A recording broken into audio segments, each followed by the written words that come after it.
agreement, we're sending there.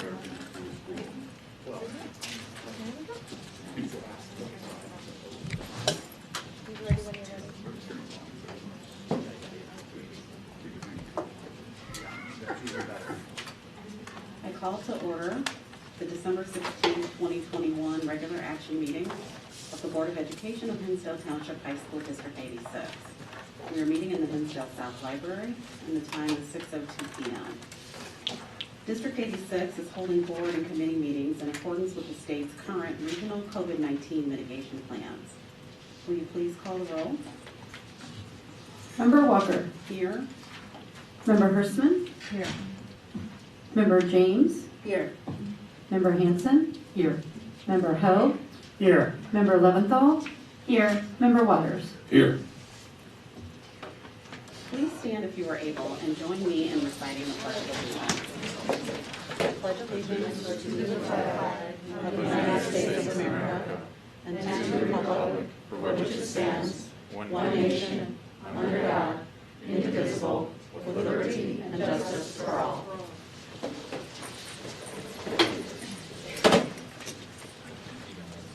Next is good news. Principals Pokorny, Lip, and Walsh. Thank you. I just want to acknowledge our board liaisons are here tonight in honor and recognition of the preparing for finals, even though they're no harm and optional. We do not ask them to traditionally prepare a report in December, but they are here if there are any questions from a student perspective that happen this evening. So I will be delivering the Hinsdale South Good News Report. I'm starting with celebrating our nearly 50 students who were named Illinois State Scholars by the Illinois Student Assistance Commission. We are very proud of our highest ranking academic students here at South, so I want to give a big congratulations to those students. Also, we had 5 students who earned all state selections for band, chorus, and orchestra through the Illinois Music Education Association. Those students will come to our board meeting to be formally recognized in January, and so we look forward to that. So congratulations, Wesley Davis, Eliza John, Alexander Pants, Ryan Mueller, and Henry Sullivan. And also just an unbelievable shout out of gratitude to our teachers, Chris Gumben, Kirk Hickman, and our accompanist, Jennifer Boso. Just wanted to acknowledge the amazing success our speech team is having. We look forward to continue celebrating them. They recently took first place, the grand champions, at the Willowbrook Winter Tournament, and have had second place at several others.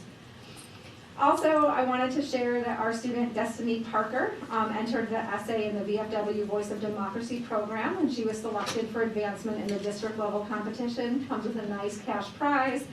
And then another one of our students, Jessica Malley, was the runner-up. The board liaison Jenny did a nice job at our last board meeting celebrating the tremendous success of our musical Rent. And so I just didn't want it to go unsaid that our students involved in our deaf drama program recently performed their deaf drama play, The Elf on a Shelf Must Go. And then just wanted to share, we had an amazingly successful 8th grade information night for the class of 2026. On December 2nd. It was just an amazing turnout. We were so excited to meet our future Hornet families and share with them the amazing offerings we have in academics and activities and athletics. And then finally, we partnered with Hinsdale Central to do a toy drive for Joey's Afterglow, and we're just overwhelmed with gratitude and the abundance of toys and gratitude on behalf of our community. So I just wanted to say thank you for that. And that concludes Good News. Good evening. Thank you for the opportunity to present Hinsdale Central Good News. On behalf of Hinsdale Central High School, just want to say thank you for the extended Thanksgiving break that the board afforded our staff and students. I think most people saw it as a great opportunity to catch our breath. I used that pun purposely. Was well intended, well received, and much appreciated. I also want to do a shout out to the Hinsdale Central PTO. The holiday breakfast, they outdid themselves again this year, not only with the food, but we had to pivot since we don't have a community room right now. They decorated the entire library and a beautiful array of holiday decorations for our staff, with beautiful music from our music department as well. Our students performed. They also got to eat as well, which made it great. The decorations and food were outstanding. Thank you to our PTO. I also want to take a moment just to recognize a lot of the mental health and healthy choices events and activities going on campus throughout the month of December. At the beginning of December, both South and Central did have a production, a series of speakers that speak to our students about mental health, as well as healthy activities and choices they can make. Hinsdale Central is holding a variety of other events as well. We kicked off Spirit Week on December 6th with goodies and activities for students and staff. We also brought in a Kate Hoffauer, these initials, I don't know what they all stand for, RDT, LCPC, I should probably have Googled them, and the clinical director from Oak Brooks Counseling and Wellness to talk to our staff about self-care for students as well as themselves, which included ways to help kids who are feeling stressed and overwhelmed. Other events planned throughout this month have been a start of the Stronger Walk Together Walking Challenge, where classes and clubs and teams are doing walks throughout the days and posting those. Hot Chocolate Fridays is always a great event. Feel free to stop by 7:15 tomorrow morning. Pet therapy for our students, Zumba after school for students and staff, Secret Red Devil gift exchanges, holiday concert music for all to enjoy, which we just had this past week, which was beautiful, and then some self-care bingo as well. So we're trying to do some other things to raise awareness of mental health. A shout out to our counselors and class of 2022 on the submission of all those applications. 5,762 college applications went out. And then we listed there on, you can see the top 12 colleges.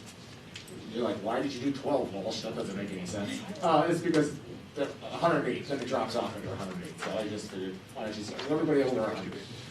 So that's why it's 12 instead of 10. And I don't want to leave out Northwestern. Thanks, Kevin. And then lastly, a shout out to our Music Education Association, all-state band, choir, and orchestra, like Arwen talked about as well. Recognizing Anna Escher, Evan Carlson, Athena Dang, Lily Gramani, Vanessa Ivanov, Arlene Marion, Grace Stafford, Emily Wang, April Wu, and Elizabeth Shu, who have all earned all-state, in the Illinois Music Education Association. And a thank you to Bergkamper, Pensick, Kerensky, Gakey, and Oshinka for all the work they do to help prepare those students, and of course, Patrick. So, thank you for the opportunity to share some wonderful news about Hinsdale Central. I don't know, Christine, do you have anything else, or I covered it all? Thank you. All right, have a great night. Thank you, Will. We're going to move now to agenda item 3, future ready facilities.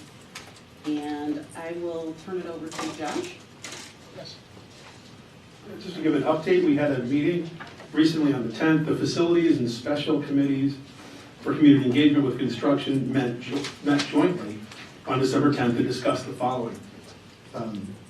In the presentation, the construction schedule update for the Phase 2 referendum projects at Central and South, with the contingency budget update as well.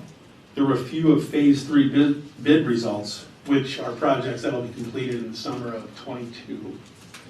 There were 59 bids received for 18 different bid packages. 4 packages will be rebid due to low or no participation, largely, as we found out, as a function of limited supply for labor as well. And some of these packages didn't receive any bids at all. As I mentioned, 14 packages were recommended being awarded by the board. Lowest bids represented a $4.8 million variance to the budget. The referendum budget update, Phase 3 variance does point to that over $4 million deficit. Review of market conditions and value engineering options are underway. $3.1 million is allocated in the current budget for operational construction projects that could offset the variance. In other words, some of the operational budgetary considerations may be pushed, so to speak, to perhaps fill that void in the budget relative to the overage. Deferring operational construction projects, as mentioned, in consideration of converting from steam to hot water to prioritize delivery of referendum projects. Thank you. CFO Stevenson. Yeah, so we have members of our construction team here tonight. Marty Platten from Pepper Construction, Dorothy McCarty from Cotter Consulting, and Nick Girl from Arcon Associates. Marty's going to take us through just a high-level kind of overview of the bid results, and then they can answer any questions. Obviously, we've had some conversations already at the Finance Committee, at the Facilities Committee. So we've had conversations, and some of the board members have not gotten to hear this conversation. So we wanted to make sure we had it again at the board level and answer any questions. Obviously, the bid results were out of line with what we were anticipating with the budget, primarily due to some, the market conditions that we're currently seeing. So we're going to talk through some of that when we get through the bids, and we'll talk through kind of what the path is forward now to complete the rest of the referendum work. But I'll turn it over to Marty for now. Okay.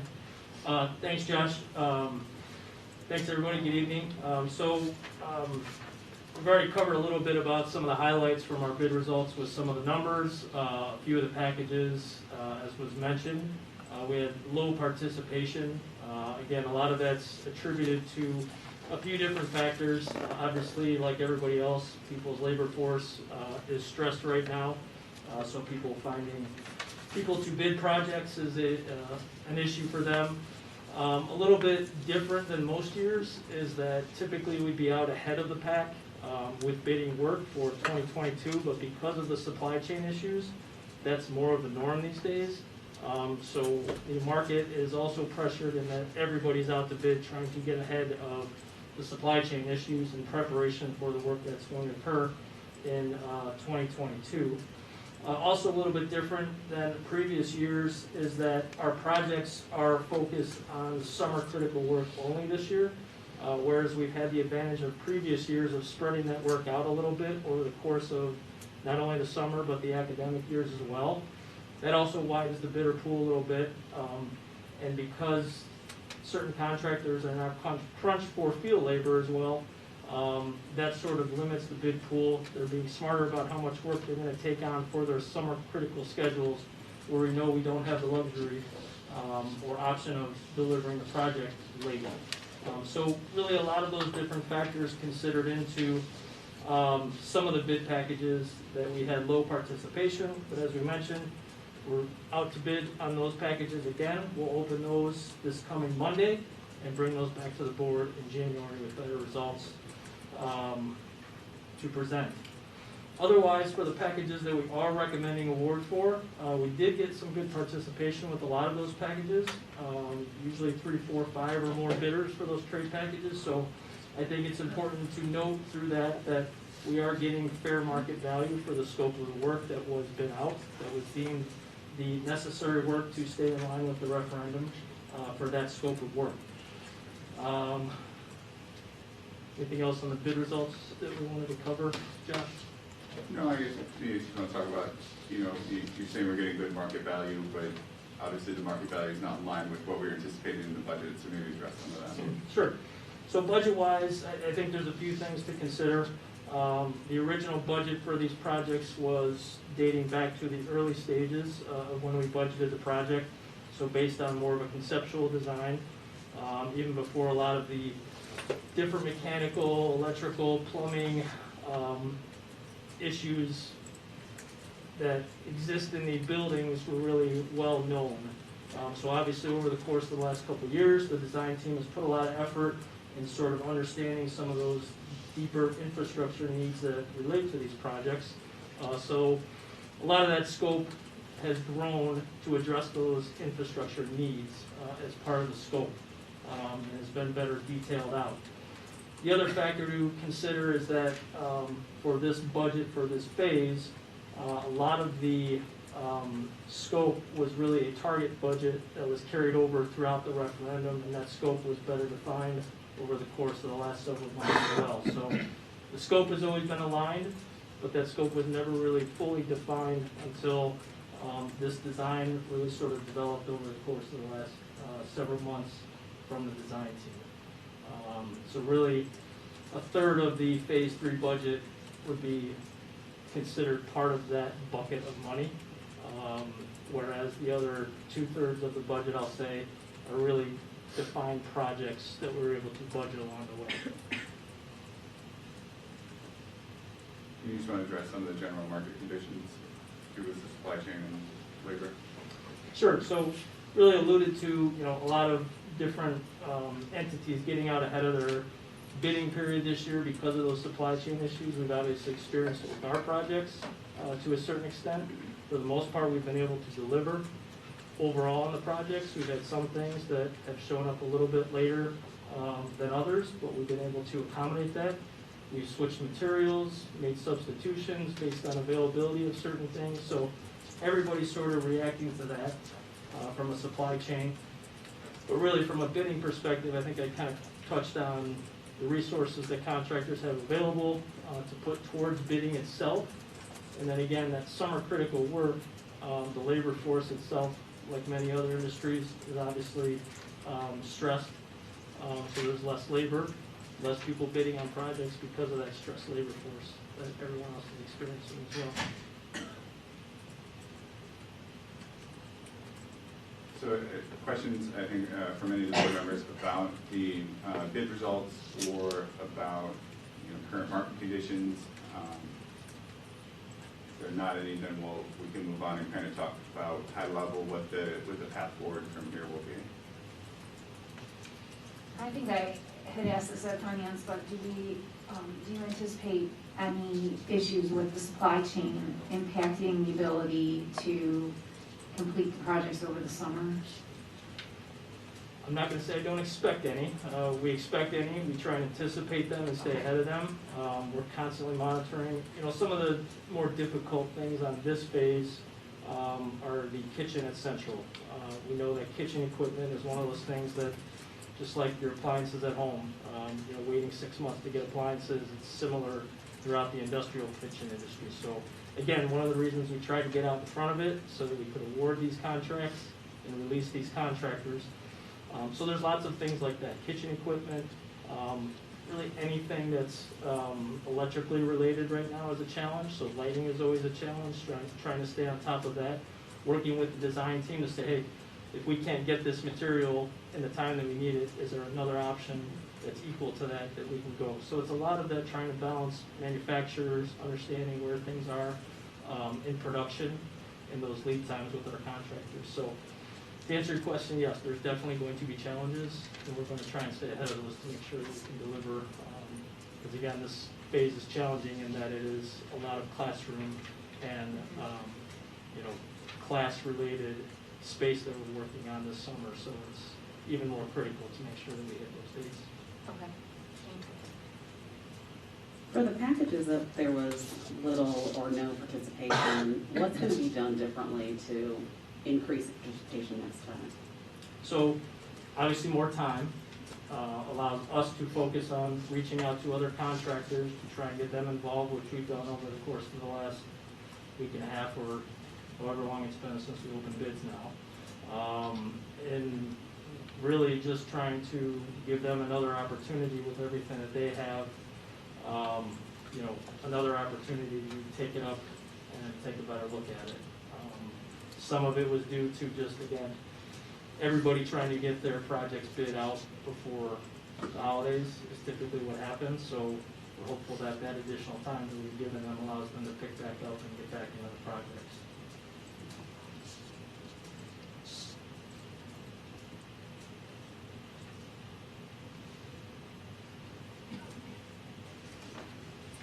All right.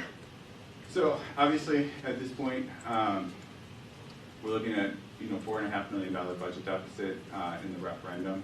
So we've had conversations at the Finance Committee, at the Facilities Committee. What's our path forward at this point? So, and I don't want to speak for any board members, but this is kind of the responses back from Finance and Facilities as a whole. And obviously any of the board members can chime in and clarify anything that I'm about to share now. But the direction from Finance and Facilities was the delivering of the referendum items is the top priority. So we will deliver all the referendum projects within the time period that we had established. So that's priority one.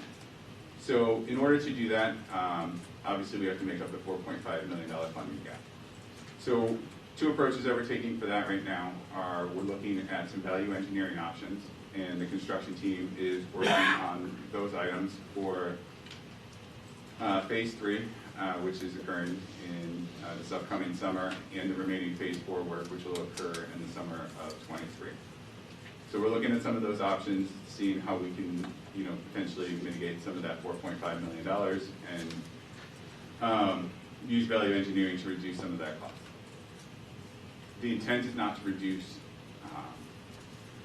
the original referendum intent, like the scope, and those value engineering items will come back in January, and we can go through and follow up with finance and facilities, and we'll bring them back to the board at the January regular action meeting. And we will not obviously take any action without, the board will be the final decision makers on what value engineering items will end up moving forward. So that is one portion of addressing the budget deficit. The second component to that too is that we'll look at deferring some of the operational projects that we had been targeting. In the current year budget, we had $3.1 million that was being held to address field reorientation at South, field house floor replacement at both schools, and some window replacement at Hinsdale Central.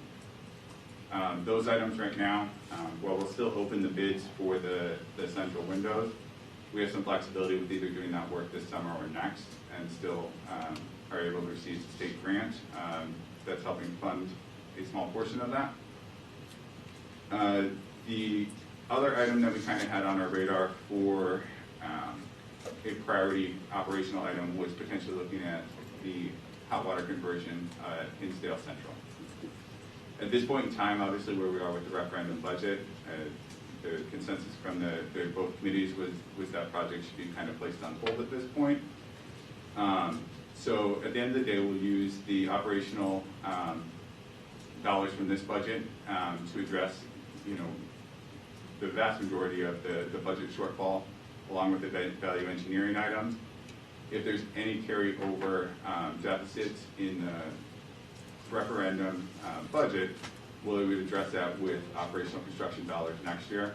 Obviously, we'll open bids for phase 4 be around this period, next fall into winter. We'll have a final number for basically what the referendum should cost minus any contingency items, and we can balance any potential deficit we have with construction referendum or with operational dollars at that point in time. So that basically the conversation I think that we have both at finance and facilities, but also any of those committee members that would like to chime in on that. Turn it over to them. I'm not on either committee, but I'm slowly catching up. So, from my recollection, we were on time and on budget until this last go around of bidding. And now we're 4 or 5, we're projected to be 4 or 5 in the hole.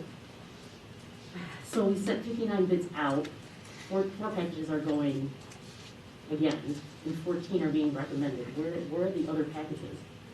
Because that, if they're not going to be recommended to the board for approval, is that an additional deficit that we might be facing in the future?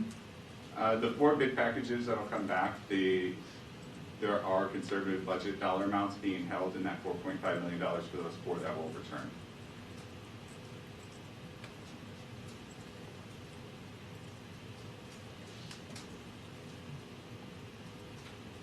I know we talked about this at finance. We mentioned contingency tonight, and just to kind of understand in case people are thinking, oh, we have a contingency built in. Could you speak to the dollar amount of what the contingency is, from looking at phase 1, carryover phase 2, and what we have moving here into phase 3, just to kind of understand the scope differential? Yeah, so for each of the phases, we've carried a 5% construction contingency. For phase 1, the contingency utilization is projected to be finished at $25,000 over budget. So you're talking 5% of $50 million, $25,000 is pretty close to right on budget. So there's no carryover from phase 1. Phase 2, what, 250,000 or so left right now is what we reported to facilities. Obviously, that's not really going to make a significant dent in my expectation is most of that will probably end up being utilized before the end of the phase 2 project, since we still have to finish up the 2 remaining additions at Central and the pool renovation at South. So I wouldn't anticipate any carryover from that, and even if there is, not gonna make a huge dent in the $4.5 million. Thank you. Josh, one thing I wanted to point out to the community with respect to the, decision to table, just in this example, the conversion of the, from steam to hot water is, certainly we want to address that. And it's part of our regular cadence and operational budgets each year. But the overage, these are projects that are incredibly student and faculty and staff driven. And we do want to deliver those in time, in time, as a priority, not to take away from the importance to address the conversion. But of course, we're trying to deliver these referendum projects, and these particular ones that we're choosing to move forward with and fill the gap with respect to the deficit. Josh, I think the narrative we drove at both facilities and finance was, despite an overage, these are very student-focused projects we're trying to execute in light of the increases. Yes, and that's a great point, Mr. Waters. So the phase 3 projects, we're looking at classroom renovations, we're looking at the CTE renovations at both campuses, we're looking at the cafeteria renovation at Hinsdale Central. We've completed the cafeteria renovation at Hinsdale South. So these are spaces that students use all day long, every day, and these are critical to get done. Well, the operational projects would be great to do, and there are needs there. Obviously the balance of the referendum work is critical in our opinion, that it is completely, some of the most heavily utilized spaces by students. So that's the top priority for us, is to deliver those. Once we have, about this time next year, we'll have a pretty good idea of where everything's gonna fall out, and then we'll sit down, and work with facilities and finance and the board, and we'll replan out the operational path forward and what we want, how we want to prioritize projects from that point on. Do you have, in your expertise, do you have any indication if we think that by the time the district goes out to bid for phase 4, are there any indications that we're going to be out of the supply chain issue and the labor shortage, or too soon to tell? I think generally it's too soon to tell. Indicators seem to say that, the supply chain issues will settle down sometime in 2022. Again, just to go back to the inflation factor, some of the feedback we got, one of our big packages on this phase was the mechanical infrastructure package. A lot of that related to the unit vents here at South that we're replacing. And some of the feedback from the contractors we got that within the last 6 months alone, there's been 20% of an increase just in the equipment that they're supplying as part of the project, that's driving a lot of their bids for the work. So from an inflation perspective, pricing perspective, we think that's going to return to normal for the next phase. So this is something obviously beyond anything that we've ever seen that's affected a lot of what we're doing now. So I think from a supply chain issue, we're hoping that it does return to some normalcy for phase 4. Labor supply, I don't think that is really going away anytime soon from all indications. So that may still be a factor in market pricing. But from a supply chain perspective, we're hoping that starts to come back to some sort of normalcy. Okay. And for the phase 4, the only, I guess the big advantage, but the advantage that we have is just it's a smaller dollar amount of work in total. So it's the remaining classrooms, basically in Hinsdale Central with the unit vent replacement. So it's probably a quarter of the dollar value that phase 3 is. So from that perspective, even if we run into a 15 or 20% variance, we'll rebudget obviously, right? Once that scope is finalized and have a pretty good indication of where it's going to end up. But even a percentage hit on that is just because it's a smaller dollars, it makes it easier to absorb than the larger, phase 3 project has been.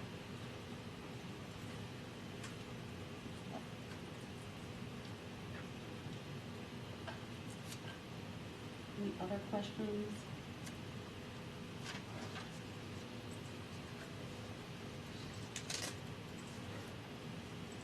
Okay, so the board will now consider recommendations from Pepper Construction to award the following bid packages from phase 3. Bid period 4C, Deb Pedrowski, can you please read the award recommendations into the record? For the record, bid package 71, selective demolition at Hinsdale Central and Hinsdale South, award to Breakthrough Enterprises for $1,297,500. Bid package 72, cast-in-place concrete at Hinsdale Central and Hinsdale South, award bid to Shafke's Brothers, Inc. for $291,288. Bid package 73, masonry tuck pointing at Hinsdale Central and Hinsdale South, award bid package to Jimmy's Masonry Corp. for $1,406,147. Bid package 75, general trades at Hinsdale South, award bid to L.J. Morse Construction Company for $891,900. Bid package 76, roofing and sheet metal at Hinsdale Central and Hinsdale South, award bid to G.E. Rifford Roofing Company for $819,408,000. Bid package 77, glass and glazing at Hinsdale Central and Hinsdale South, award bid package to S.G. Metal and Glass for $119,750. Bid package 78, drywall rough carpentry at Hinsdale Central and Hinsdale South, award bid package to Pepper Construction Self-Perform Group for $3,072,645. Bid package 80, acoustical ceilings at Hinsdale Central and Hinsdale South, award bid package to E&K of Chicago at Hinsdale Central for $297,010. Integrated Specialty Contractors at Hinsdale South for $330,400. Bid package 82, paint coatings at Hinsdale Central and Hinsdale South, award to Pepper Construction Self-Perform Group for $450,400. Bid package 83, food service equipment at Hinsdale Central, award bid package to Trimark Marlin for $1,060,954. Bid package 84, fire suppression systems at Hinsdale Central and Hinsdale South, award package to Absolute Fire Protection for $242,500. Bid package 85, plumbing at Hinsdale Central and Hinsdale South to C.J. Erickson at Hinsdale Central for $515,000, and award to F.E. Moran Incorporated at Hinsdale South for $212,790. Bid package 86, HVAC and temperature controls at Hinsdale Central and Hinsdale South, award to C. Acatelli Heating and Piping Contractors at Hinsdale Central for $2,996,000, and award to Sherman Mechanical Incorporated at Hinsdale South for $3,737,000. Bid package 87, electrical at Hinsdale Central and Hinsdale South, award to Vader National Electric at Hinsdale Central for $2,570,000, and award to McWilliams Electric Company at Hinsdale South for $5,012,401. Bid package 89, auditorium seating at Hinsdale South, award to Larson Equipment and Furniture Company for $209,287. Is there a motion to award all bid packages as stated? So moved, Hirschman. Second, James. Motion Hirschman, second James. Is there any additional discussion? Will you please call the roll? Member Walker, Aye. Member Hirschman, Aye. Member James, Aye.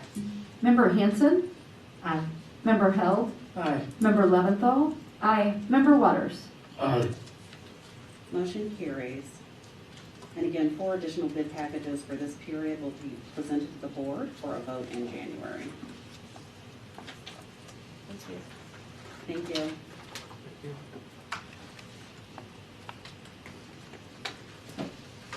So agenda item 4 is audience communication. The board will now hear audience comments for up to a total of 30 minutes. Each speaker will have 3 minutes to speak. As a reminder, within our board protocols, it states that board meetings are meetings of the board held in public, not open forum town hall meetings. Board members will not engage the public during public comment. The board will, when the board deliberates, it will be a time for the board to listen and learn from each other, taking the public comment into consideration, not a time to re-engage with the public. The board will consistently abide by our formal processes relating to this issue so that all persons are treated fairly and equally. Our first speaker is Horace, and I apologize if I mispronounce your name.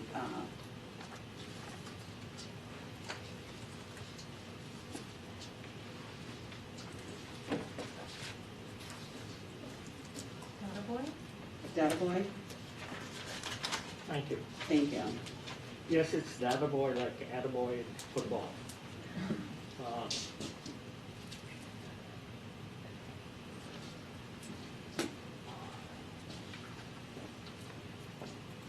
It's a pleasure to speak to the esteemed members who are well qualified in human resources, law, education, and business.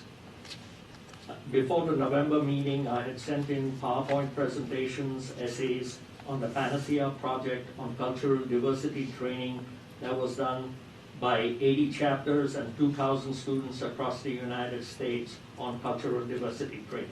I will be talking about two subjects, cultural diversity training and equity in Hinsdale schools. On cultural diversity training, we need to prepare our students not for current demographics in the adults, but for demographics of young people in their generation. The study indicated there was a rise of anxiety, depression, and mental illness due to virtual learning and COVID-19. Bloomingdale Township has created a mental health board which will focus on mental health facilities for their students, and this could help us. Suicides in India are at 8.1, in China they are at 12.1, but in the USA they are at a peak of 16.1. The students also indicated a concern for global warming because of the Northwest fires where the carbon scrubbers have become carbon editors. They indicated a need for attention to food scarcity, suggesting composting of food waste by Subway and Starbucks. The students also indicated a need for cell phone and instead of computer education. Cell phones can be added for their education purposes. Now coming to equity at Hinsdale High School. Per my web search, Hinsdale 86 operates two high schools, South and Central. Expenditure at South is $27,000. Expenditure at Central is $21,000. South ranks 82nd in Illinois, Central ranks 10th in Illinois. The per capita income in the South is $80,000. The per capita income at Central is $101,000. While the per capita incomes in the South are less, the expenditure is more, with the hope of bringing equity to the school system. However, Central performs at 10 and South performs at 82. So why is this discrepancy? We don't know, but maybe it should be studied. Maybe SPOT parents are involved at Central, different opportunities for teachers, absence of cross training, or a need for parental involvement. Finally, we would like to help understand the differences between these two school boards, especially the systems, the teachers, and the locals that influence it, because that may determine the difference. Thank you for your time. Merry Christmas and a Happy New Year.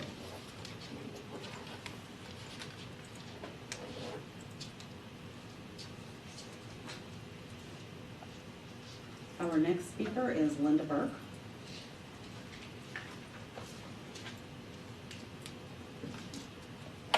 First, I would like to say that I went to the Hinsdale South musical Rent, and every time I attend the Hinsdale South musical, I'm almost persuaded not to give up on the human race. Could the new generation really be this good? Could all forms of bigotry just go away? It's amazing. I highly recommend it if you've never attended. I would also like to thank the board for your unanimous vote to retain and restore both science pathways at both high schools. And thanks also to the teachers and to all in the District 86 leadership who supported this. I think, and so do many others who made the right decision. But we still have work to do in restoring full options in college STEM prep to all students.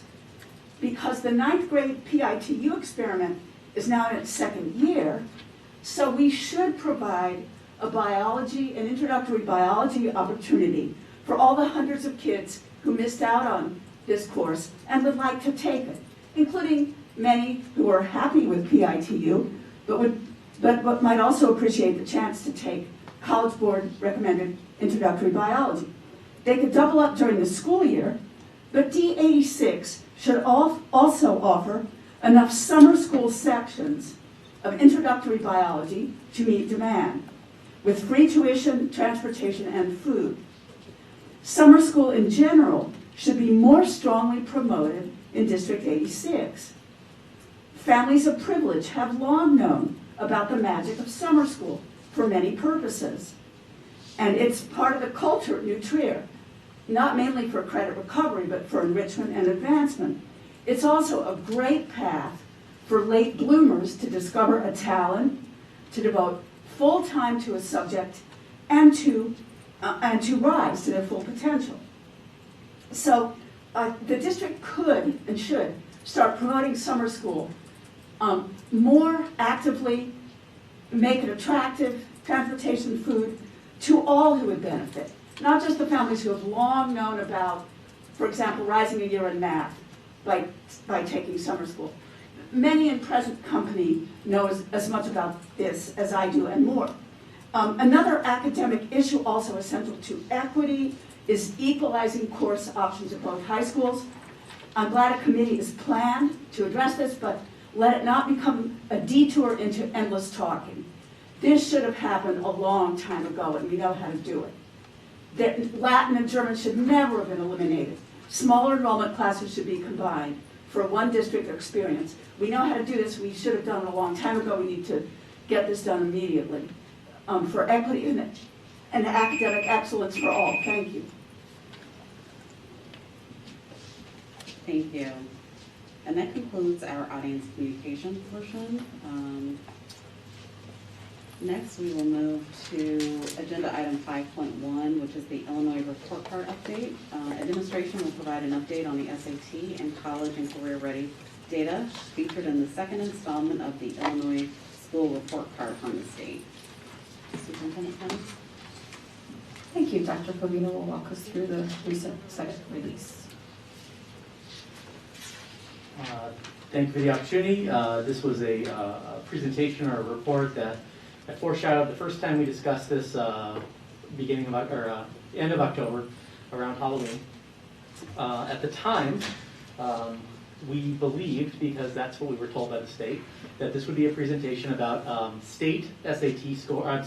local SAT scores and college and career readiness indicators.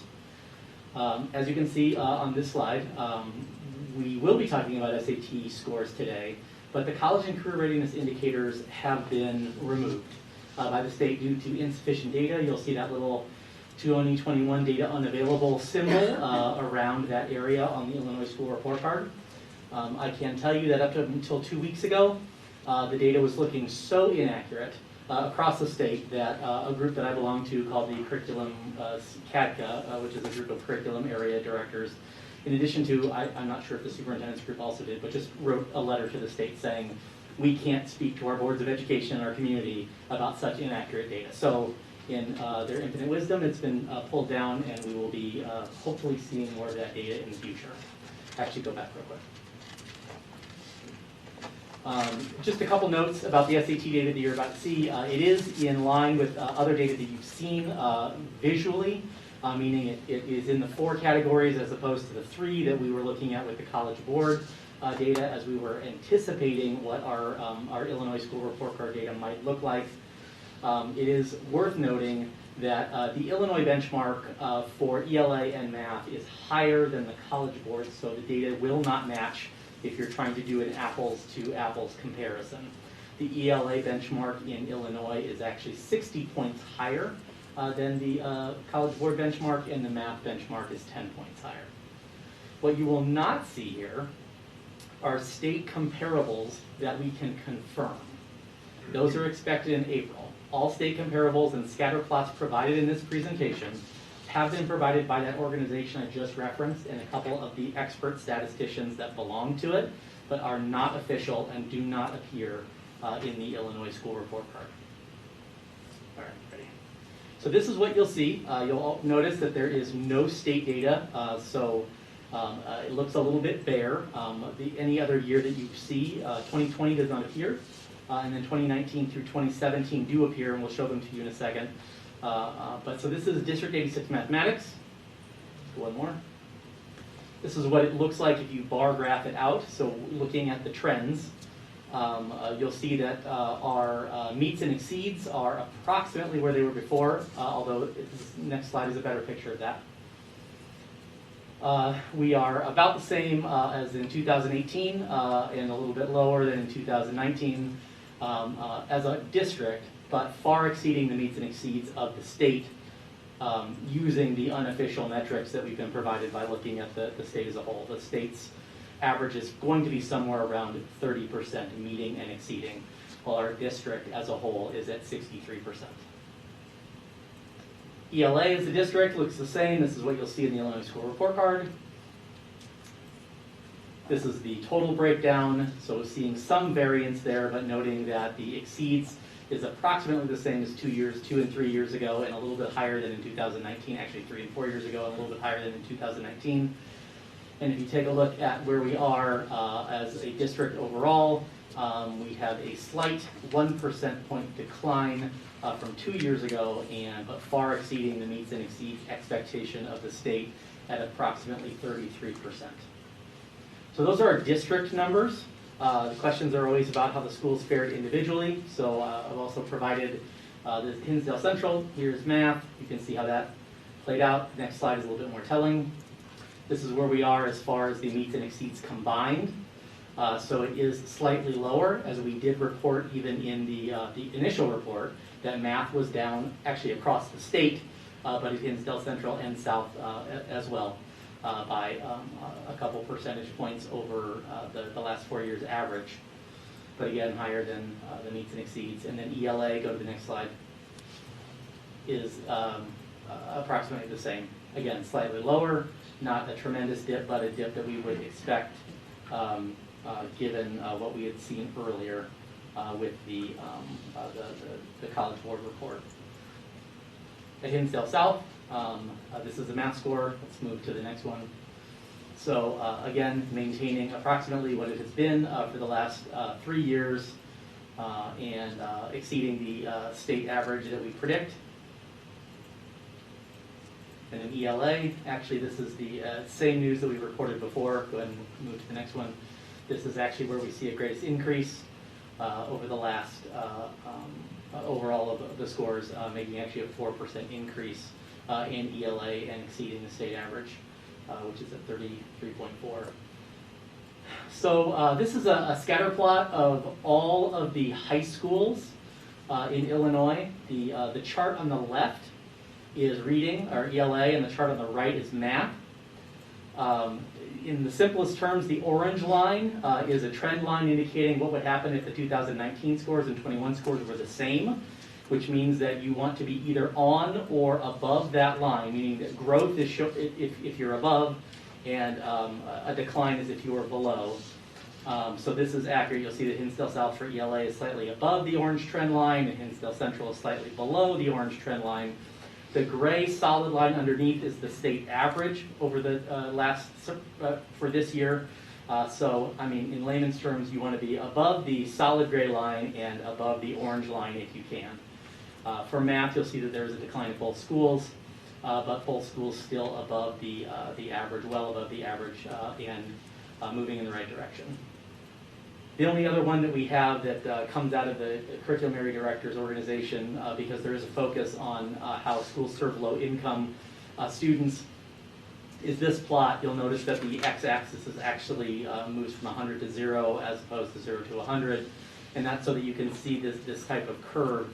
Again, the gray line here indicates the average, and what this is showing is the school's relationship between students of low income and performance on the SAT in the two areas, math and reading on the left and math on the right. So again, in layman's terms, the furthest away your dot is from the curved line, the better you are serving, or the better your students with low income status are performing on the SAT. If you're interested, those dots way high on the graph are all of our Chicago magnet schools. Right, students with a very high low income rate and an incredibly high performance rate. So as far as next steps are concerned, we will have official state comparisons in April. We will have college and career readiness indicators, we hope, but that's not a sure thing at this point in time. We will have access scores, and we will have the Illinois Science Assessment results from this last year. We will also at that time be able to present some growth data and splice some of the data a little bit more precisely, given that we just received about 2 or 3 weeks ago the PSAT administration from the fall, the data from that. Our 8th grade feeders have also received their, well, they haven't received the data because it doesn't go to the school yet. We are currently piecing out the data to go to individual schools, but individual families can access that data through the College Board, through a College Board portal. So we are actually, our directors of guidance at both schools are working with the schools and families to try and help with that. There are some complications because the students, the 8th graders, were responsible for putting in their own information for the test. So there are a couple of email issues, there are a couple of address issues, so we're trying to work through those pieces. But we hope to have 8th grade PSAT data in the hands of the middle schools and begin the collaboration that we planned with those middle schools about that data and how we can make the best transition within the next month or two. Do you, I know the PSAT results came out on December 7th officially. Do you have any sense of how, are you seeing somewhat of the same trend as on this particular SAT? And then, you know, for the community and the board, the SAT scores that were, the data that we're looking at was administered this fall? No. No. Last spring. Okay. Our current seniors took that SAT as juniors. Okay. I'm Yes. mixing up the, didn't we give, okay. We did. Yes, last. Something in the We also process. gave our seniors an SAT when they missed it in the COVID Yes. March 2020, April 2020. Yes. So none of that senior COVID year data is included here, nor is it included on the Illinois School Report Card. Okay. It's, for better or worse, a missing year. It just sort of says no data available for 2020 for almost everything. And is the PSAT data trending the same way as this particular SAT data where we're seeing declines across the state in math? Yeah, I haven't looked at You it don't closely know. enough to provide the board a update right now, but we will. And then in terms of the growth data, it will be for this year's juniors who took the PSAT this fall, and then we'll take the SAT in the spring. We'll see some growth data there, but not much for the current seniors because of the We will lapse have with COVID. data for the current seniors from the PSAT 10 of the NMSQT as well as the SAT from year to year. Okay. But again, and I will just caution you now and then again in April, we will be looking at data that was from 2020, Okay. right, for some of that. So I think everything comes with one of those little yellow question marks or exclamation marks that we just have to be aware that things might be a little bit different, but we will do everything we can to make it as precise as we can. Are there any, for two different data points, is there any consensus or theory about why math scores went down, you know, statewide and in particular in our district, and then looking at South's ELA scores that went up? Has there been anything that's been identified that potentially is responsible for either of those shifts? Only anecdotally. I mean, when I speak to folks at other schools, you know, I was in regular conversation over the last few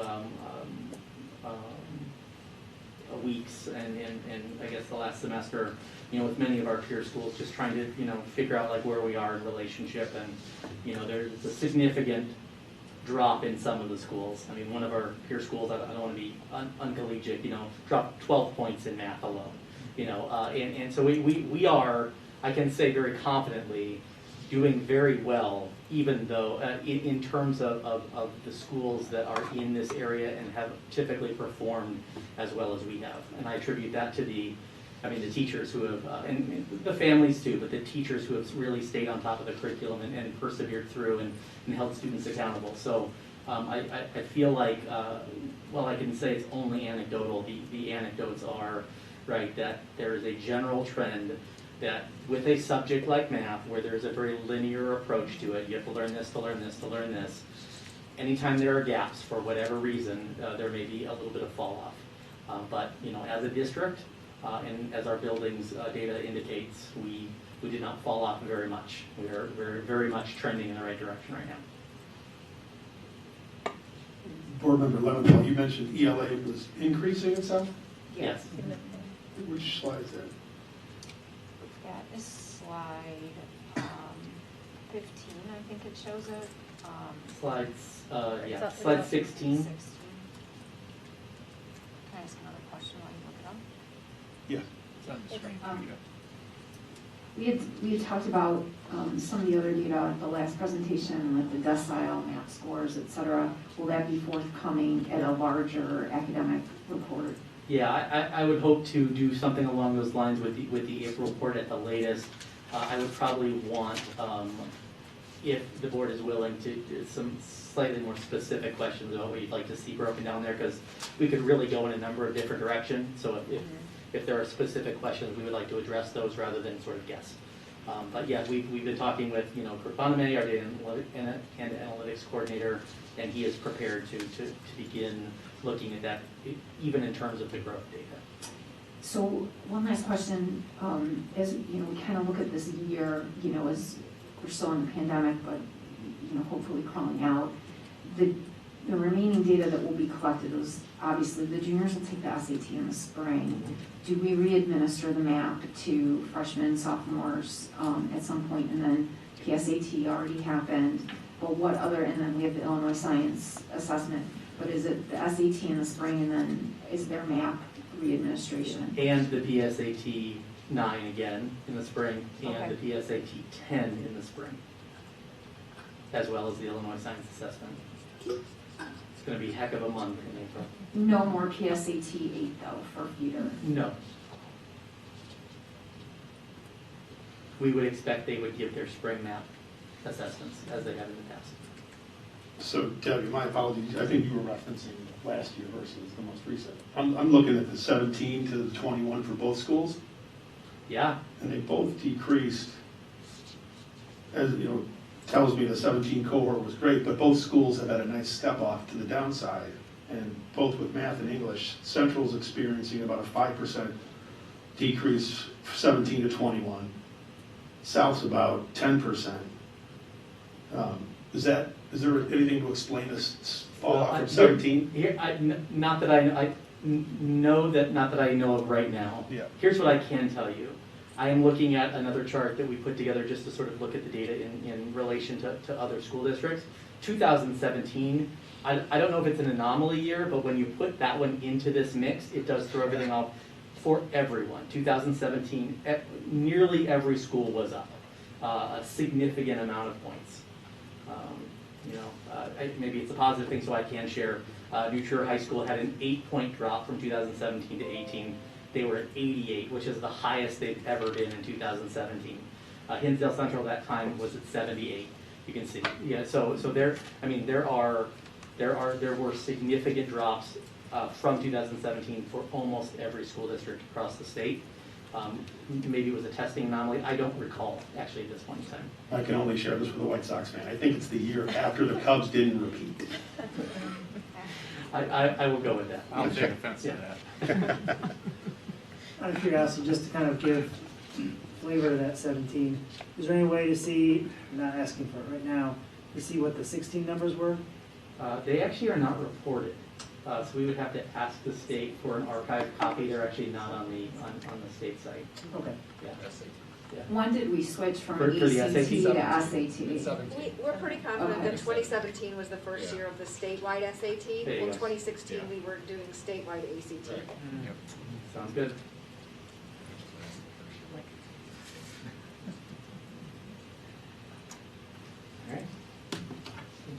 Thank you.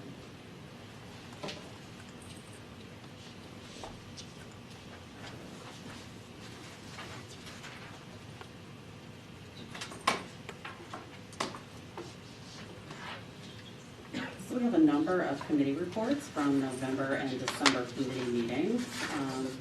We'll start with PTAC and Chair Hansen. Sure.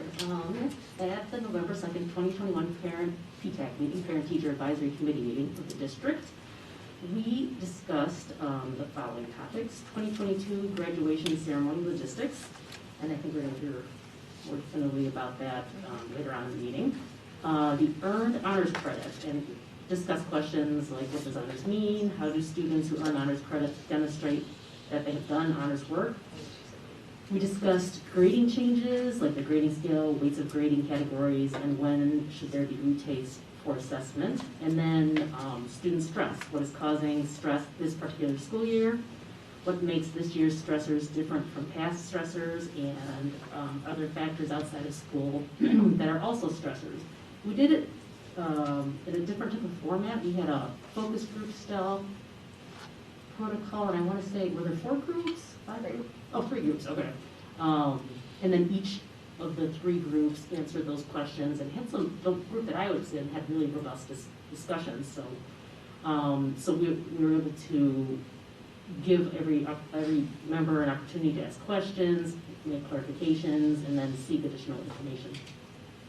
And there's some, there's a memo and a slide deck also for viewing as well.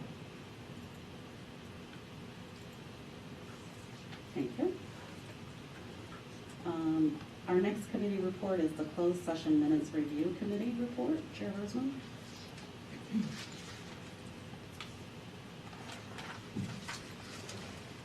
On Tuesday, November 16, the closed session minutes review committee met in closed session to conduct its semi-annual review of closed meeting minutes and the verbatim recordings of those meetings. At that meeting, we reviewed the charter for our committee and the operational calendar. We reviewed updated administrative procedures supporting the closed session review process, and we reviewed closed session minutes of board and committee meetings approved by the board from spring 2021 through September 2021. Do you want me to move into the next meeting? I don't, okay.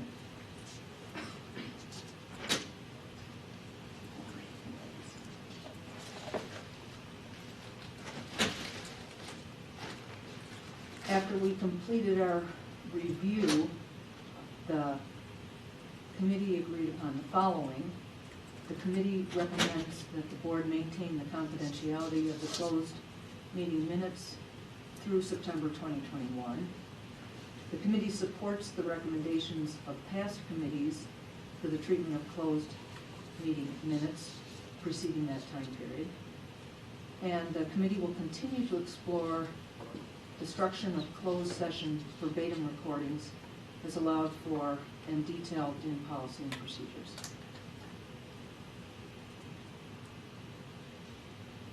That's it. Okay. And the next is the policy committee report. Okay. Policy committee met Monday, December 6th to review policy and administrative procedures which were referred to the committee, and to discuss plans for review of Press Update 108. First item we discussed was policy 4:60. The policy itself deals with contracts, and in a prior meeting of this committee, we discussed having the CFO provide us with some suggested draft procedures that are related to the policy 460. And at our meeting on December 6th, the CFO and his team prepared draft procedures which were presented to our committee on December 6th. The intent behind the procedures was to increase the reporting to and the oversight by the board of the district's contract approval process. And the more detail about those actual procedures are set out in the public content portion of our agenda. But essentially, I'll just carry on here. Okay. So under the updated procedures, the board will see a separate report among the annual budget materials that details contracts in excess of $25,000 approved by the board through the annual budget adoption process. Under these updated procedures, the administration will implement the following additions to practice. Contracts for supplies, materials, or services in excess of $5,000 shall be reviewed by district legal counsel. When legal review is not needed, the superintendent, CFO, or CIO, Chief Information Officer, yeah, will review the contract. For example, when the contract uses a pre-approved template or district-based contract language prepared by district legal counsel. We all agree that the way this is worded is a little bit confusing. It makes it sound like contracts will be reviewed, and then it says, but maybe they won't. So there's going to be some further refinement of that language to actually reflect the intent, which is there are certain contracts that do not need to be reviewed by legal counsel based on the nature of them. It's a repeating boilerplate.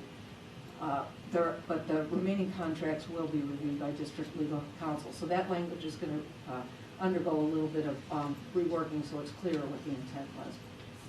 Number two, purchases over $5,000 that are required by law to be awarded through the competitive bidding process will require 3 competitive quotes unless sole source or emergency work. In emergency work, below the bidding threshold will be approved by the superintendent or by the CFO. And I think the CFO will work with the board to develop a report of contracts in excess of $25,000, which have been approved by the board through the annual budget adoption process. And CFO is added to policy language as a designee for the superintendent. So that's what we addressed with regard to contracts, and that's all part of administrative procedures. It does not involve any changes to the actual policy itself. And to be clear, the administrative procedures are handled and maintained by the administration, so they are not approved by the board and can be modified, correct? Yes, and administrative procedures do not require board approval. Policy, the next item we visited was policy 6:40, curriculum development. And this topic came up at the request of committee member James. The request was to consider the need for revisions to policy 640 to allow for more board oversight of significant, not regular, curriculum changes. So at that time, in the meeting, we reviewed the administrative procedures that had been developed for this particular policy 640 and that had been approved by the board in August 2020. And those administrative procedures define curriculum change and do in fact detail the role of the board in approval of curriculum change. After reviewing those procedures, the committee determined that no change to policy 640 would be recommended at this time, as curriculum has been approved through the end of the 2023 school year, which would be next year, 22-23, and the current board-approved administrative procedures for policy 640 already address the changes that were requested. The final item that we discussed And our meeting is the Press Update 108. Press is the service that we, along with most Illinois school districts, belong to. It's sponsored by the Illinois Association of School Boards, which provides school board policy manual, template policies and guidance. And this is their biggest update ever. So it will take some time to go through, and we will begin our more formal process of going through the updates and the recommendations beginning in January. And that's that. Thank you. Our next report is the Finance Committee report. Chair Hunt. Thank you very much. So finance, since we, as a board, all last met, we have actually had two meetings. We had one meeting on November 29th, and that was a special meeting that we held to have a further discussion on sponsorship revenue sharing. And it was a good conversation that led further into our December 8th meeting that we had here just last week. So to review here what we were in the main going over there with sponsorship revenue sharing. So we met with representatives of the Hinsdale Central Boosters Club as well, and then we had previously members of the Hinsdale South Athletic Club that have been participating in this as well. And they've shared some of their thoughts going back to the October meeting when we last had them there. And so we continue our conversation on revenue sharing, looking at advertising with the new video scoreboards, with the new PowerAd agreement, considering how basically that opportunity and everything kind of came to the district and how we were moving forward with it and what it looked like several years ago. So we did reach a resolution on how to treat legacy sponsors and new sponsors going forward. So just to go over that, under this proposal, the district will basically hold the Hinsdale Central Boosters Club harmless on the loss of Hinsdale Bank and Trust moving to the naming rights sponsor. For the Hinsdale Central Booster Club and the South Athletic Club, any legacy sponsor that migrates, and by migrates we mean ceases current sponsorship to the new sponsorship model with the district, we, the district, will be passing through 100% of the net revenue in year one. So these contracts, just so we know, are typically, they're a 3-year contract. So that's why we're dealing with this in 3-year increments. In year one, it would be 100% pass-through of the net revenue. In year two, it would be a 75% pass-through. In year three, a 50%. For newly sourced sponsorship relationships coming to us from these groups, Booster Athletic Club, the district will basically pass through for each of those 3 years of the contract 50% of the net revenue in each year. And when we talk about net versus gross, one piece is with the PowerAd agreement that we have for sponsors. If there's a package and it's a $5,000 package, we don't get all $5,000. We get 60% of those sponsorships. 40% goes back to PowerAd. So when we are looking at our net, and there may also be some costs associated with it. When we look at our net, we're looking at the district's portion of that, not the gross contract amount that the sponsor is going to be paying. So that's an important piece, and that's where we're dealing on this from a net basis as opposed to a gross. So that's coming from finance for recommendation here. We also reviewed proposal. Eric, before you move on to that one, I have a question, and it may be evident here, but I'm having difficulty understanding. What is the exact role of the naming rights sponsor? Can you explain what the naming rights sponsor does? So that we have the naming rights sponsor. So this is actually coming up in action right after this. And so with... So should I hold my question until we talk about the... It'd be nice to know now what it is, because we're going to... naming rights. So we have these new video scoreboards that are across our athletic facilities basically in the district. Mm-hmm. And we, with PowerAd, we're looking out to get naming sponsors for these big boards at the football fields and at the main gyms. Okay, now let me bring this down to a really elemental level. Are we talking about what the scoreboards are going to be named, or are we talking about the running ads that go on the scoreboard? No, it's the name, so that's the At the idea. top or somewhere on Right. that It's gonna be some scoreboard is a nice signage. permanent name. Mhm. Okay. 10-year, 5-year agreement, excuse me, 10-year agreement. Okay, Yes. I got that part now. So what role does the naming rights sponsor do? Yeah, they basically give us money. Well, no, okay. Aside from that, they don't. Maybe I'm just confused. Does this mean? So they're not a part of the sponsorship revenue sharing agreement, so No, that. no, hold on. Let me get this right. I think this is a pretty Sure. basic question, and maybe I have it completely wrong. So, if the Hinsdale Bank and Trust Mhm. is the naming rights sponsor, does that mean its name goes somewhere on the? That's correct, it'll be there on the That's scoreboard. where I was, There you go. there's my question. That's what I was trying to get at. Okay. Yes. Because I think later on we talked about a different naming rights sponsor for Hinsdale South. Right, we have two. So We the have- naming rights sponsor, that's the name, the Mhm. permanent name that's gonna go on the scoreboard. For the 10-year contract, yes. That's, And for both of these, it's the football field stadium and the basketball, the main basketball gym. So they're gonna be featured on both of those scoreboards. Right. So one at Central on both of those and one at South on both of those. Right. So Westfield Ford at South, and then Hinsdale Bank and Trust at Central. And so part of the revenue sharing conversation too, just to go back to this topic, is that Hinsdale Bank and Trust has previously been purchasing advertising through the Boosters Club.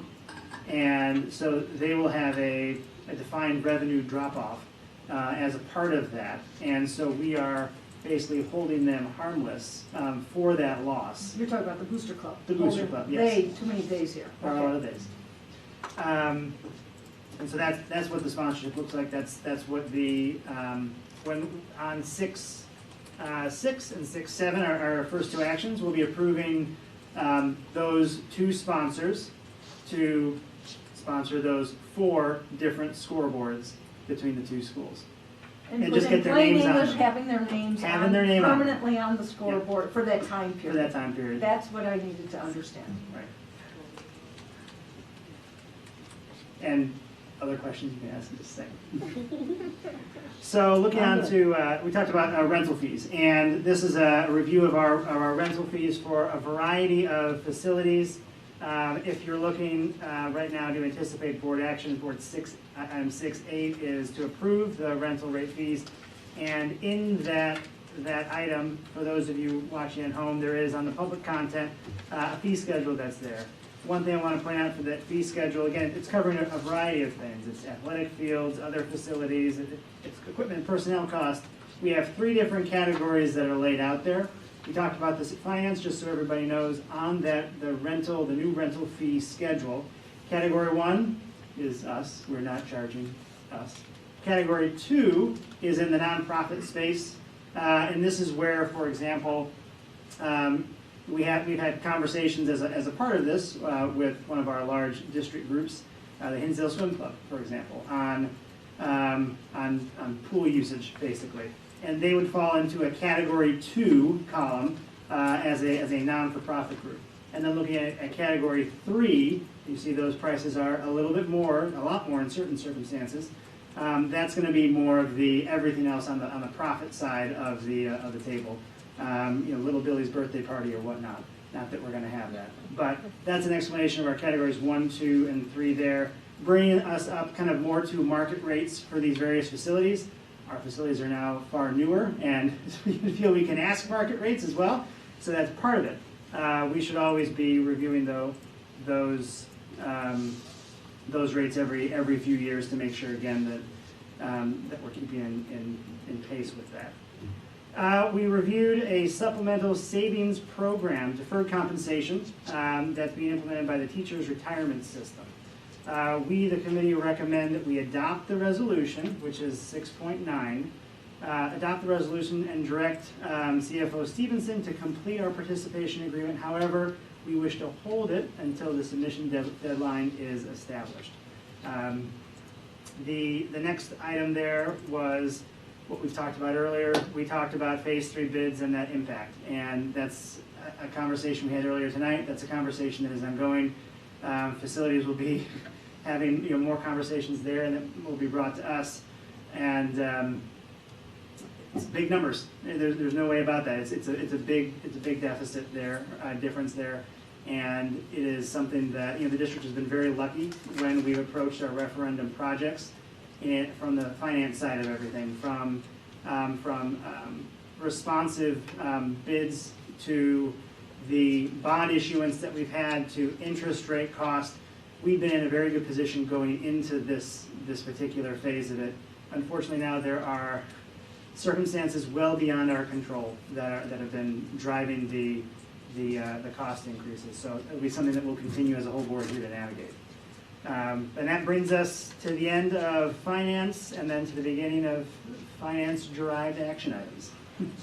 Thank you. So the next agenda item is an action to approve the naming rights sponsor at Hinsdale Central. Is there a motion to approve Hinsdale Bank and Trust to be the naming rights sponsor for the Hinsdale Central Stadium and Gymnasium for $50,000 a year for a period of 10 years? So moved, Hirschman. Second, Leventhal. Motion Hersman, second Leventhal. Is there any further discussion? The only comment I wanted to make is we're just really excited. Hinsdale Bank and Trust has been a longstanding partner of the district, so we're excited to just continue this relationship with them as we move forward into the future. I think it's also important to note, I think Mr. Stevenson worked really hard on these naming rights on both of them, and so acknowledging his efforts to secure these in such short order, I think, given what is going on, I think is just fantastic.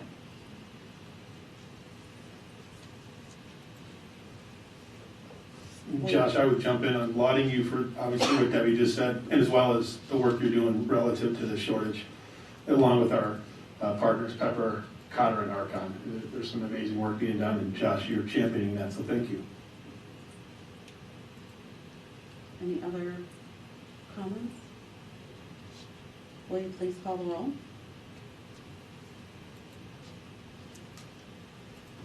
Member Hirschman. Aye. Member James. Aye.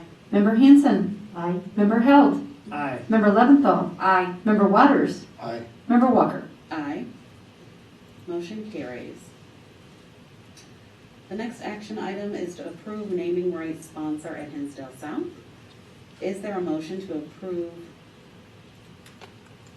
Westfield Ford to be the naming rights sponsor for the Hinsdale South Stadium and Gymnasium for $30,000 a year for a period of 10 years? So moved. Second? Motion Waters, second James. Is there any further discussion, or Josh? So I guess Westfield Ford is a new partner for the district, so I guess we'll just say we're excited to work with them. Welcome to the district, and hopefully, 10 years at least or more of a great relationship.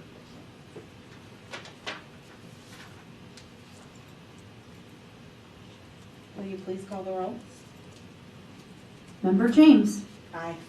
Member Hanson. Aye. Member Held. Aye. Member Leventhal. Aye. Member Waters. Aye. Member Walker. Aye. Member Hirschman. Aye. Motion carries.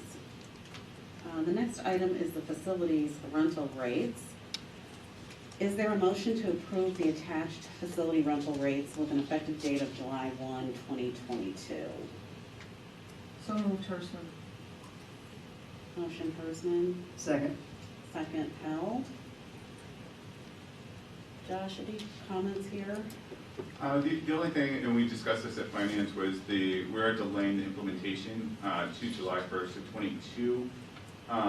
Just noting that obviously in a lot of our feeder programs are in the middle of seasons. They've already kind of set budgets, so changing the rates mid-year would be very difficult on them. So the implementation has just been deferred in consideration of them being able to phase that into their future budgets. Thank you. Will you please call the roll?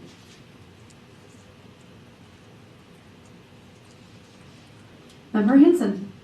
Aye. Member Held. Aye. Member Leventhal. Aye. Member Waters. Aye. Member Walker. Aye. Member Hirschman. Aye. Member James. Aye. Motion carries.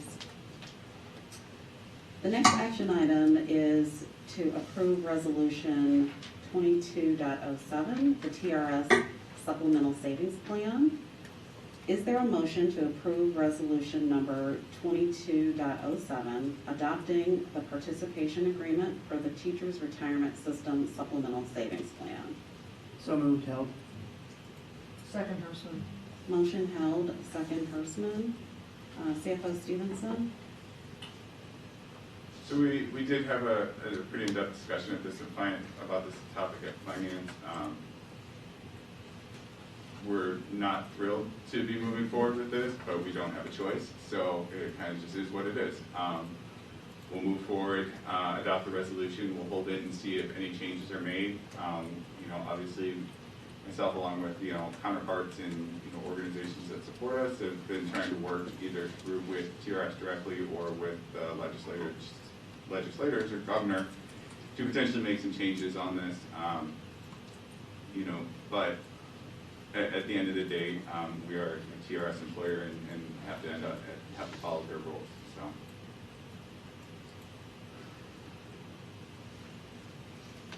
I think something else I think that came up is we already provide supplemental savings for our teachers. Right. That's, used and successful. Yeah, so we have a 457 and 403B program that we provide. We have an investment committee that oversees that, and we think we have a very good program that offers good investment options for our employees. So turning that over to another entity where we don't have any control or say in what the investment options are, what the fees are, and that we then also take fiduciary responsibility for, is not something obviously that we're, would like to endorse, but we don't have a choice on the matter.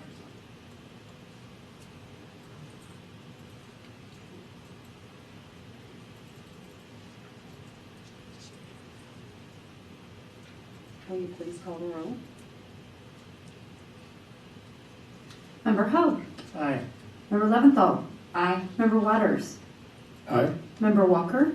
Aye. Member Hertzman. Aye. Member James. Aye. Member Hanson. Aye.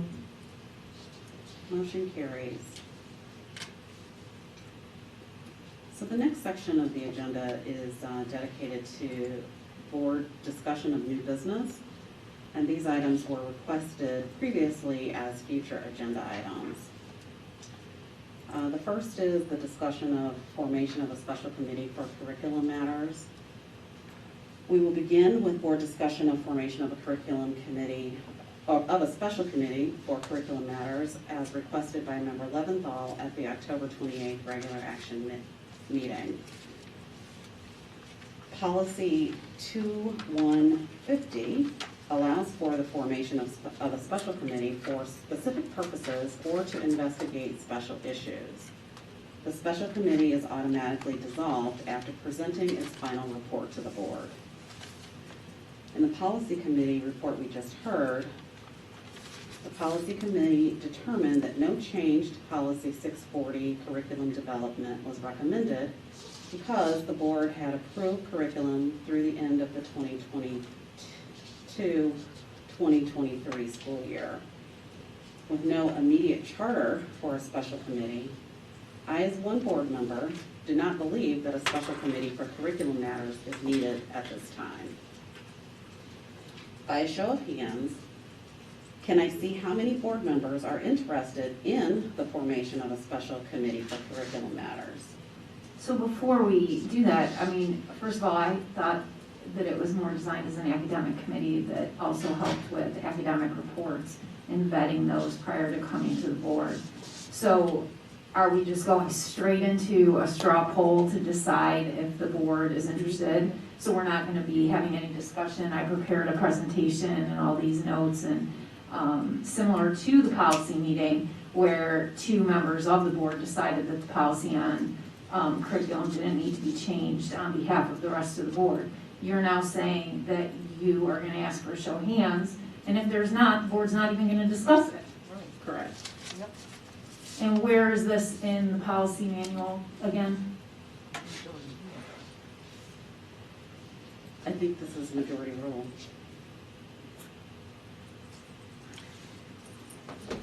So I'm going to ask again if I can see a show of hands of how many board members are interested in the formation of a special committee for curriculum matters. And I'm gonna ask again, where in board policy does it state that you have the authority to not at least let us engage in a discussion? Well, and/or, you know, relative to diplomacy, are there any board members who are not in agreement who are open to a discussion about exactly this? What I would suggest is that you connect with your fellow board members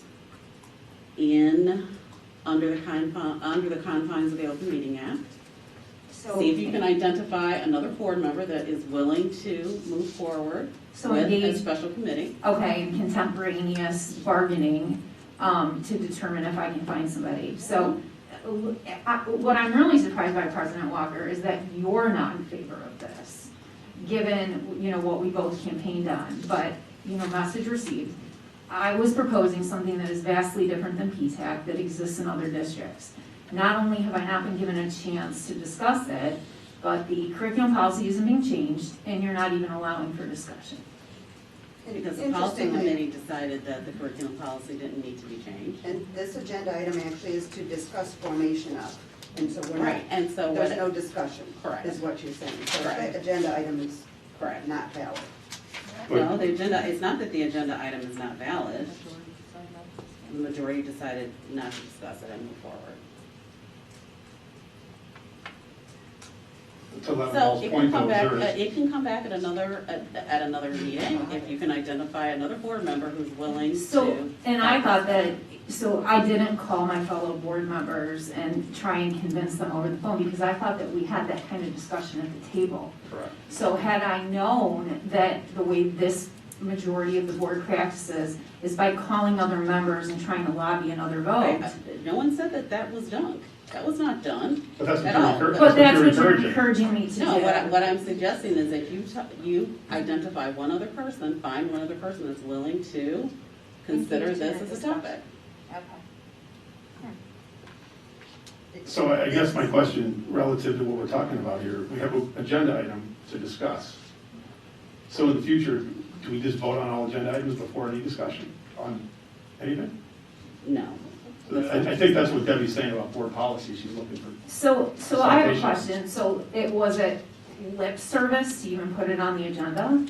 I mean, is that, you No, know, but we're gonna move forward because we don't have 4 board members that want to continue this discussion at this time. so academics are our responsibility, We are curriculum going is to board's move to the next- responsibility. we're going And to move to so the next it's as topic. We're gonna important move to our the next students topic, as which is fiscal discussion of the responsibility. If formation of you're a task unwilling force to even have a to form a conversation task about it. force for course offerings and scheduling conflicts. We cede the floor to Peggy James, I know you're trying to say something, Peggy. No, we are moving on. Our next agenda item is board discussion of the formation of a task force for course offerings and schedule conflicts. This was originally requested in May at one of our regular action meetings.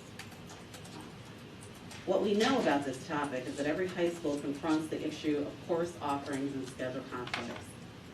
As most high schools do, District 86 has a process to address this.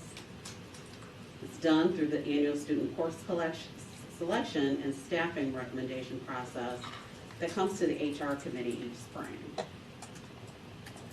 I, as one board member, do not believe that a task force for course offerings and schedule conflicts is needed if there are 4 board members that support creation of a task force. We can continue this discussion.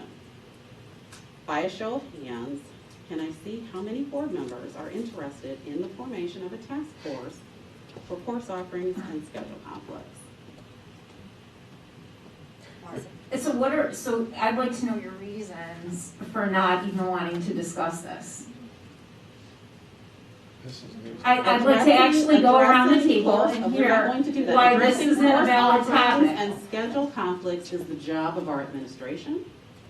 Board members who wish to provide insight on that matter should email the So superintendent the and the conversation principal. wasn't about a board committee, it was about giving direction to the administration and the building administrators to look at creative solutions And to again, accommodate that's what I'm students. suggesting, that can be done by board members that want to provide insights on that matter can And reach we out to the didn't even get that superintendent. far to determine if board members would even be part of it. So basically, this entire process is just hijacked. Okay? No, it has not Okay, been. We it don't has have 4 board members It has that been. support the Okay. formation. We don't That's have 4 board members that support the If we formation have of an a task agenda force. item. No, that we says don't want have to 4 discuss board an members that item, are willing to be open-minded to at least listen to No, what no, we excuse were me. supposed to be No, just discussing. because we don't agree doesn't mean we're not listening. No, we don't even have a chance to agree or disagree, President because we're Walker, not is it- allowed to engage in any discussion. It's an agenda item. I mean, We've never voted on agenda items being discussed before. This is a sudden change. Where's This the is not a sudden precedent? change, and again, I'm going to say this one more time, that if people have suggestions or want to address course offerings and schedule conflicts, that's the job of the administration, and if you want to provide insights there, those should be submitted to. But this made it to the agenda board, President Walker, as a function of 4 getting it So you're there. going to move to the next agenda item, So which somebody is the flip grading it. update, and that is going to come from Dr. well, we Covino. did have interest in discussing both of these items. had to There have were 4. so when did that change? There were 4 when, in order to even get this We're on going to the move to agenda the as a next future agenda item item. with Dr. Covino, with his update, or I'm sorry, with the principals and the update on grading.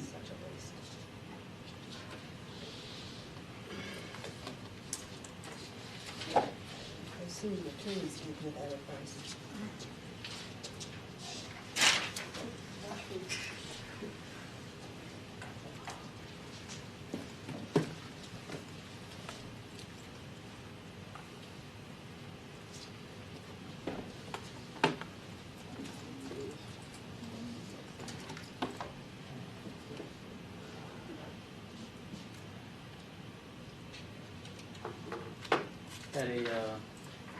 At a past board meeting, there was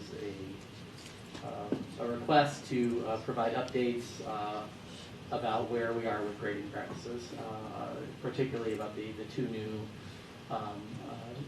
grading practice changes for the 2021-22 school year, notably the common equal interval grading scale, as well as the grade weight category framework that each course was supposed to use, that is using.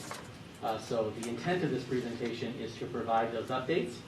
I'm grateful to the board members for sending their questions in advance so that we could address the concerns and or questions that you had specifically. This presentation is actually split into 2 parts. The first is information related to what we as a district and building and learning leadership team, district building administration and learning leadership team have been looking at and was a subject of the meeting that we had just last Wednesday as we started to look at and evaluate some of the changes and how they've impacted student grades. And then the second half of this presentation is very specifically answering questions that were sent to us in advance of the meeting. And they will be noted at the top of each slide if you've reviewed the presentation. They may not be verbatim what was asked, but if there were multiple board members who asked a similar question, we lumped them together into a single question. So just to provide just a little bit of an overview, go ahead, Keith, let's advance. These are the overarching principles of all of the changes. Having a grading system that is accurate, that is actionable, and holds students accountable. And in general, we feel that what you're about to see provides evidence that that is actually what is happening. That grades are accurate, they're definitely actionable, and students are being held accountable to the work that is essential in order to demonstrate knowledge and skill required to complete each course. I would like to just sort of add at this point in time one of the board members, since I'm saying it's a good one, I will say Member Waters asked a question that I'd like to frame the whole thing around, if that's okay.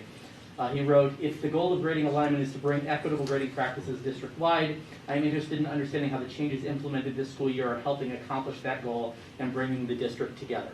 And I believe that this presentation in general addresses that question. We will be specific about it, but I think that that type of question is a really sort of high-level good question to think about to frame this entire thing. How are these practices, A, bringing the district and all course teams together and teachers collaborating around these things, and we're going to also be demonstrating what the results are at this point in time as well. Just as a note, and I just mentioned it earlier, the next few slides, which Principal McCorney and Principal Walsh and I will discuss, were also discussed with the Learning Leadership Team. As a reminder, a team that's been in sort of unified together to think about and to lead on grading practices and changes over the last couple of years. We met, the last time we met was 2 weeks ago Wednesday, and had about a half-day meeting. Okay, a few weeks ago.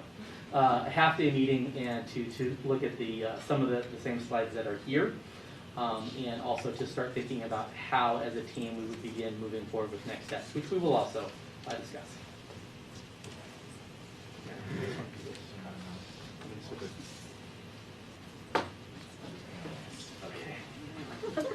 It's gotta be rotating chairs. Every single slide right there.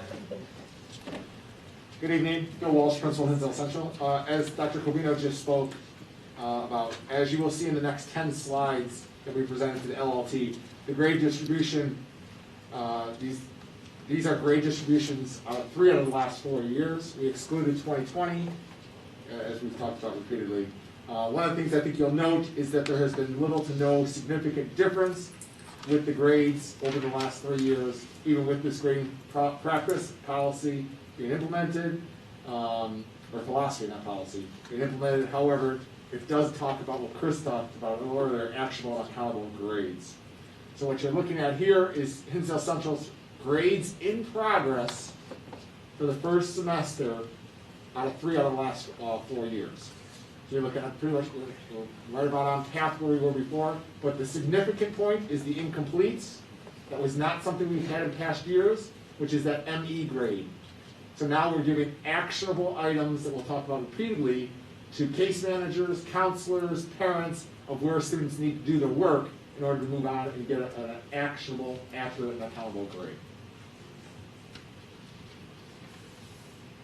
Our data itself is similar. You can see we have an increase in the number of A's, a decrease in all of the other letter grades, but most notably, just like Principal Walsh said, the incomplete grade being available for issue in the middle of a semester is new, and it does highlight just that idea of actionable grades so that it's very clear to students, parents, and every stakeholder in our organization that there is actionable work that needs to be done in order to improve the grade. This slide communicates course grades in our social studies department who transition from total points to a weighted grade category. And again, you're seeing little to no significance, although you are seeing the A's rise, the B's are pretty much even, but again, the incompletes show up, which were not there before, telling our counselors, social workers, case managers, and other individual parents, as well as students, okay, this is where I need to center my focus on now. We do have the slides organized by building, and this does not happen every time, but in this case too, our data mirrors Hinsdale Central. We have increases in our grade of A, and then also increases in the grade of incomplete. So it just kind of shows that idea that weighted categories in these particular cases are helping our students be successful with those A grades. Okay. This is science department. Here we are reporting how science courses are reporting grades as they transition from total points to weighted categories. And you're seeing the change in those grades. So I believe these are individual random students selected from these classes. It's not the overall class, but we randomly chose students. Some random honors, I don't know, spin the wheel, I don't remember how it was done. And they got some students, and the reporting, you can see last year, or 2 years ago. 2 years ago. I think it's 2019. 2 years ago, that student with this grade scale might have 90.7. They were at 87.8 on the total points, and under this system, they were 90.7. So the green represents the grade went up, the red represents the grade went down, transitioning from total points to a weighted category. It's a confusing slide, even for me, and I'm presenting it. I have the next slide that gives us the same data from the history perspective. So just like Principal Walsh said, there was like a column to like MyLab before course that actually had student names, which obviously we're not including for this presentation. But this just shows you again, if we look at the same exact student, same exact grade, same exact course, Next. and look, what? No. The slide hadn't moved.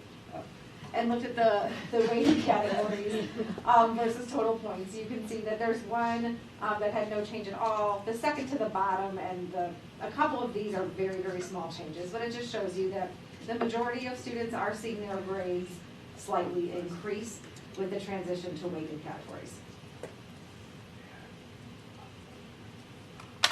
Again, on this slide, what does the impact on IEPs?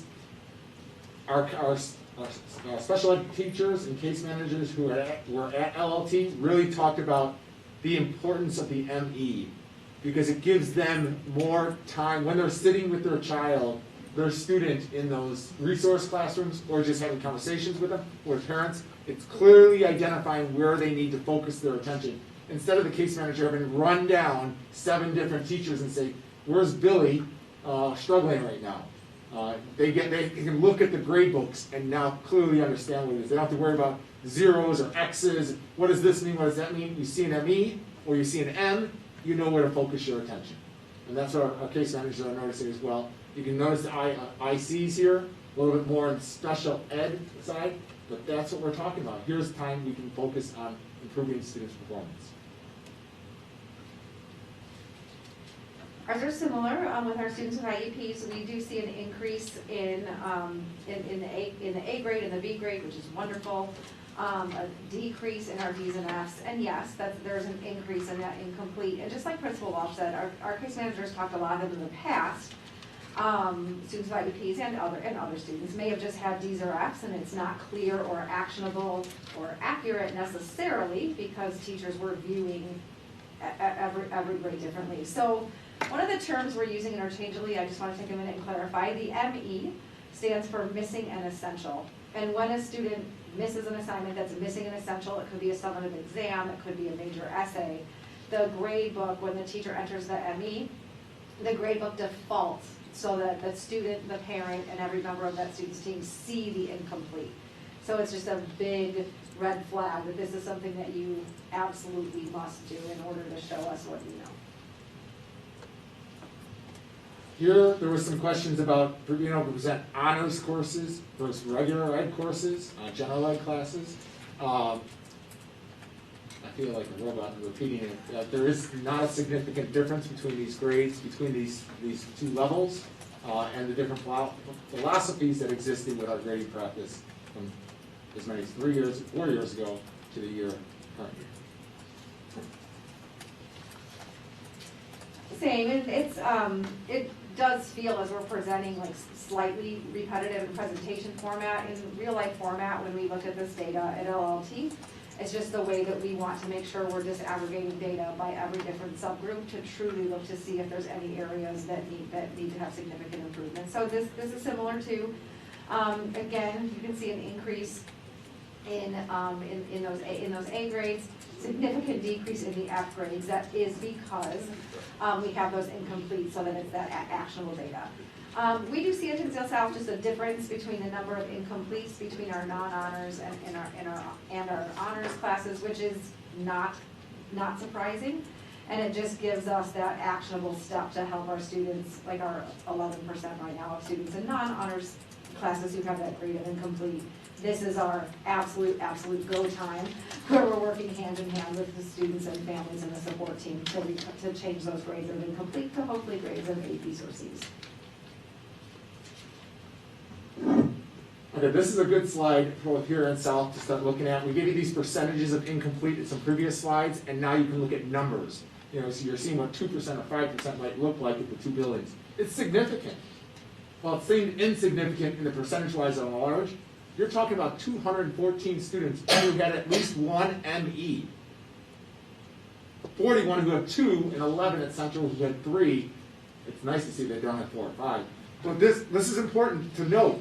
The ME in the past could have been coded in a lot of different ways in a grade book. It could have been a 0. It could have been an X, which could have meant a lot of different things in a lot of different areas. It could have been excused. It could have been blank. And what it didn't do is didn't tell the teacher, it didn't tell the student, it didn't tell the parent, the counselor, the caseworker, it didn't tell anybody what grade this child actually had. And then all of a sudden you get to the end of the semester and a lot of things could happen. So the ME and this philosophy, this practice really is enabling us as staff members, as Red Devils and Hornets, to really hone in on a student and identify actionable steps to make an accurate grade for a student. These are our number of incompletes. We are tracking it very closely. We do anticipate it continuing to go down. And just like Principal Walsh said, sometimes when students are struggling, like you can see, we have some students who do have multiple incompletes. But this does allow us to give them like actionable and accurate steps of what needs to be done. Whereas in the past, sometimes, if a student had an F, and a very low percentage, it could feel like defeatist, like there's nothing I can do, I don't even know what I have to do anyway, or what do I need to make it up, and it wasn't clear to everyone. So there's a significant increase in transparency and consistency across the board, and we do anticipate these numbers going down significantly before the end of the semester. This is kind of, like I said, the big crunch time between now and when the semester ends, something week in January.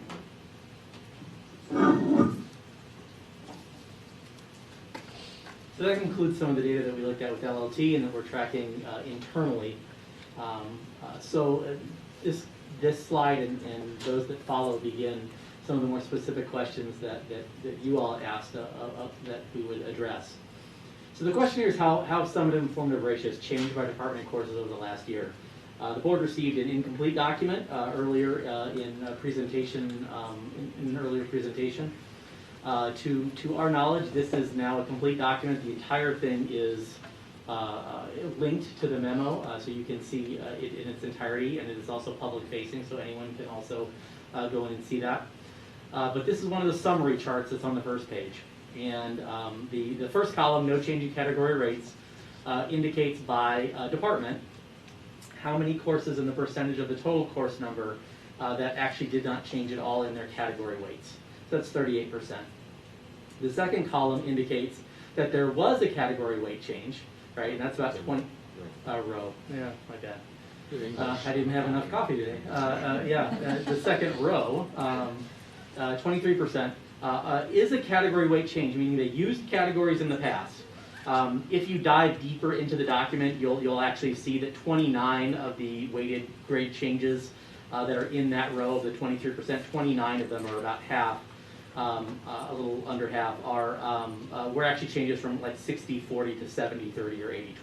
So within about 10 to 20 points in there. So these weren't like giant shifts. 18 of them actually went from 80-20 down to 70-30. Right, so in general, that second column is a slight change, but category weights were used. The third column is actually really interesting from a curriculum development perspective. This change actually, I said column again, didn't I? Okay, the third row is, from a curriculum development perspective, is interesting and talks to us about the work that is ongoing here. Those numbers indicate places where course teams, because of this, have been forced to work together in order to come to a common weighted category. They didn't use total points before, but they used a variety of other, if there were 6 English 1 teachers, all 6 could have had a different weighting system, right? But now they have the same one. So that, you can see, is notable in English, it's notable in CTE courses specifically, and a couple math courses, right? And then the last column, last row, is the, really having a tough time with that. The last row is about those that change from total points to weighted categories. And you can see that they are lumped in the same departments where we showed you earlier what the actual grade distribution changes were and why we were looking at those students and trying to tell whether or not there was an impact based on that total points change to a weighted category change. And just to reiterate, there wasn't a dramatic change, and in most cases, students experienced somewhat of an increase in their grade based on the shift from total points to weighted categories. That was our finding. So Chris just gave you the overview on the rows of what was going on within the different departments. This is a more specific look. And imagine you being a sophomore student, a grade 10 student at Hinsdale Central or Hinsdale South, doesn't really matter. This would be a typical schedule. You're going to wake up at 8 a.m. and you got English 2 honors, Period 2, you're taking chem honors. Period 3, you're getting that blood moving in PE. Period 4, you're taking algebra 2 trig honors. Then you're going to AP Euro. Woo! Ended up with Spanish 3 and then band. So there's your typical schedule for the day, right? So if you're looking at that child, what you're now looking at is what were the different scales, the grading scales used that student might have experienced in the course of their day, in the course of their studies. In 2020, they could have had grading scales used 3 different scales in English 2 honors. They might have one of 4 different scales in a different chemistry class. In PE, they had 1 scale and they're all following. In Algebra 2 Trig, there were 4 different scales depending on which teacher you had. I'm saying it right? Yeah. If I'm in AP Euro, 1 scale, but it's AP. You saw that a lot in the AP classes. Spanish 3 honors. There could have, depending on which teacher you had 4 different scales. So kids in one class had this scale, 3 other kids might have 3 different scales. And then in band, I thought this was ironic, and I was actually shocked when I saw this. There are potentially 2 different scales. But now you look at this year, common D86. No matter which class I'm in, I got the same scale. The same with late work policy. Look at that. It varied by teacher. In English 2, you could have had probably 8 different teachers. One of 8 different teachers. Chem honors and so on, varied by teacher, varied by teacher. The course team determined. So Spanish, world language has been moving on this ship for quite some time. They were course team determined already. But now this year, the late work policy is exactly the same, no matter what your teacher is. And you as a child understand it for the same purpose. The next portion, the way I like to describe this slide, this is where we were, this is where we are, this is where we're trying to go. We've got the scales, we've got the late work policy figured out. We're not common across the buildings, we're gonna get there. We need time, because we need not only time, but we need time to meet, not just time in general. Our staff have to get together. We don't have that time. We also haven't gotten to retakes. We've been spending a lot of research and doing a lot of research on these other things. We're looking at retakes right now in our research. We're going to spend much time second semester in these flex days looking at retakes. Would I like it to be, would we like it to be the same right now? Absolutely. But the right thing to do as practitioners is study what does the best practice say. Don't just snap your fingers and make a decision. Find out what our researchers are saying across the country, across the globes, and figure out what's the best practice, and then apply it to the students and buildings at District 86. But you can see that retake column, not row, the retake column looks a lot like that top column for the grading scales from last year, because we need to get there. So can I just ask a question though about the retakes with everything that you're saying in mind? Will something be done in the second semester to adjust for the fact that there was a discrepancy in the retake policy? Well, I think I would ask the question is, what would you like us to do? And if you're asking, if you're trying to tell us to do something, we don't know that that's the best practice. That might not be the best idea. And we got to look at what we're talking. Are we talking retake of formative? And is quiz going to fall under formative? Are we talking retake of only summatives? Well, how many retakes and when should it be? What should it? We got. It's not as easy as just making a decision, because there's always going to be some unintended consequences, as there is for this, right? We're not talking widgets. We're not producing widgets. We're dealing with curriculum, and we're working with students.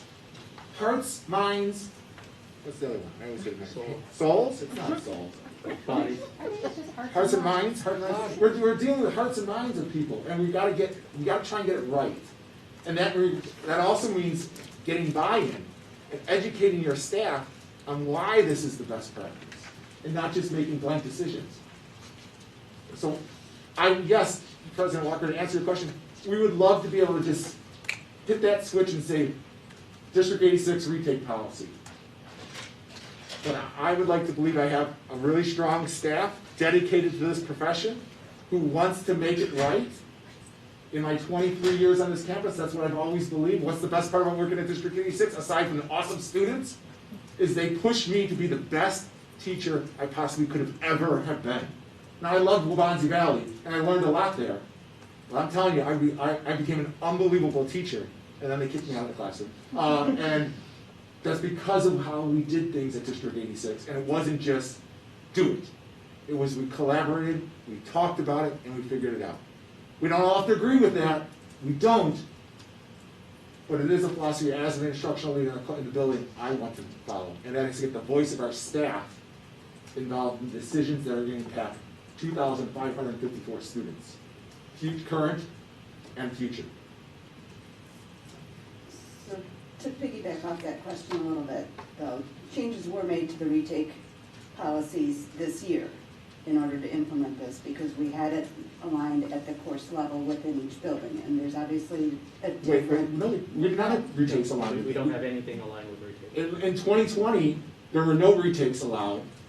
It varied by teacher. Right. That's what she said. Oh, I thought you said it was aligned. No, it's when we rolled out this year at the building level, Yeah.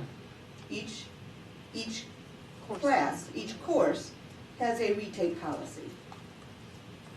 No, Yes. Well, the retake policy might be there or none. Yeah. right. Is that what you mean? Yeah. Okay. Yeah. So they may be different within the two buildings, but within each building, the retake policy for English 2 honors, in this In this example, case. is they don't take retakes, but they can do multiple drafts.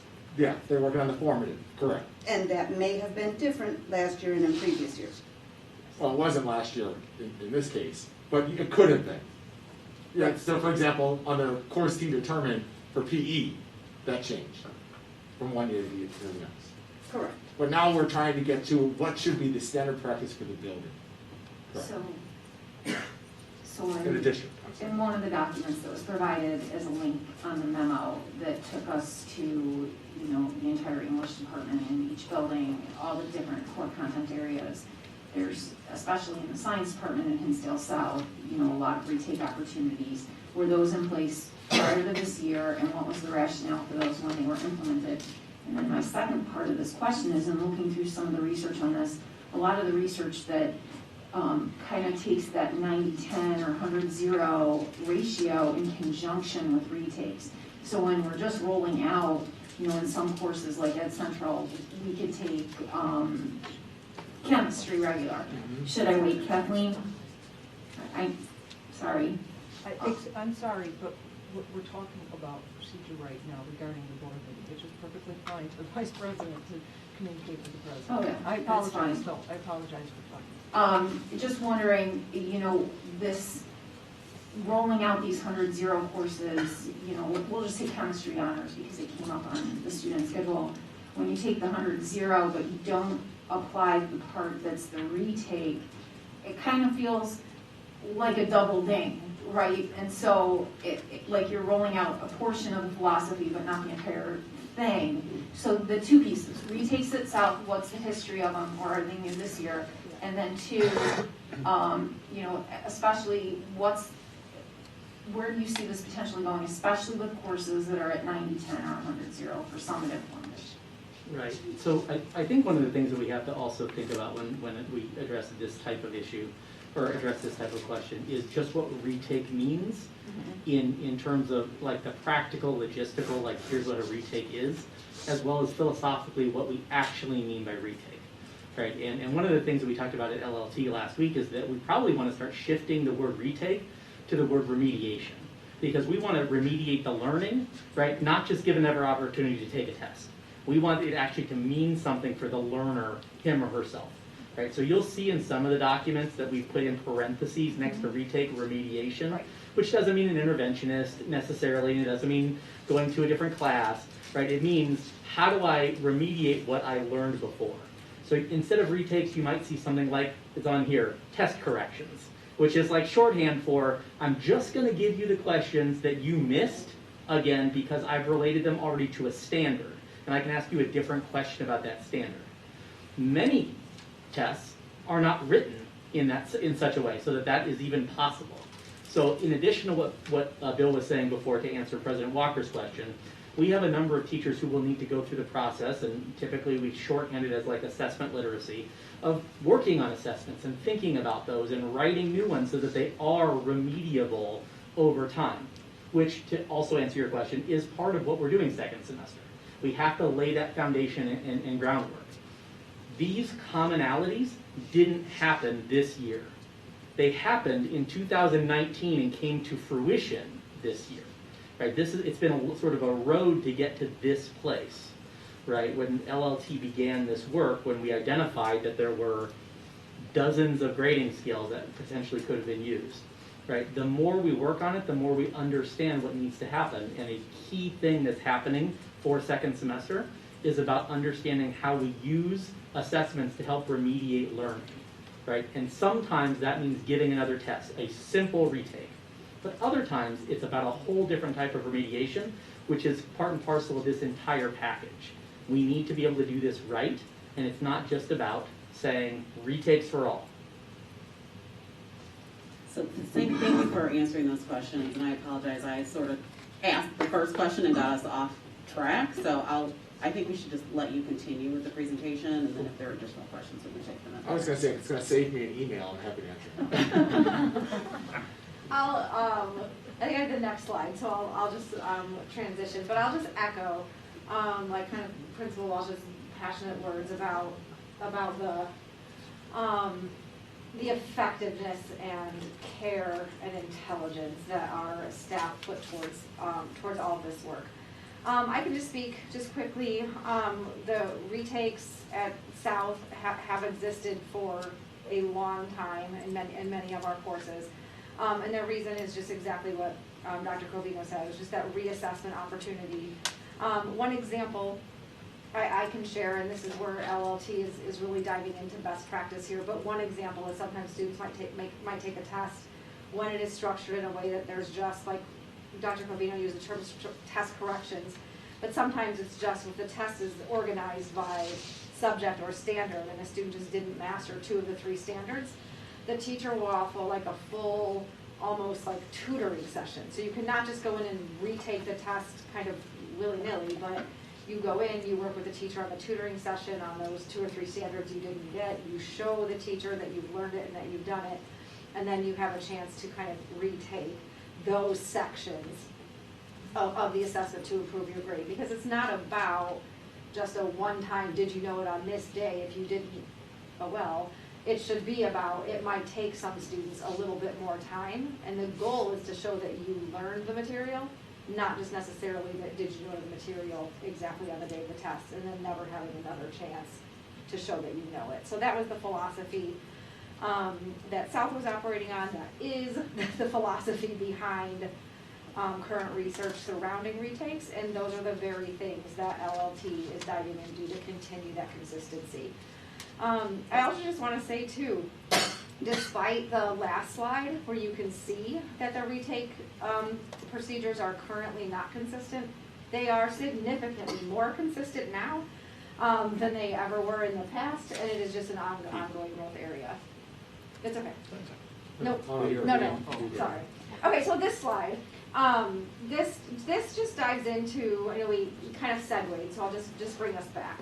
But this just talks about of the weighted categories, so how many changed. So I know we spent a lot of time like talking about the courses that are 100-0, and you can see that that represents only 5% of the total of courses. So 85% of all of our classes in District 86 are either 80-20 or 70-30. So just that idea that summative, formative, balance, 85% of our classes are either 70-30 or 80-20. And then you can just see 2% are 85-15, 6% at 90-10, and then 5% at 100-0. That just gives you some of the scope.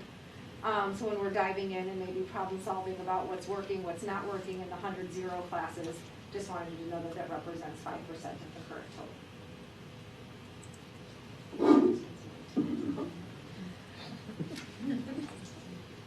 So this was a question that was asked just about like what kinds of in-service and training were teachers given in order for making these decisions. And so we just went back and looked through the history of where we got here, and this is also in that realm of never-ending improvement.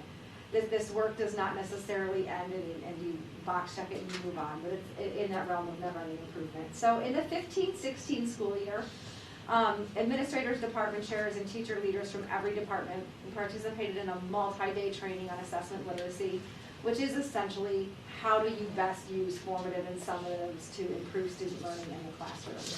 This was implemented as kind of a train-the-trainer model. Teachers and department chairs then went back to their departments and started infusing this work into their daily practice.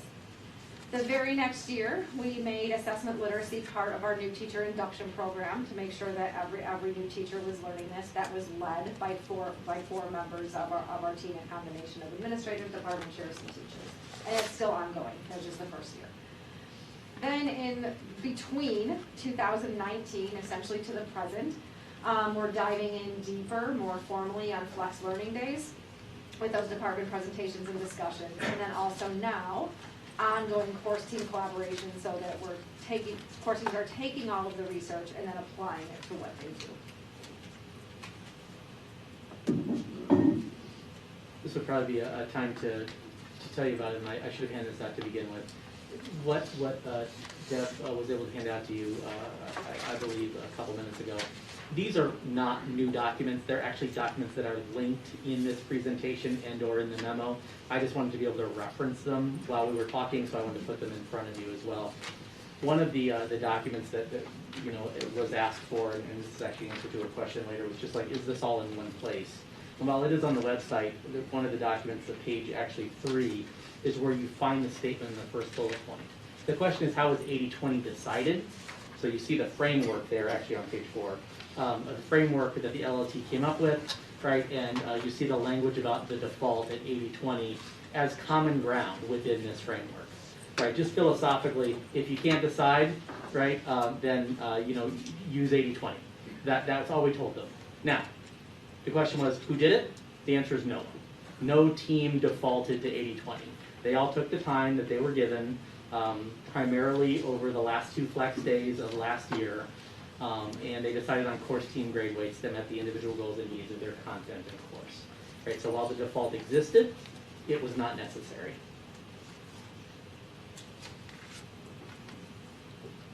All right, question about feedback from staff and students and what format was used to collect this data. From the staff, I think we've been talking about these LLTs and these flex days. That was primarily the way we got all staff engaged in. I mean, the District 86 spent a lot of time and resources to call half days on Wednesdays to put all these staff in rooms. So that was where the majority of the feedback came, led by department chairs and the teachers, our licensed staff members that served on LLT. We also gathered data, Panorama. I had a staff meeting today and gathered data on some conversations. So those are always a very central part of those things as well. Superintendent Apprentices Roundtable, which is those board, HHSTA building reps and a few other individuals. The principal HHSTA meetings. Both Aaron and I meet with the union presidents along with some other subcommittees. I don't know if you call yours morale committee, we call ours shared leadership, but Mine is called building reps. yeah, okay, building reps, shared leadership. So we're sitting down with those individuals and gathering information. From a student perspective, returning to school full time has been difficult. It's just like 18 months or however long it was of that hybrid learning environment. It created some practices within our students, especially those who have never been in high school for the most part. Coming back was difficult. The comparison that Dr. Kovina liked to type on here is like going from 0 to 100 in 3 months. I drive a Tesla. I got there in 10 seconds. It took him 3 months because he drives a different car. But the idea is it was really fast. It was really fast to get there. So we gathered data from students. There are student leadership groups, Superintendent Apprentice, and you were at some of those as well, have been to student council meetings, principal student advisory council meetings, the student surveys from SEL, the Panorama surveys from students, and then PTAC, that Parent Teacher Advisory Council as well, which is a Board of Ed committee. So we've been gathering data anecdotally from all these students, as well as in a more formal manner from some surveys as well, trying to get their understanding of grades. It's different. I definitely will tell you that. I think Christine and Jenny who don't want to hear me talk anymore would have told you the same thing. It's definitely different this year than it was in previous years, but I think there's a lot of reasons it's different. Just coming back has been different.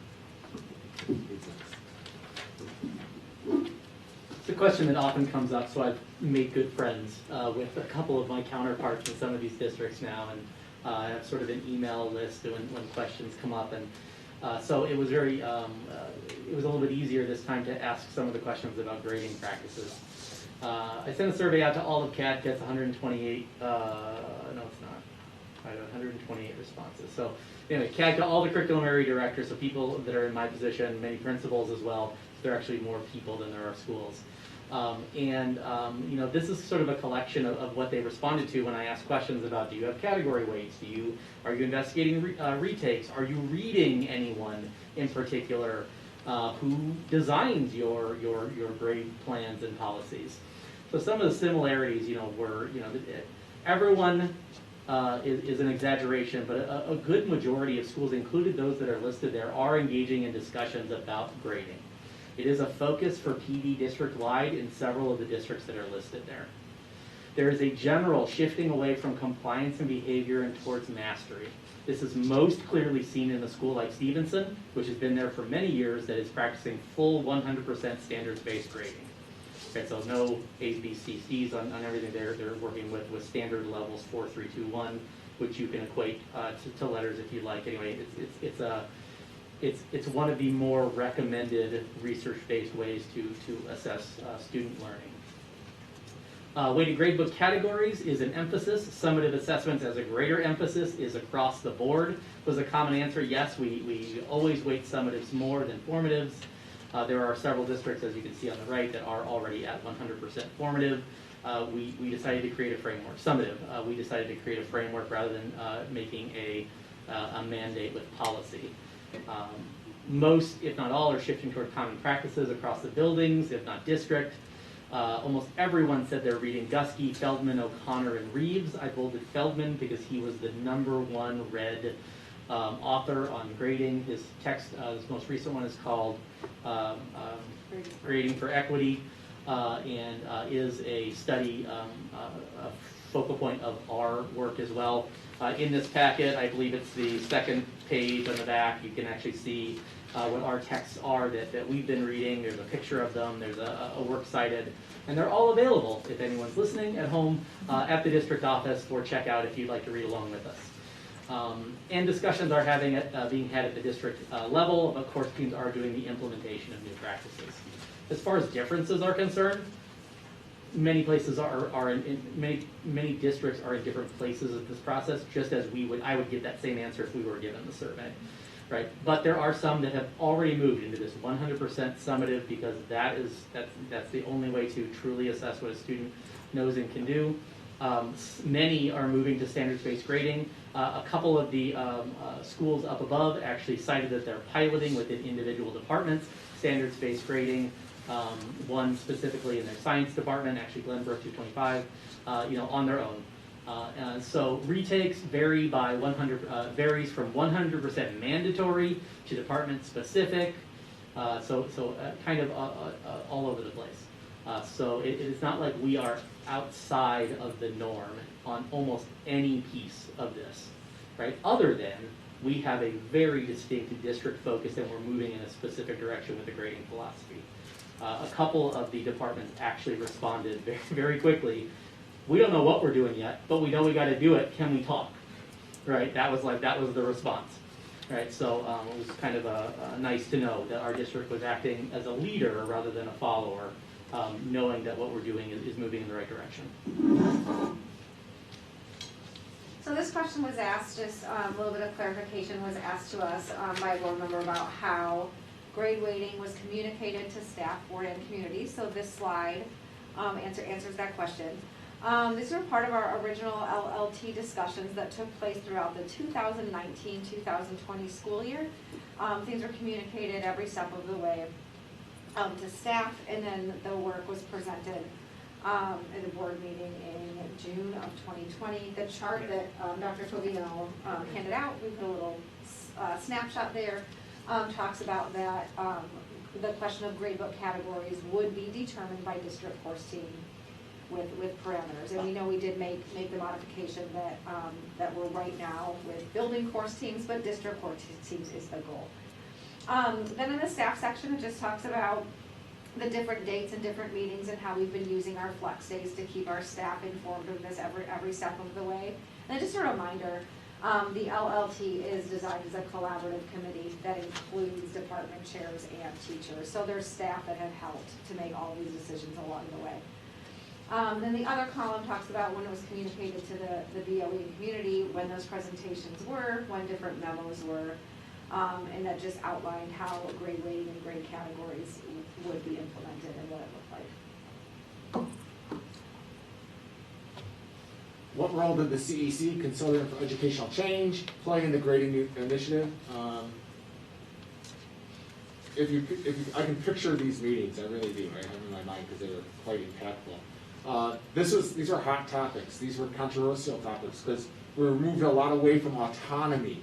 There was a lot of autonomy in the classrooms. You can close your door and teach. Now we're moving to, you're going to do what your colleagues do, you're going to do what your department does, you're going to do what the district does.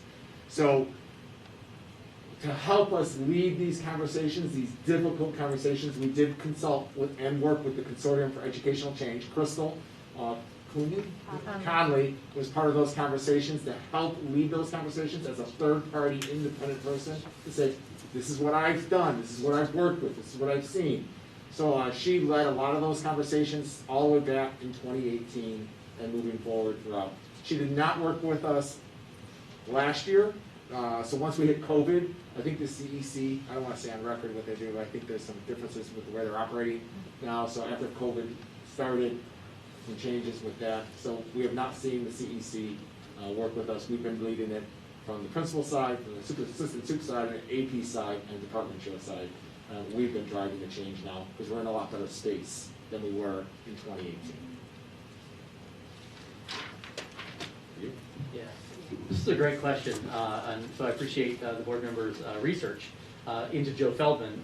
The article that the board member references is linked here in its entirety, if anyone would like to read it. And the question was about, certain groups will see a grade deflation. Actually, grades go down with more equitable grading. And that's what Joe Feldman's research does show. So part of the overview in that document that's linked, I believe it's page 5, yeah, it's page 5, says that there will be a decrease for students who are historically a decrease in DNF for historically underserved students. It's also possible that students from historically privileged populations might see a decrease in A grades. That was one of the findings of the research that he was doing across hundreds of schools. We've done a more extensive reading of Feldman's work, LLT has, and he does say this in other places too, clarifies that as grades become more accurate assessment of what students know and can do, as opposed to compliance and behavior indicators, there may be grade shifts. For those that rely on compliance over mastery, grades may decline. Right?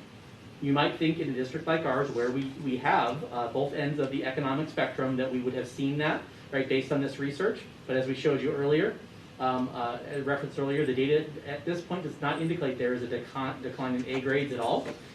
We see a decline in F and B grades. We see a rise in incomplete grades or the ME grades. A near shift from the Fs to the MEs, indicating, right, that where a student was failing before and might have just sort of given up. Now we know the 4 things they have to do very specifically in each class in order to get that F into a different range, right? So the research that is indicated there, which is not definitive, does not bear out in District 86. All of our students are performing as well, and in some cases better than they were before. I believe this question goes to your question earlier, President Walker, about will there be an opportunity to consider offering retakes during second semester for those classes that do not offer them currently. So what you're looking at on the right-hand side are 16 courses within the same department and the different practices within those. I don't think there is one answer that can be just given right off the bat. I think we have to look at this, and that's what we're doing during these flex days second semester, is looking at their assessment literacy and curriculum alignment needs to be addressed before we come up with a universal practice or policy. Because there's a lot of different options, and those are perspectives of 16 different teachers. they're not in agreement here, for us just to tell them without gathering some input and looking at it more purposefully, intentionally, is what we're looking at doing. So semester 2, as I said, flex days as well as department grading alignment conversations are focused on this area. Might you see a shift on their own? Potentially, but I'm not sure you'll see that as well. Universally, definitely not. But right now, teachers do have some autonomy. They have that autonomy still. So there could be some shift, but there's nothing from us saying that you have to. Also appreciate this question, both because it's a good one that others probably are wondering about, but it also gives us an opportunity to just kind of take a step back and talk about how this all fits into the bigger picture. Right? We are doing a lot of work in a lot of areas under some great leadership of our assistant principals and our department chairs and our teacher leaders and folks from the LLT. But the question specifically is, as a result of the alignment, our pacing of courses, is everything going to be lockstep? Right? And the answer is almost always no. Right? Students are individuals. What did you say before? We're not making widgets. You know, so there's going to be variation in how curriculum is delivered. Right? But and the grading practices discussion is not in any way locking in some sort of lockstep way that we teach. Right? But in general, as you think about this, which I think I've put on a slide before, you know, we think about this sort of curriculum alignment vision in 4 phases, and each of our teams is in a slightly different place. We actually, as we told the board, launched the program teamwork for our special ed department this last week under the leadership of Mr. Martzoff and Mr. Vertine and our special ed directors. Right, and so that work is being engaged right now. You as a board saw the work of the program teams from science, math, English, social studies, world languages, CTE, PE, you were so they're now in phase 2, and you'll notice at the bottom of phase 2 is the discussion of common grading practices. So we are shifting, right, this discussion of grading practices to the place where it makes the most sense.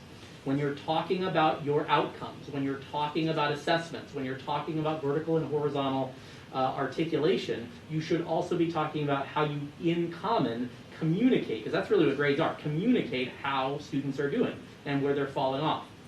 Phase 3, you'll notice a application of common grading practices, and of course we want to get to 4. You know, and this, if we were doing it right, would be a little bit more like a circle. Right, but in 4, we are using all the data that we are now collecting, as several community members, I believe, sitting at this table have said, you got to use real-time data. You can't have lagging indicators. We need to get there by developing the assessments, right, that I was referring to earlier, that we've been referring to in this type of presentation, that are standards-based, that we can use to drive data conversations at the course team level. So that's part of number 4. So the general answer is no. It doesn't make everyone lockstep. It doesn't put everything on the same day, right? But it does gives everyone a common language and a common set of goals, and in some places common assessments, and we believe those will develop more over time, so that we can have these common conversations about how to improve, you know, student learning. This was a question from a board member, what should we do about the complaints from the community? And our answer to this, when Principal Walsh and Dr. Pavino and I collaborated, is the same answer that we would give with any complaint or any question that any community member or parent or student had at any time, and that's just to contact us and to let us know what it is so that we can problem solve it, whether individually or on a larger scale. So first and foremost, anyone that is concerned, we ask that they contact the teacher directly about those questions. If for whatever reason the teacher isn't able to answer the question, which sometimes happens, the DC should be contacted, and if it continues to not be resolved or there's still concerns, then we ask that someone contact either a building principal or an assistant principal or district leadership to address what their questions are. And we just want to reiterate, for a way for this change to happen healthy and in real time and ongoing and allow us to problem solve with individuals, we do feel strongly for our individuals with concerns that the Board of Education should not be the first point of contact for any curriculum concern. We do ask that anyone with concerns please work directly with the buildings. Board of Ed question, please provide data on the number of drops and level changes for the school year. Notice the far left is this year, 19-20, 18-19. Yeah, then there's the drops by department. It's, Well, the claim was, the Yeah, rumor that we were hearing the is there's a social- lot of yeah, students yeah. who are dropping classes, way more than ever before. And it's a result of grading changes. I think what's important to note is, if you see on social media, oh, all these kids are dropping, well, sure, you have 441 kids drop classes. It happens, but it's not significant from one year to the other or crazy over the top this year. It happens. It's a natural course. Kids are misplaced, things go on in our lives that cause us to change levels, change classes. It's a part of life, but it's not out of control as individuals might be telling us. Our data in Hinsdale South mirrors that also. For us, like in this current school year, we had 296 students drop a class. In the previous 2 school years, we had 338 and 330, so ours has actually gone down. And then the color chart, like Principal Walsh said, it gives that to you by department. And you can see that, like just for example, in English, we had significantly less drops. In math, that number did go up slightly. So it's just something that our department chairs and our teachers continue to look at. The issue with math, Dr. Covino referenced this, I believe, in the SAT presentation earlier. It's the sequential nature of math that just the interruption of COVID made it significantly more difficult. Just for clarity, the prior years, are those the first semester, correct? We're talking about the same points in time. Through October. So we're not, yeah. Semester to semester. Yeah, it's- Beginning of school year through October 30, Yeah, in it's each to- chart. Total drop courses through October, so it would be, sorry, exactly what Dr. Covino just said. First day of school through the month of October. You don't see much drops after that. Okay.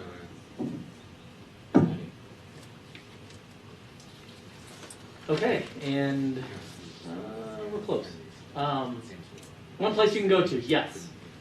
Thanks to Mr. Jaskolka and the communications department, Alyssa specifically, we've updated our academics page and some of the links that are there to some of the most recent board presentations, board decisions, and we have a specific place where everyone can go. If you click on that academics page, you see what I don't love is a picture of me with a little bit of information, but then there's also a place on the left where you can see broken into 2 different categories, stuff on grading as well as curriculum alignment.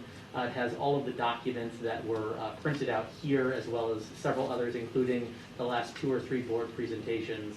Up until last week, I believe what was on there was a 2020, summer of 2020 update. So, you know, the beauty of websites is that everyone can get to them, and the curse is that you have to update them to make them relevant. So we're going to do a better job of that. So everything that is here in this presentation will be, of course, we wanted the board to have it first, and then we'll update this presentation on there as well.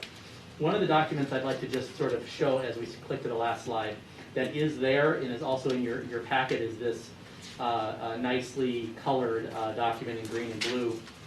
Superintendent Prentice challenged me and I failed about 2 months ago. She said, we need a really easy to read 1-page infographic on grading. And I said, sure, I could do that, naively. And as the team started to try and develop such a thing, we realized that what we were trying to do was kind of just provide this sort of larger scope and sequence for the work. And really to answer Member Waters' initial question, which is the question that's here, is how is all of this coming together to bring the district together and to improve student learning, right? And so we hope that this document helps to do that. The way to read it is to down the left column, right, is all of the high priority areas that were outlined in this document, the colorful one on the front. So you'll see all of those in the left column, right, as well as the rationale, the sort of the baseline. If we're thinking about change theory here, you gotta have a baseline, you gotta understand what the rationale for his change, and then you see what the changes were, and we're demonstrating the results at this point in time. We saw the 2019, 2021, and then the middle green column is our current school year, where you see the implementation of a common grading philosophy. Actually, it was last year, but we have the implementation of the grade scale as well as the category weights. If you're asking the question, where does the rest of the stuff come in? This is a chart where you can see an answer to that question. find the thing that you're looking for, if it's late work policy, if it's a reassessment policy, if it's academic integrity, if it's homework, and you'll see some indication about where we believe it will be over the course of the next 2 to 3 years. I would anticipate that this, like the program of studies, is a living document, and that every time LLT meets, from now on, we will start with this and see where we are and update the document. That is actually how we started the last LLT meeting. They went through this, they made some changes, corrections, and now it's presented to you. It's linked on the site, and we would anticipate using it to sort of allow everyone to see where we are in this very sort of large work. I wrote there at the top of the slide, grading practice alignment is not easy or fast work. It's clearly taking time, but it's good. So those bullet points are in general. So far, we have grading philosophy, we have grading scale, we have grade weight categories, we have an extra credit practice. This year, we are discussing late work practices, second semester that is, late work practices, remediation and or retake practices.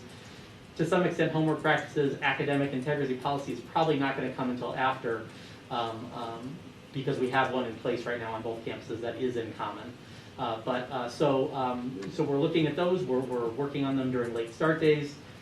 We're actually going to make a connection between the last work that was instructional equity focused to grading practices over the course of the 4th Flex Learning Day, which is in February.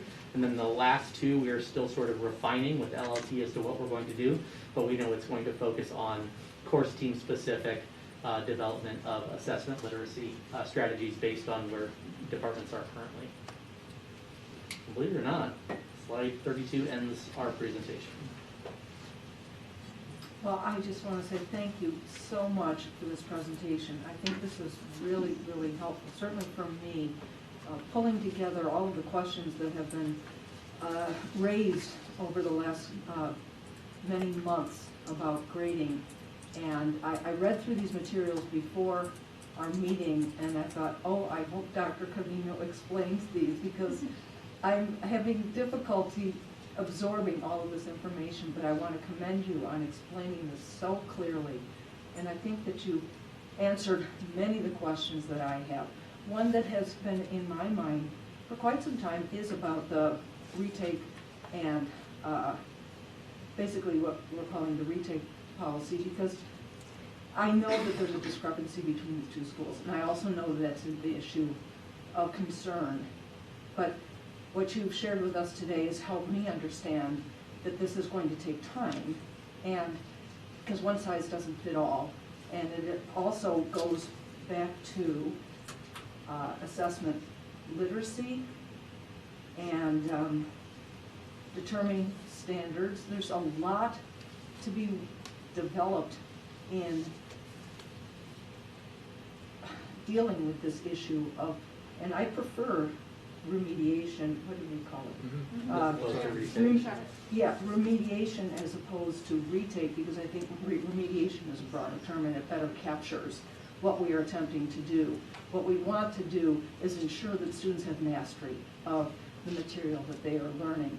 And everything that you have been talking about tonight has been so helpful for me in thinking of that overarching goal, which is that our students have mastery. And it gets back to the 3 things that you were talking about: accurate, actionable, accountable. And they all work together, and there's not going to be a quick answer, quick fix, one size fits all for some of these questions that have arisen, and in particular on the retake. And so I, as a board member, want to thank you for explaining the complexity of the issue, but I'd also like to suggest to the rest of the board and to the community that we give our administration some time to work through this and to gather the information that they need in order to address this issue. And I completely understand now why there's not going to be some directive for 2nd semester this year. So I would just, I would ask that our fellow board members give our administration some room and some time to deal with that particular issue, because that seems to be a really complicated one that is not going to be solved overnight. But I have confidence that our administration, working with our LLT and working with all of the levels, and by the way, our teachers are to be commended, because they are the ones who actually put all of this into its place. They are the ones, I hate these terms, operationalized, but they are the ones who do it. And we need to give them credit for what they're doing. We need to give our administration credit for what it's doing. This is a huge undertaking, and it's not going to happen overnight. But I feel very comfortable, based on your presentation, as to where we're going and why it's going to take time. So I just want to commend you all for what must have been hours and hours and hours of time, pulling together the information that's in this presentation. And you piqued my curiosity, and I'm thinking I might want to read some of these books that you have on here, because this is really interesting. So thank you so much. I have a few questions. So I'll start with a comment about the M and the ME. And you agree that it's a much better universal gradebook connotation, you know, as opposed to flagging it, or, you know, some of the other portals have used other methods, but they haven't been consistent. So this, I think, was an improvement. I think one question that's going to come up for the community, since it was mentioned tonight, is the LLT planning or trending towards standards-based grading? I think that's one question. And the second question is, I don't think it's a surprise to many that, you know, Lyons Township has adopted a similar policy, and it's being met with some resistance as well.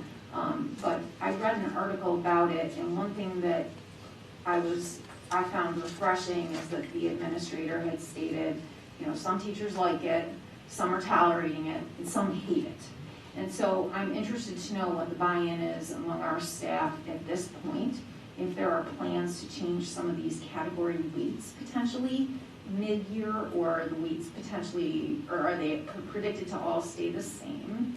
And, you know, kind of just get a feel for, you know, this loss of autonomy and how teachers are feeling about that, and if you have, you know, buy-in or not, you know, in terms of your staff. I'd be happy to answer some of that in our one-on-one meeting as well. When we began this work a while back, standards-based grading was a conversation, I'll be honest, it was. We thought that was an enormous shift from the autonomy that was going on in the classrooms, and thought it was going to be very dramatic. There was not a lot of buy-in for it at the time. People hadn't really understood it either. They hadn't delved into any of that work. Might we say we might be a little closer today? Maybe. I don't want to speculate that, because we haven't brought it back up. We have all this other work. We just got to here. We're not really circling back. Well, what do you think about standard-based grading now? That really, I like my job, and I want to continue leading it with my staff. So we haven't really gone back to that.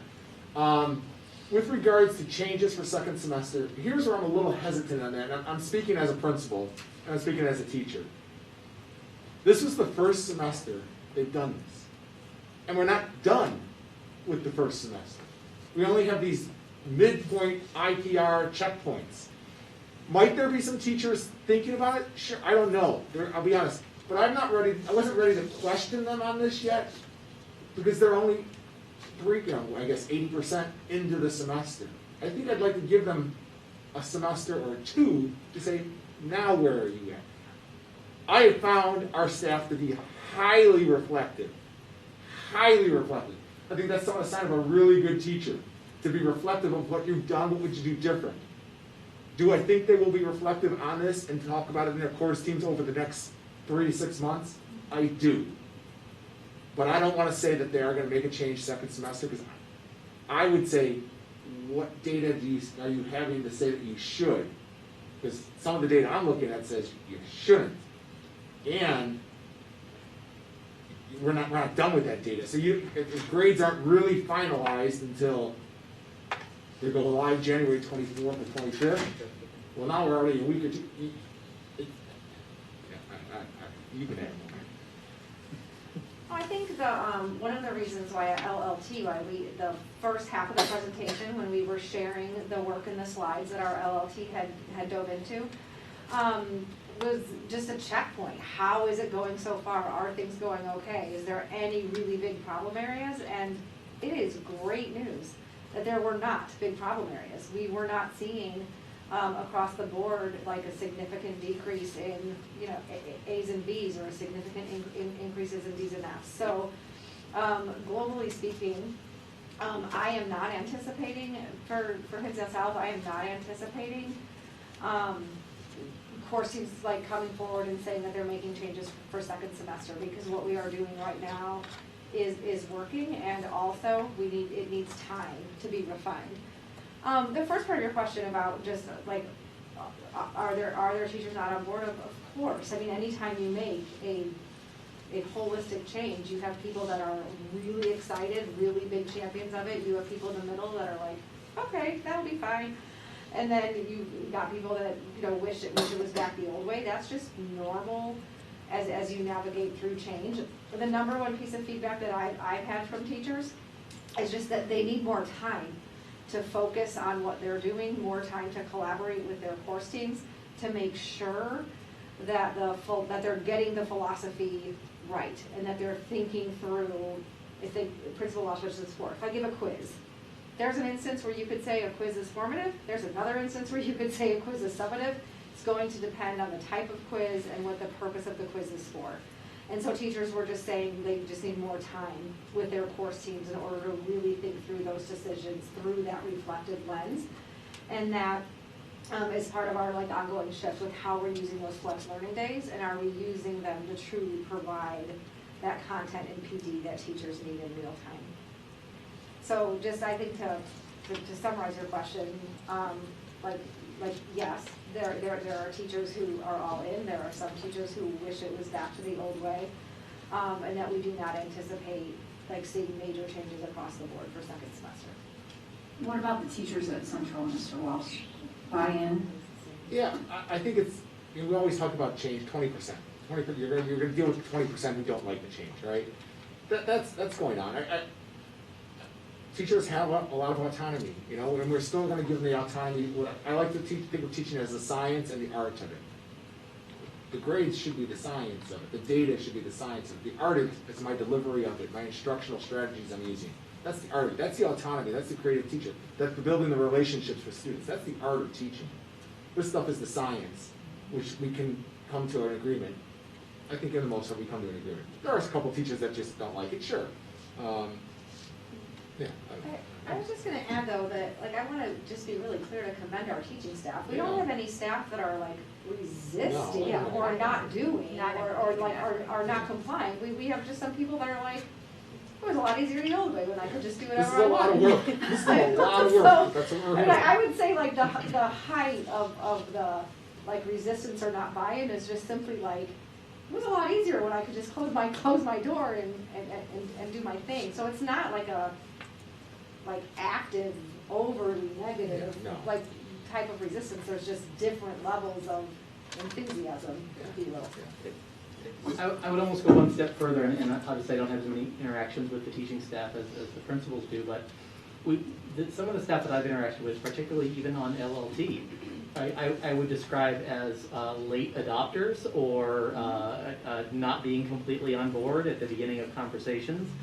Some of them will even pride themselves on the fact that, you know, they have made discussions go on longer because they have said, you know what, we got to think about it in a different way. And that's the beauty of the conversation process with that group. It's a 40-plus person group, right? Not everyone agrees, and this is a recommendation, you know, making body that we really trust. So, you know, if you ask the question of the general teaching staff, yeah, of course there are going to be some people who are not completely on board. But I will tell you that even within the LLT, right, we have great discussions because we don't all start in the same place, right? That's why we read these common texts and we have these extended discussions. We left out a part of the answer to your question, which was about Lyons Township. And I believe that, I'm actually not certain, but I believe that one of our audience members wrote an article actually citing that there are two, like that were similar in nature, but I believe that he very accurately pointed out that theirs is a 100% 100, right, and a 100% retakes. Well, we are not taking that tact at all, and I think that was accurately reported, right, that we have choices among course teams based on what they learned and what they felt, right, was best for their course teams, and we have not even engaged a policy on retakes. at this point in time, as you saw referenced here. So I think that those are the significant differences. But I should point out that a school like LT, as well as many others, are absolutely 100% engaged in this work, because it is sort of the one of the more common areas that schools are looking at and saying, we are behind. We are behind. The research doesn't back anything we're currently doing, and we're all over the place, right?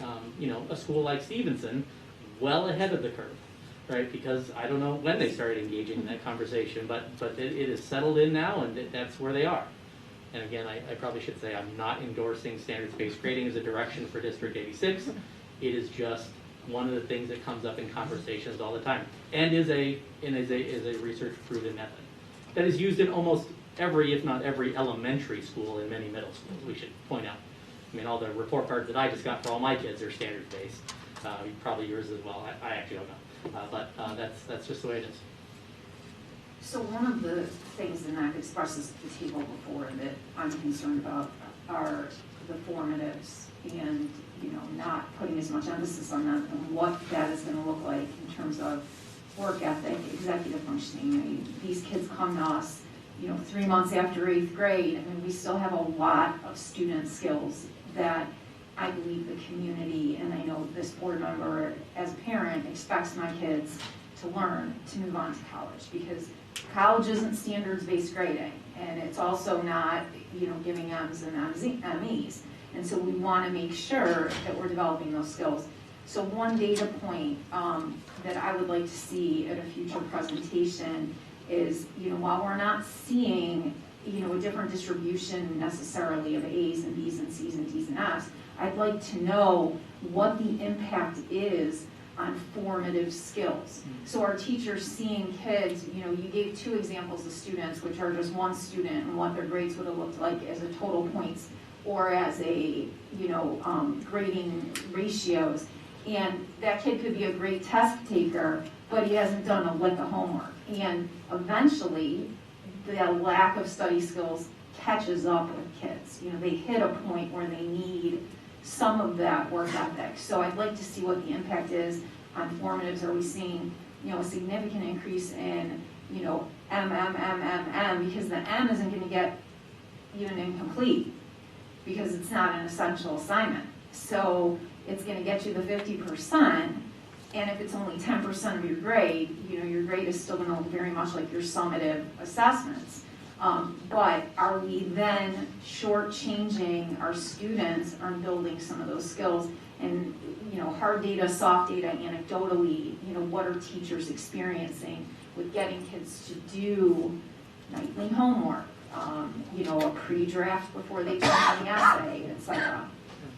And absolutely, we will note that and try and put together something for a future update. I think it's worth noting though, and Keith, maybe can you go back to the slide where it showed the 2 different schedules, the before and 8 after and schedules? 9, I believe it is.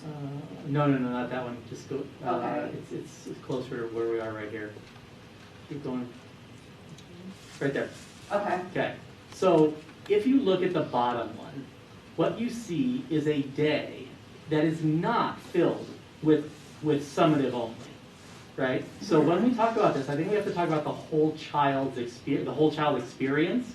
And if we're saying that we are looking at, if we were 100-0 across the board, I would probably be, saying yes, Member Leventhal. I think that this is something we have to really look at because we have completely eliminated that, right? But what we actually have in this child's schedule is the majority of the day where they have a relatively similar formative experience and worth in the work that they're doing as they would have had in the past, and it is the majority of their day, right? So if we're talking about the skills that they would learn through that formative process, it hasn't changed for the vast majority of the classes that they're in, and we could make the case that it has changed for the 100-0, but not for periods 1, 3, 5, 6, and 7. Right, and as we pointed out in the other chart, one of the colorful ones, Keith, if you want to go there, the one with the percentages. Yeah, It's right above. 85% of all courses, right, have a 20 to 30% of their points, if you want to say, weighted in that direction for the formative process. This is in no way about eliminating the formative process, right? This is about trying to make the grades as accurate as possible for what the student knows and can do.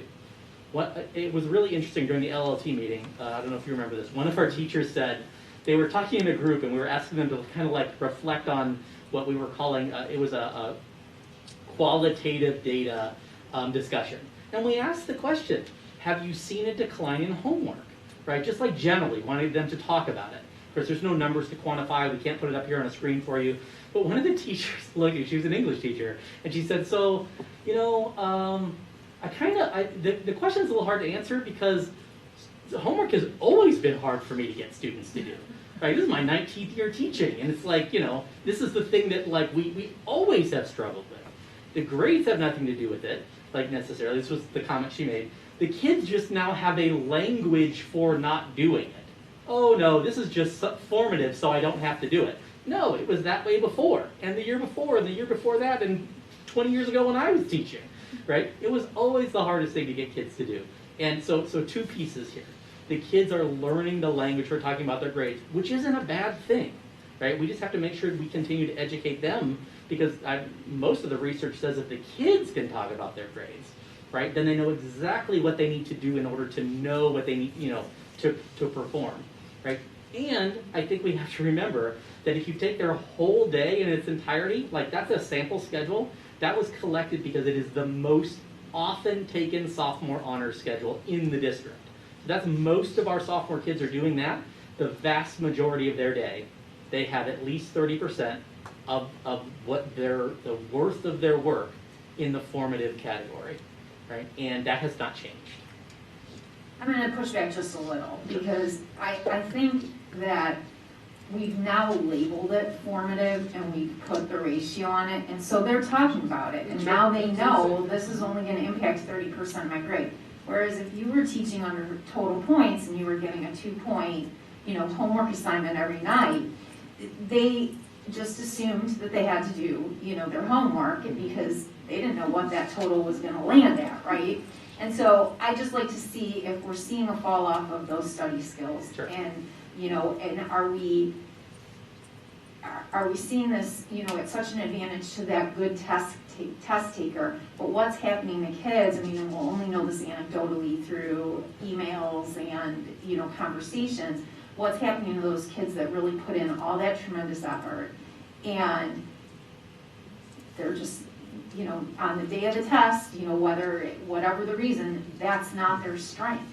Yet they still have mastery of the content. Are we looking for other ways to assess those students so that we can see if they can, you know? Yeah. One of the things I think we should also keep in mind, like if you look at page 4 of the one-page document, that's actually 2. When we define examples of summative assessments, we list unit tests, essays, projects, labs, performances. Typically, when we talk about this stuff, even at this table, we talk about tests in one day, like this is about sitting and doing this thing, right? But in a large majority of classes, student summative assessments are not sit and take in one day. Like there are some departments where it absolutely lends itself to that, but there are others where projects, labs, performances, essays, writing challenges, critical thinking experiences all fall within the summative category, and we actually are. Our teachers are doing an amazing job of differentiating the ways that they access what students know and can do, right? So I just want to be cautious when we talk. We want to be precise with our language, but we also don't want to make things mean only one thing when they can mean a variety. When we say tests and summatives, we don't just mean sitting for one thing with 20 questions. I got to answer them in 25 minutes, right? And we mean a lot of different things. So just wanted to jump in with a few quick questions. Is there an anticipation of a timeline to align the buildings for grading in terms of school years? Yes, at the end of that green sheet, 23-24. Okay. And then first, an observation with a couple quick questions. So going from the 19 to 21 school year, you know, Central's and South's, the frequency of A's both increased. Central's frequency increased by 4%, and South's frequency increased by 15%. Do we correlate those increases to KPIs, and do they correlate to rising AP standardized test scores, or will we expect them to the extent that plays out? Are you looking at slides like 4 and 5? Yeah. Can you ask the beginning part of the question again? I'm not sure. So Central went from frequency 50 to 52, which is a 4% rise, and South went from 40 to 46, which is a 15% rise. So South and Central both enjoyed increases. Given that, and there's certainly reasons for both, and it's excellent. But my question is, are we going to correlate that back to AP tests, standardized tests, in anticipating they too should rise as grades are rising? Is that going to be considered in the recent past and or in the future, or as an expectation? I think I would just be very cautious to make a leap like that. We're talking about grades in progress. Yep. We're not talking about semester grades. Because we haven't gotten through a semester of doing this yet. This is all first time ever, so I'd be very cautious if we're making any judgment or assessment correlations on those things. So it is preliminary, okay, gotcha. Thank you. So along those lines, on this, we're looking at semester, like mid-semester for the current 21 school year, and we're looking at total semester for... No. Same point in time. We pulled data from the same time period in those, so that we are comparing apples to apples. It's just not semester, it's grades in progress from the same time period across 3 different school years. The dates are on the bottom. The dates are on the bottom, so, you can see. Okay. We wanted to make sure we're comparing apples to apples, so where you're at in the curriculum and all those things. But again, it's not quite an apples to apples. I think I had a conversation with Dr. Covino about this, in that with the implementation of new grading scales, so what constitutes an A today may not have been what constituted an A in the prior But the years. skills and content are relatively the same. So you're still comparing the students' assessments on a skill or content. I mean, I just want to add too that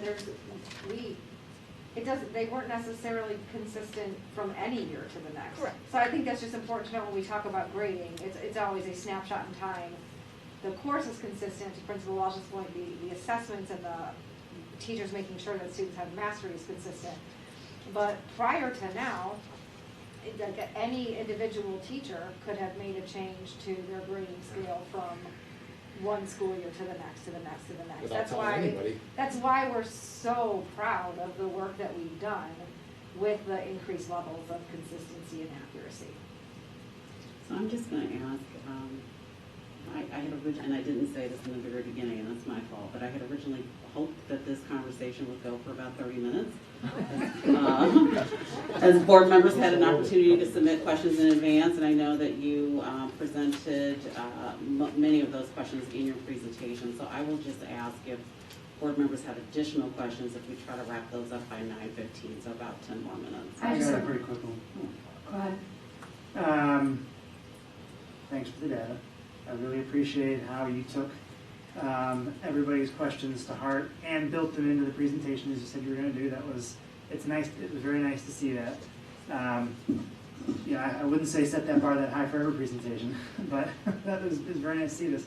Having gone through this exercise, having gone through at the LLT and then now here with the presentation, showing us this information within this transition year, one of several transition years for grading.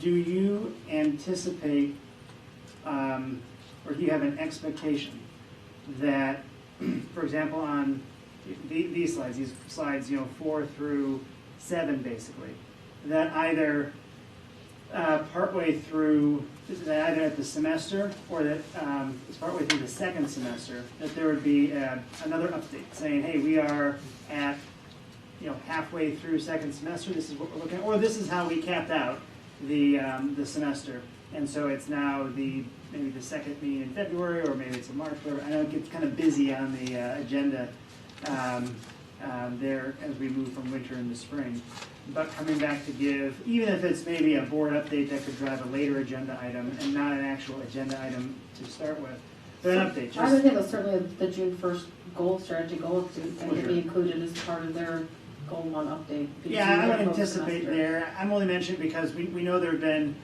there've been a number of board member questions, there've been a few community member comments, and I think it's on everyone's mind because to the point, no one thought really about grading before, because when you don't have a policy or a procedure or whatever, you just simply go to a class and then suddenly that's what your grade is.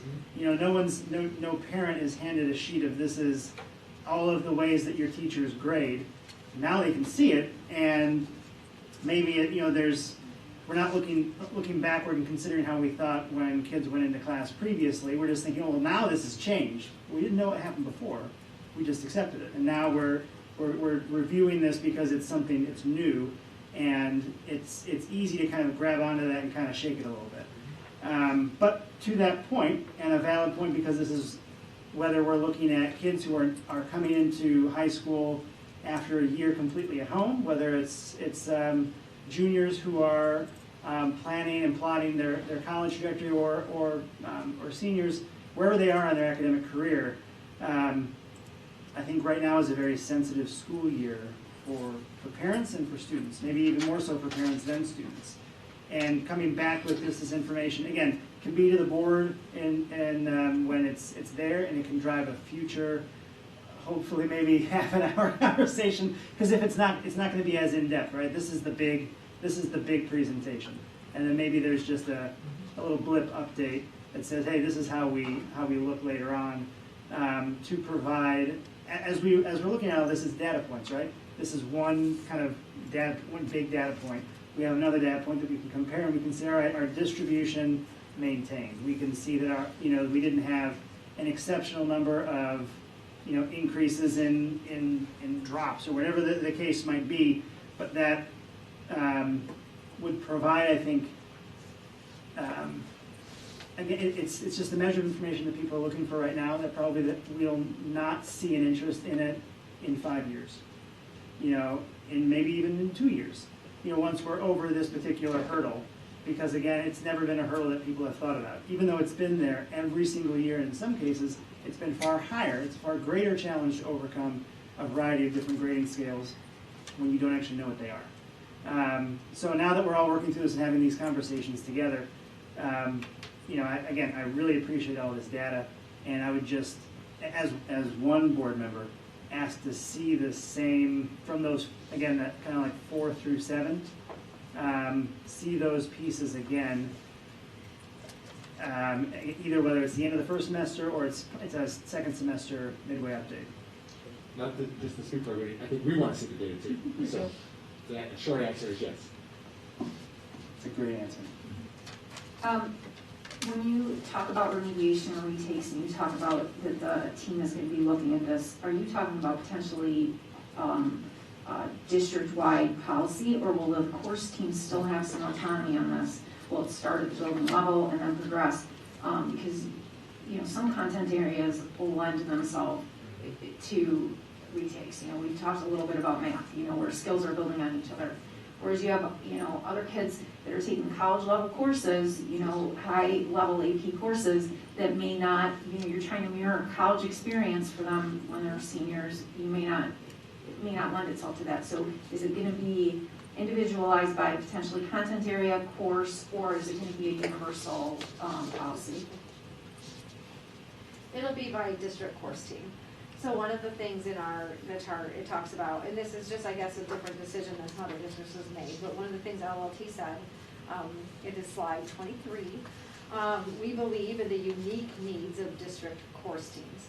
And so that just comes in, the retake is a place there too. I know there's some initial conversations that if it's a district course team, I'll just give an example, that there might be a significantly more opportunities for remediation and retakes in Spanish 1.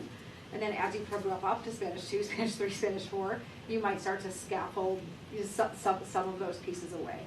So that's just an example, but that is the idea, is that it will be within district course teams. That is the goal of the event. And I was under the impression that we were going to get an update at the end of the first semester. Is that still, I'm a little bit I was also under that impression, although then we scheduled this one. So, I mean, I feel like the information that was provided today is information that is pretty wide-ranging. And I can certainly provide something in writing maybe at the end of first semester, but I don't know. To continue to have grading updates at the board level, at board meetings, if that's the board's wish, then we certainly can do it, but I don't know if there's value in continuing to do this type of presentation every 2 or 3 months. I think to member Held's point, those slides 4 through 7 at the end of the semester, there's a few things going on. It's a transition year, it's a pandemic year, and it's brand new.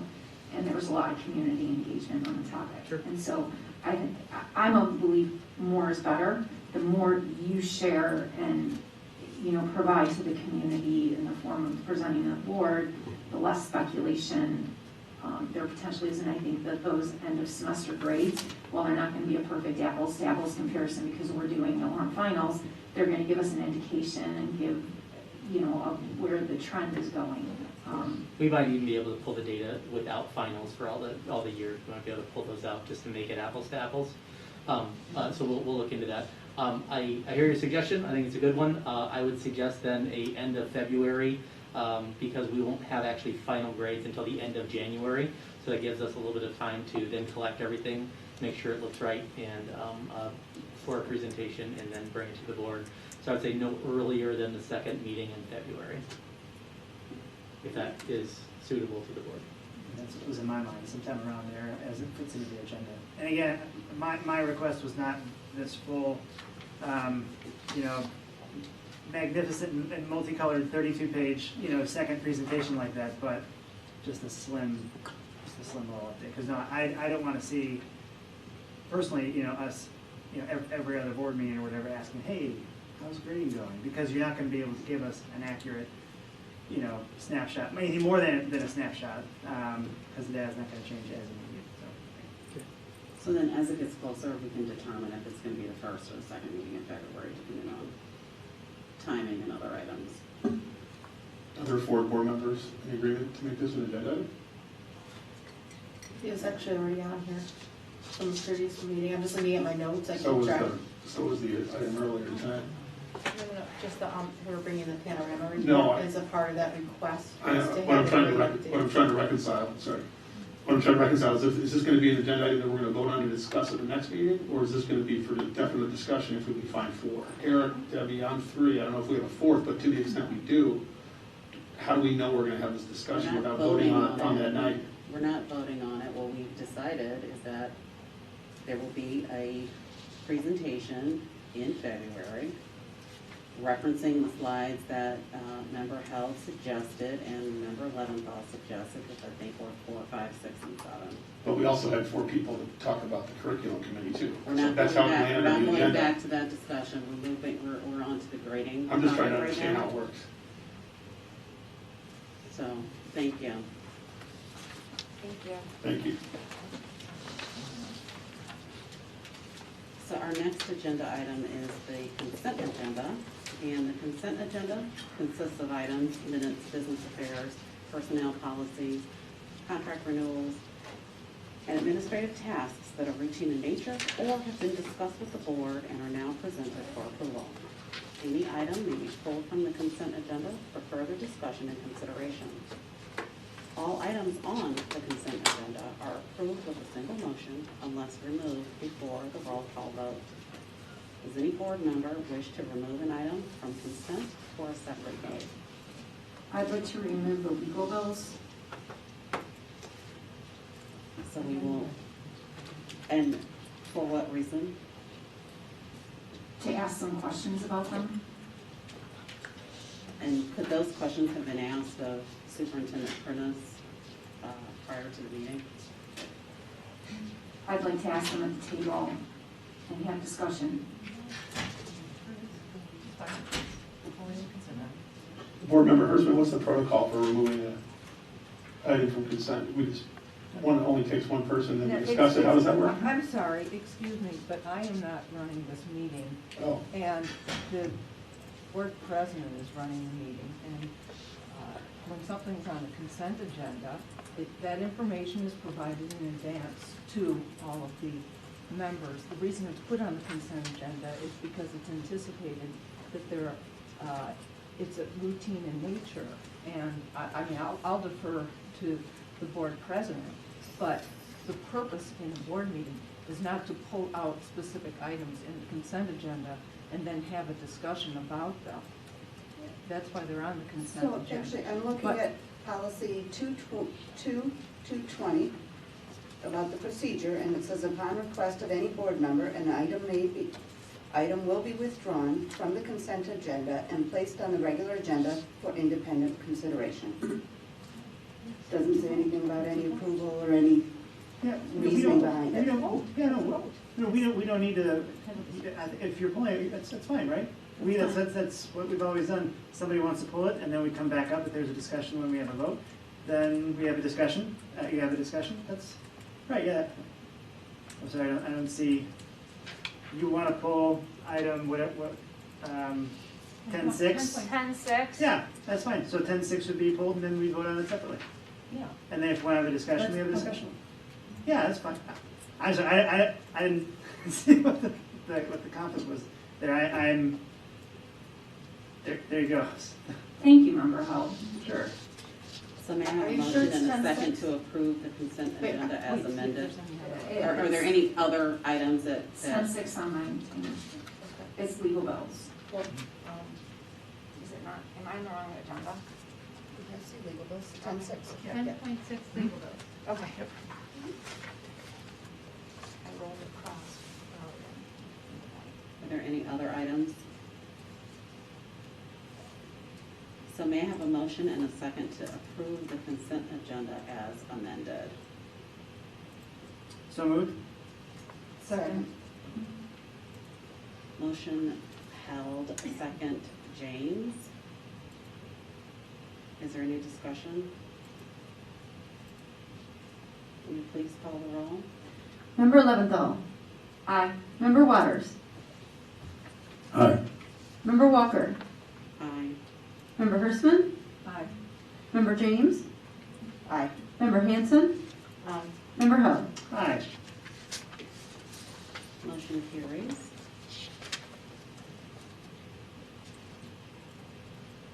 So may I have a motion and a second to review item 10.6 from the consent agenda? Motion. I think we would make a motion to approve. Yes, and then there would be discussion on that before you take the vote. I motion to approve 10.6. You can approve talking about No, No, vote. it's approve It's consent. vote, yeah. Approve it and Yeah. sign. We Motion can always vote it second. down, but. it. Okay. And is there a second? Second. Motion held, second Hirschman. Discussion? So I asked to pull the legal bills off consent because I have a concern about the amount that's been spent over the last 2 months on FOIA and OMA issues, at a total of $24,000. And I'm interested, to discuss why, which we can always talk about under the FOIA report too. But in addition, there's some listings of specific items, of meetings with the attorney, but then there's also some, I am unclear as to why Board President Walker and Vice President Hirschman are involved in some of the meetings around FOIA, when FOIA is delegated to the superintendent and the FOIA officer. I'm not clear because I didn't see it listed in 2110, which is the board policy around the board president duties and board 250.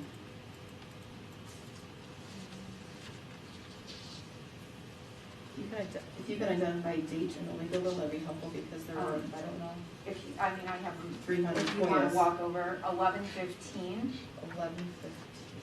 and 11:9.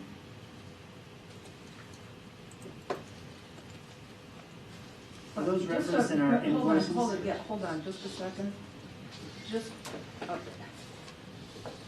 At this point, all we can discuss is what is information that's available to the public. We cannot discuss information that's not available to the public, certainly when we're talking about our communications with attorneys. So if we're talking about the overall invoices, which are available to the public, that's one issue.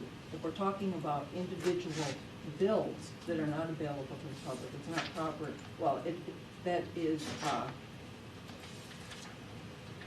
that's not a discussion we should be having in open session, because that is the advice and our communications with our attorneys is attorney-client privilege, and it is also something that would be, it's not appropriate to be discussed. That, I'll request that we put it on the closed session agenda. I'll bring that up later.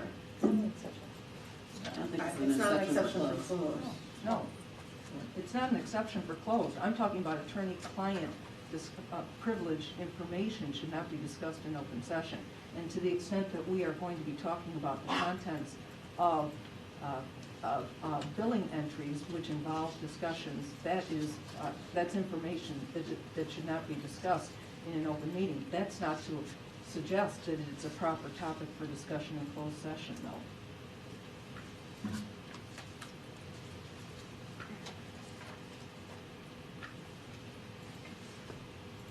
So, not being specific and following up on our recent presentation that we had by our board attorneys on the FOIA process, that obviously the purpose of the FOIA is to help with transparency, with community access to public information, et cetera. Aren't we And my- delving beyond, I think we're right now focused on The bill, the legal approving the bill bill. I'm getting specific there. and approving. I'm getting there. Okay. My question is, you know, we have seen a very large spike in the last 2 months on the FOIA OMA amounts. So as Ms. Leventhal mentioned, about $20,000 on the last couple of months. And I think my concern is, and the question is that seems to be out of line with what we have been in the past months. Are we expecting Right, I that to think continue I along could those speak- lines? I think I could speak to that, and I think I had mentioned at our last meeting that when FOIAs include a significant amount of redaction, which is particularly the case with emails, we have to involve our attorneys to provide direction and advice on that. And the number of FOIAs over the last 2 months, and there was also a PAC review in that timeframe, increased in that nature. Significant number of FOIAs for emails, significant number of pages. And so I think, without speaking to the specifics of the billing, I think you could look back at those requests, see that many of them are related to emails, and have line-by-line types of redactions in providing response. So just to be clear for a point of order, I think perhaps the discussion is if you have a question about the particular bill within the day, you certainly can just voice your vote. And so if you're not comfortable approving or not, then just vote how you want to vote. And outside of that, I'd be happy to have any offline individual conversations if that helps you. If that helps. So what's on the motion that's on the floor is to vote for whether to pay the bill at this point in time. Is it comfortable? Take the vote. Call the vote. Can you call the vote? Member Leventhal? Nay. Member Waters? Nay. Member Walker? Aye. Member Hertzman? Aye. Member James? Nay. Member Henson? Aye. Member Hill? Aye. Motion carries. The next agenda item is an action item, and this is to approve the Director of Fiscal Services. Is there a motion to approve a contract through June 30th, 2022 for Michael Postinkolik as Director of Fiscal Services beginning January 18th, 2022, and an annual salary of $100,000?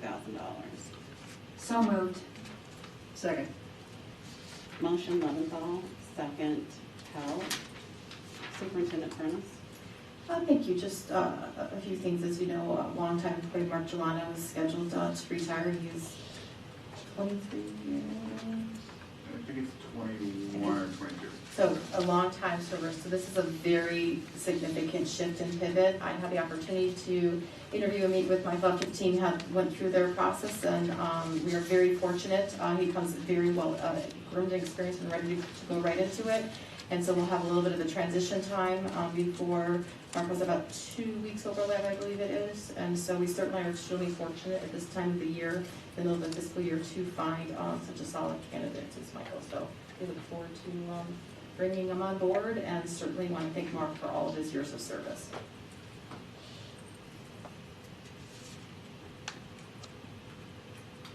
Are there any other questions? Will you please call the roll? Member Waters? Aye.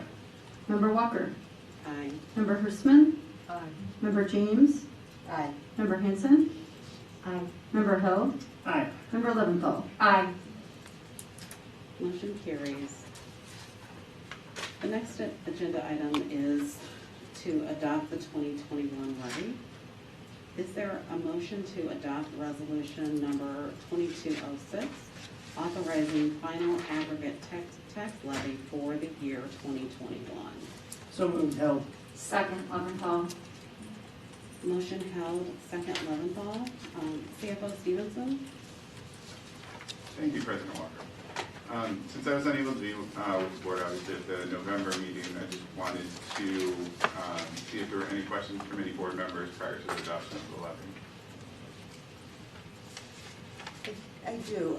I had asked for a little bit of an overview at the prior meeting, and am hoping that you can help me understand, since I'm obviously new this year, and this is kind of my first experience going through this levy process. But can you please explain kind of a high-level overview of the process of levy setting? And if the proposed tax levy is like to the max, or does it leave any money on the table? How does that work? Absolutely. All right, so I guess the levy process, there's kind of two components to it. There's the from the district perspective, and then more from the county perspective. From the district perspective, we start off with basically it kind of starts with the budget approval in September. In October, we look at forecast assumptions, look at the 5-year forecast, and that kind of then leads us into having a good understanding of what that 5-year forecast would be. That leads us into the estimating the levy, which we did and the board approved in November, and then adopting the final levy in December. So that's just kind of high level. So the levy calculation is really determined by CPI and new construction. So you take what was extended in taxes last year, and it's increased by the CPI amount and whatever new construction happened within your taxing district during the year.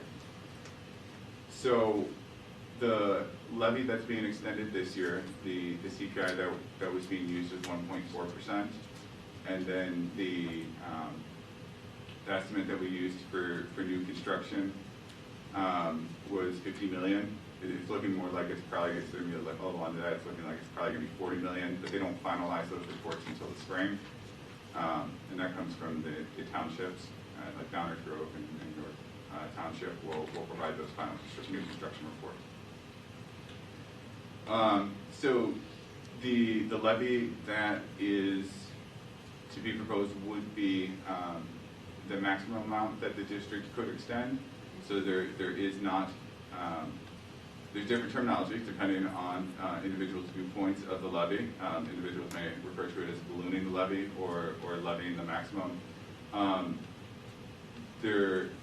So that is what the district will submit. We'll take the resolution that the board approves, we'll submit it to DuPage and to Cook County. They'll apply a loss and cost factor to those. And then at that point in time, they will then apply the limiting rate. since we're part of one of the collar counties, we're automatically a detail district, which is the property tax extension limitation law that went into effect in the 90s, which means that we cannot receive more than the CPI or the plus the new construction. So they'll apply that limiting rate then to the total that they get, and they'll submit it back to us for review.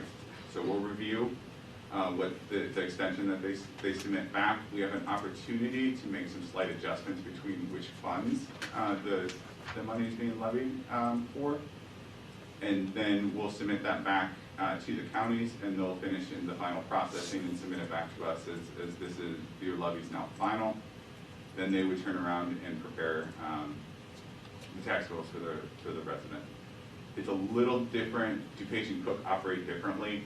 DuPage, they're kind of going through the process, finalizing the tax levy, then sending out their tax bills. Cook starts billing, I think, in January, and so they're really using like an estimated amount for that first installment, and then correcting it on the second installment for Cook residents. And DuPage just has the final before they actually do that first billing to the taxpayers.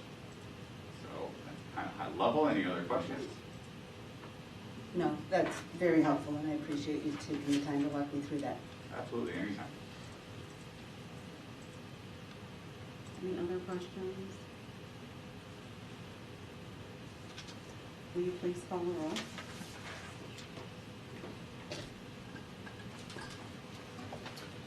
Member Hertzman. Aye. Member James. Aye. Member Hanson. Aye. Member Held. Aye. Member Leventhal. Aye. Member Waters. Aye. Member Walker. Aye. Motion carries. The next agenda item is to award RFP 22015 to Virtual Textbook Distribution Services. Is there a motion to award RFP 22015 Virtual Textbook Distribution Services to BNC Virtual LLC? So moved, Hertzman. Second. Motion Hertzman, second Held. CFO Stevenson? So the contract for the virtual bookstore is expiring. The building administration had reached out to us and requested that we go through an RFP process. They were really just trying to evaluate that to make sure that we had the best option in place. So they went through the process, and their recommendation after reviewing the submittals is to continue to work with, it was MBS Books, but it's now BNC Virtual. So there's not going to be any change in the company that we're utilizing. But there was just more of a due diligence, making sure that we had the best option, and there wasn't something that may, serve the district better and the community better operationally. Thank you. Are there any other questions? Will you please call the roll? Member James. Member James. Aye. Member Hanson. Aye. Member Held. Aye. Member Leventhal. Aye. Member Waters. Aye. Member Walker. Aye. Member Hertzman. Aye. Motion carries. The next item is to approve the 2021-2022 school year calendar. Is there a motion to approve the revised 2021-2022 school year calendar, updating graduation times and finalizing spring testing days? So moved. Second. Motion Held, second James. Dr. Covino? This is actually, your summary was very concise and accurate. You'll see in the pink boxes in April, outlined in red, we've moved the dates from the 12th and 13th to the 13th and 14th because the SAT statewide is going to be given on the 13th. We typically have students, because of individual education plans, who have extended time on the SAT and will need to go into the second day on the 14th. As I mentioned a little bit earlier today, we will also be planning during those days for the Illinois Science Assessment and the PSAT 9 and 10. It is not in stone yet, but it is likely that juniors will test on both days. freshmen on one day, sophomores on the other day, and seniors will not be in attendance on either day. In addition to that, the only other change is the change to the blue shaded area, the mid-bottom of the right side of the document under graduation, which is the two simultaneous dates, times and on the same day for graduation. Thank you. Any questions? Will this be linked on board briefs? Mm-hmm. And then updated on the website, I assume, too. Member Hanson. Aye. Member Held. Aye. Member Leventhal. Aye. Member Waters. Aye. Member Walker. Aye. Member Hurstman. Aye. Member James. Aye. Aye. Motion carries.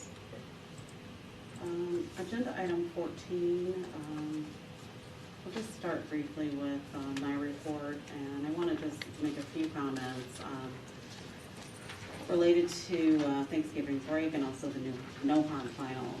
The district received feedback from members of our community about the challenges our students, faculty, and staff have faced and the struggles that they've endured with the transition back to the rigors and demands of learning and a work environment that most of them have not experienced in nearly 2 years. The administration listened to that feedback and has taken steps to alleviate the stress, pressure, and anxiety our students and employees have been experiencing. Those steps included the recommendation that November 22nd and 23rd be converted to days off so that everyone had the entire week of Thanksgiving break to rest, relax, and recharge. And we've heard some positive things about that. They also included the decision to administer no harm final exams for first semester and make the attendance for those exams optional. As a board member and a parent, I want to thank the administration for everything it's done this year to support the health and well-being of our students and employees. I also want to thank the students, faculty, staff, and parents and guardians who have made their voices heard on this important issue. I encourage you to please continue to advocate for yourselves and each other and work collaboratively with the district to navigate this very challenging time. I'm going to now open it up. We've set aside time on our agenda for board comments. This section of the agenda is not for board deliberation. It may be used by board members to offer their comments for the record. Each board member may offer up comments for up to 10 minutes per Robert's rules for a total of 30 minutes for all comments. Are there board members who wish to offer comments? Yes, I have a few things just to say. Kind of in the same arena, we heard a little bit about this earlier tonight from, during Good News and talking about December as Mental Health Month. And we talked about this at the board table before. What are our programs, interventions for student well-being, what exists within D86? We know the information is available at the website and had a chance to review that. And in looking at that, I'm impressed with the breadth really of the offerings that we have. But first, I just want to say that given this December being Mental Health Awareness Month, thanks to teachers, to the staff, to administrators for working with these students in this extraordinarily difficult time, doing your level best to care for for their physical well-being, for their mental well-being, of course their academic, of course their social, but for bringing that whole student into account and having that measure of care. We've heard before from students about how a teacher is asking them after class, "How you doing?" I mean, it's just simple, small things, but those simple, small things are kind of the tip of the spear point of a whole lot of different programs that we have and different supports and structures that we have within the district. Whether it's starting from SEL or going into more in-depth things, we have a good offering. And one thing that I want to point out in saying that is that we have a great team that's handling that offering. So Brad, Assistant Superintendent Vertine, thank you and your team for being cognizant, for listening, for being aware of what's going on, for, we've talked about reflecting on things, but on keeping the students' mental and emotional well-being in the forefront of, your group's mind. As a champion at SEL also, that's kind of your writ anyway, but the fact is that this is a very stressful time. And so thank you really for all that you're doing.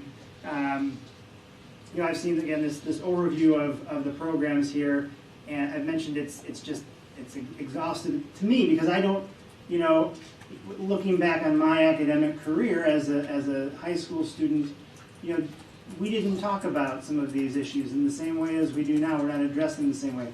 We have these tools now for all students, for a focused group of students that can help to mitigate, to address, to remediate, to provide support, whatever that support is going to be. One of the recent things that we've approved here, looking through referral GPS, and that is a referral agency referral service to outside agencies for finding again counselors and therapists, and it's something that we now have as an offering that we have that's available out there. I looked through the sheet here, and I'm sure this is one it kind of stood out to me because of the conversation that we were having about executive functioning. It's under the supplemental instruction and intervention, the Excel program, a credit-based supported study hall where students receive a weekly lesson in executive functioning and dedicated time daily to complete schoolwork. That's just one of those small things, maybe that the general student body might take for granted, that maybe most parents don't know exists, but that is there. And that's going to help a student. That's going to help a body of students to Member Leventhal's point about now that we're having this conversation about summative formula, we're having the conversation on what does homework do as part of our learning experience. How do we make sure we have those skills set, not just for college, where it is very different than maybe than in the bubble of our high school here, but looking further on down the line when when our kids are standing on their own 2 feet.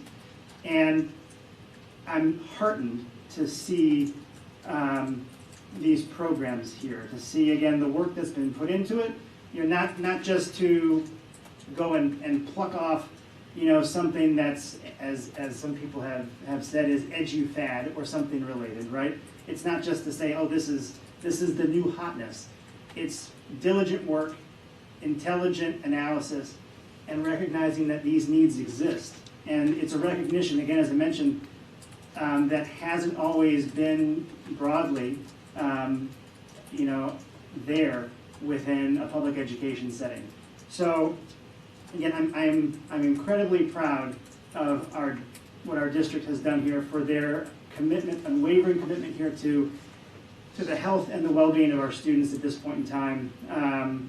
We have kind and compassionate, we have very caring individuals that work here in our district, that work with our students. We trust them with our kids. I mean, I will be trusting them with my kids when they grow up. As we know, they're all still not quite there yet. But I look forward to that opportunity.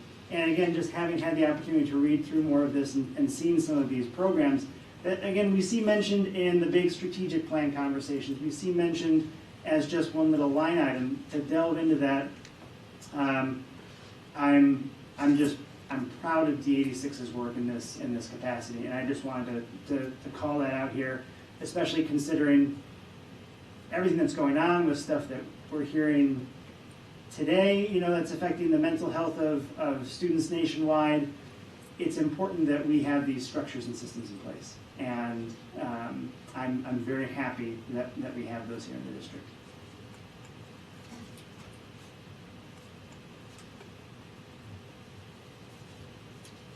Does anyone else want to offer any comments?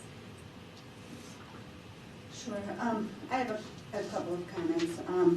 First, regarding science, I want to make sure that the community is aware that when the board approved both the PCB with Earth Science track as well as the traditional VCP track for the 2022-23 school year, it was it was acknowledged that students who were on that PCV track are now able to switch back to that traditional track if they so choose to do so. For example, a student entering 11th grade who took honors Pitt U, Physics in the Universe, or honors Chemistry of Earth Sciences can choose to take AP Bio as recommended by the Pitt U sequence, or they could take the prerequisite, College Board recommended, traditional honors bio. Now what I'm a little uncomfortable about is that in the program of studies it doesn't actually address that option, and communications with the guidance department hasn't been fully clear on those options yet. So I've had several questions from community members who have been told otherwise, and that those options have not been afforded to their students, who then need to go and ask for additional approvals in order to do so.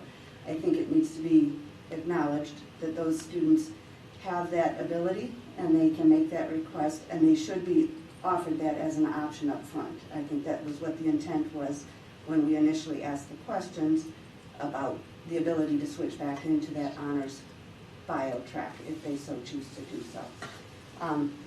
Speaking of mental health, I agree with Member Held that there are quite a few options available, and we're very proud of those here at District 86. But we also, and also to mention regarding President Walker's comments to the administration on listening to the pleas on mental health days during the Thanksgiving week and adding those 2 additional days. I am struck a little bit by some of the other conversations that's a little conflicting on that, where we've had quite a bit of feedback both through PTAC, community emails, et cetera, regarding the gradings and how those were impacting the anxiety and the mental health. So those were known issues coming up, and it looks as though there's not that consideration to acknowledge or to perhaps pivot or make any accommodations based on that feedback. So I would encourage again to have some future feedback and some future at least acknowledgement of the PTAC conversations that we have had, and I ask if there's any action items that have come out of that feedback at some point. We even heard not just from the students but also from the teachers that were part of that, as well as the parents. And the one thing I remember hearing specifically from the teachers was that adding to their anxiety was the fact that every minute of the flex learning days and every minute of the late start days is filled with meetings, and they really needed to have that time to really help their students and work with their students, and would like some additional, I guess, free time within that area.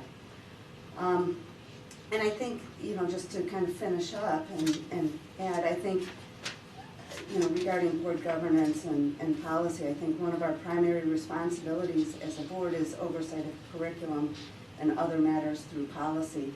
And I continue to be bothered by the, I guess, lack of support for other board members when they have questions or bring up other suggestions, as highlighted today by the refusal to even discuss an item that was on our agenda for curriculum matters or course conflicts. We have been subject to marathon meetings at these board meetings because we don't have those traditional committees that would vet those things in a committee setting where we could ask many of those questions and have those thoughts and data points, et cetera, vetted. And instead we're doing that at the board table at our regular board meetings. I additionally first tried to make some requests during the policy committee meeting, and frankly I don't understand why the majority of this board is not willing to ensure that our district follows well-defined, consistent procedures that can be fine-tuned in order to meet our needs. As a result, I really feel like I'm struggling to determine exactly what our role is as a board. Is it just to accept and move on? It feels as though we have ceded much of our authority over to the administration and allow them to continue doing what they want and continue doing it as needed. Rather than face distractions at every turn, I really feel that we need to fine-tune some of our policies in order to provide the appropriate guidance so that we can focus on what we're really all here for, and that's the education of our D86 students. That's all I have to say. Oh, no, that's it. We used up all 30 of our minutes. Or is there time for a few more additional Others comments? only been 2, and they've been under 10. Oh, You're fine. I would just like to kind of piggyback off of what Peggy said. I had an opportunity to attend the policy committee meeting in November and December to try and attend those committee meetings that Member Hurston had indicated at the board table, help really inform a lot of, the learning curve, and so make the time to go. And I was very, very disappointed, especially at this past meeting, that clearly Member James had brought up talking about policy 640 and prepared some information and wasn't even allowed to share that information with the other committee members, and instead they decided that they weren't going to look at the policy, that it was addressed through an administrative procedure and wouldn't even hear her out. Similarly, I was equally shocked to show up to the meeting tonight having prepared 2 future agenda items, one of which I've been, asking since May, and there were many board members that were interested in it, to not be able to even discuss what I had come up with as a presentation. So clearly, there's been talk about how this board, needs to work together and kumbaya type of stuff, but clearly there was a predetermined outcome at both policy meeting around policy 640 and here tonight around the task force and around the academic committee. So just some general thoughts on how disappointed I am at having not even been able to speak. But it's clear, several of you are doing other things and not interested in what I'm saying right now anyway, so I'll just stop. Excuse me, I am taking notes on what you were saying. If you're referring to me, Board Member Leventhal, I'm taking notes on what you were saying. So I take offense at that. Well, I take offense to you getting up and, whispering and, so. I am only responding to a comment that you're making about me, and I'm indicating to you and for. And I did not. Excuse me. I did not indicate it was you, Kathleen. Okay. I just want to make it clear. I am taking notes on what I'm hearing, okay? I just want to make that clear. So I'd just like to jump in and, the first thing I'd like to do is kind of underscore a comment that was made at the last board meeting. I echoed Cynthia Hansen's comment then, and I'll say it again, what we're doing is not easy work. And people are working hard. 7 board members, we have administrators, teachers, and the patience of so many behind me.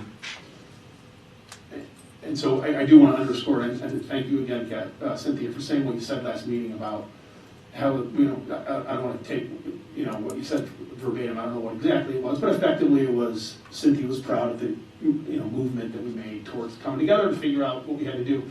That was not easy, and it was, generated by a tremendous amount of work by administration and certainly the teachers involved to get there. So I would like to, encourage the community to understand and fellow board members to understand. It's not our job necessarily always to agree, but when we do make optimal decisions in the end, I do think sometimes there's a sacrifice to get there. And I think a lot of us have paid that sacrifice. So first, I would like to thank the other 6 board members for doing that, the superintendent Prentice as well, and of course, again, all the faculty and staff, because in the end, we're all trying to best serve our students. So sometimes discourse does play out, and I hope it does continue to arrive at optimal decision-making. And again, to Board Member Hansen, I'm really grateful for you saying that during the last meeting. And District Secretary Kudrowski, I would like you to reference the minutes or make the minutes reflect what Board Member James did say. There has been some questions from the community about the approval of the BCP alongside PCB, and while it may not be necessary playing it out, nor may it be a recommendation, they do have optionality to transition from PCB as existing freshmen or current freshmen and sophomores over to a PCP course. I won't get much more specific because Peggy already did. And then I guess the other concept that I wanted to bring up is with respect to the task force and the curriculum committee. I'm just looking for guidance on how we get to an agenda item with 4 and then we don't have that discussion. I'm not saying it can't play out the way that it did tonight. I just don't understand where in policy it would state that. I'd like to figure that out because again, we're doing hard work. And when we do have an agenda item, I think discussion is warranted. So again, most importantly, thanks to the folks watching at home and certainly those here still with us tonight. But huge thanks again to the students in this district who are benefiting from the great work that's being done in the buildings and of course here in the boardroom as well. So thanks everybody and happy holidays.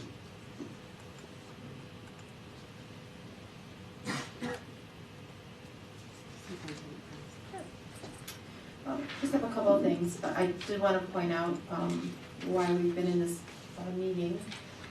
Part of the structure for notification of district-wide matters back, truthfully, it's after 9/11, when Homeland Security was created. There's a federal level, and every state has its own reporting force that will get types of threats and things that they're monitoring constantly.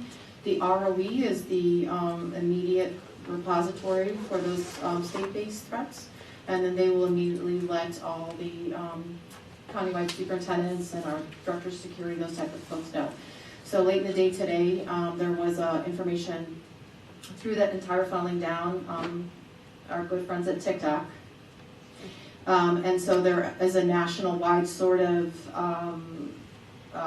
conversation, just if you recall earlier in the fall with all those different types of pranks and how to damage your school. There was another one going around through TikTok.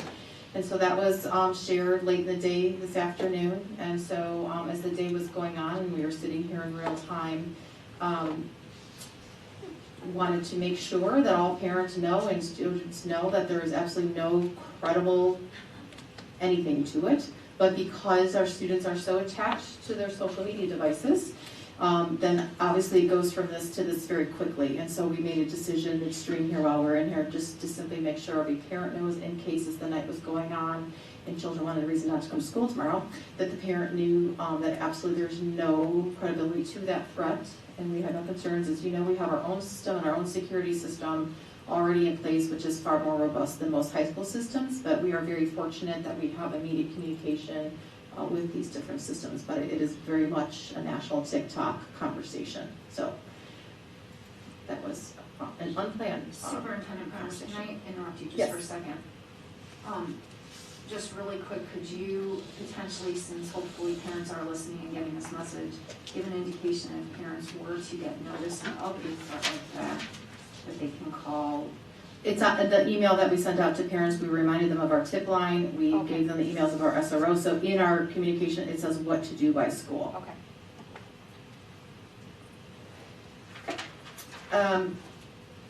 I just wanted to give a couple shout outs. And so we heard quite a bit, and you may have, it's been in several of our updates, and there's been, for those of you who have students at either South or Central, you have been hearing from your principals all the wonderful things that are going on during the month of December in particular around this mental health topic. But I really wanted to give a big shout out to staff members Jen, Michelle, and Bridget. They oversee and run the District 86 Operation Snowball chapter, and they are the club sponsors, and so they were sort of the organizers of this entire month and working with obviously many people behind the scenes. But I certainly wanted to recognize their work and all the different activities the two buildings have put together around this theme of around this mental health and healthy choices awareness piece. I also wanted to thank the health offices in North Shore Clinical, our school nurses Leah Black, Missy Geibel, Karen Banks, and Mary Bombeck for continuing to implement the COVID-19 health strategies and keeping our students safe and healthy. We too, just like the national, are having a significant uptick. You will see tomorrow on the dashboard of students positive. And so I really want to give a shout out to those ladies. I happened to be doing walkthroughs, which is on here as well. And Principal Pocori and I happened to be, we were all over the building yesterday, and we ran into them. I was here at 9th hour, and they were exhausted, sweating, and red. And there was a line in and out, because North Shore Clinical here happens to be across from the health office, of kids being tested. And they are just giving 200% to make this happen, and same thing, I popped in to see the nurses when I was with Bill Wednesday morning, and the same thing, and so just really, they are just doing yeoman's work and have continued all along, and so I just really wanted to give them a shout out, and it's been great to be able to partner with North Shore Clinical in real time. Families who had not initially signed up, but because their child was symptomatic, they're immediately calling them and getting them online and walking across the hall to test, so it's very easy for the parent. And then unfortunately, you will see tomorrow numbers are going up and the child's going home. So with that, I also want to thank OSCO for the continuing partnership. They came back for our staff only on December 3rd to provide the opportunity for COVID booster shots for all of our staff and all the campuses. I had the opportunity on December 1st to go to the early morning Central Student Council meeting, and I brought Dr. Covini with me because our entire conversation that I availed myself to the students. I started this process last year during the pandemic. It was nice to not be on Zoom, but in person, and really to get feedback on their grading experiences and their SEL check-in that happened after the Thanksgiving break. And that was a great conversation, and we answered all their questions, and I would tell you, and Dr. Covino's here, that they were in a good space and asked very great questions, and that's a large group at Student Council. I would say 50 or 60 students. And then it just so happened that I had walkthroughs the next day, and Mr. Walsh and I were in a math class, and one of the executive leaders of Student Council, the student, was in this math class. She said, hey, can you come back to another meeting? I'm like, absolutely, just call me whenever. And so we had a great dialogue and a great discussion, and I certainly appreciated that opportunity to hear right from the students themselves and their good questions. I also had Superintendent's Roundtable after Thanksgiving break on 11:30. Those are with members of the HHSTA. And we are continuing, and now Cheryl Moore has joined me, and that is one of our Goal 3 strategic champion teams now, and really working on creating that positive work climate and continuous improvement, and working with them and working through to improve their satisfaction here working as a District 86 employee through the lens of the teacher. And then this week in particular, Principal Walsh and I got in all sorts of math classrooms, and it was once again nice to see both the combination of flexible furniture and the spaces where it's at, the different uses of instruction. I think a lot of students had quizzes and tests either today or tomorrow based on all the rooms we were popping into. But what was actually interesting, several teaching staff had different tools that they were using with the students were logging into in games and review games and answering in Teams and live on the screen. And so it was just nice to see a different way to reviewing and working material. And then I was in social studies, art, and English over here at Hinsdale South. So it was a busy week this week. That's all I have. Any questions? Thank you.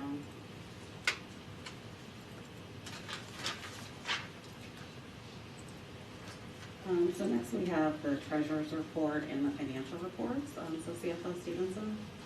Thank you, President Walker. I guess the only comment that I had is I know we've addressed it at a couple of meetings, and inflation has continued to be something that we're keeping an eye on. 6.8% over the trailing 12 months, so it seems almost definite. Don't want to quite say that, but we'll go on the year with a CPI that is greater than 5%. Which will impact the levy discussion that we will have next fall and into a year from now. So that was really the only thing I wanted to highlight. But if there are any questions on the reports, I'll take those.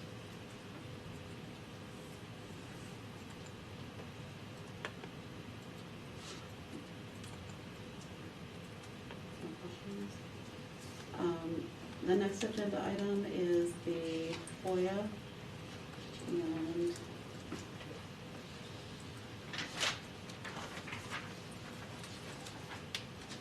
these are the FOIA request process since the last meeting.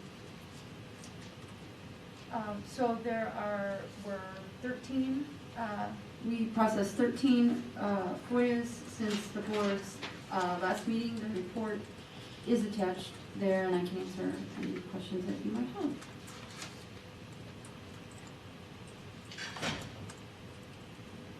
So I have a question regarding a FOIA that was taken down, and then the response was taken down and then responded to, some adjustments were made, and that the FOIA response was not ultimately posted again on the FOIA log. Is there any intent to post that response? I think So there's no requirement to post on the FOIA log. And I think the board did receive some information about follow-up on that request.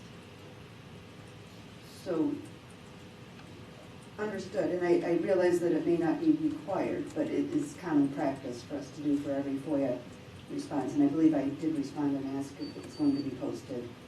I believe in the email that she's referencing, we let you know the process that was being handled and that it was being taken back to the future policy meeting to look at the FOIA procedures that this district has. Did we decide that we were gonna look at FOIA procedures at policy as a board? Based on the feedback that was given, that we currently do all sorts of different things, you need to take it back to review it in order to give direction on how we, for this board. So a smaller committee will look and review and talk about it, and then bring any recommendations back for the full board for discussion.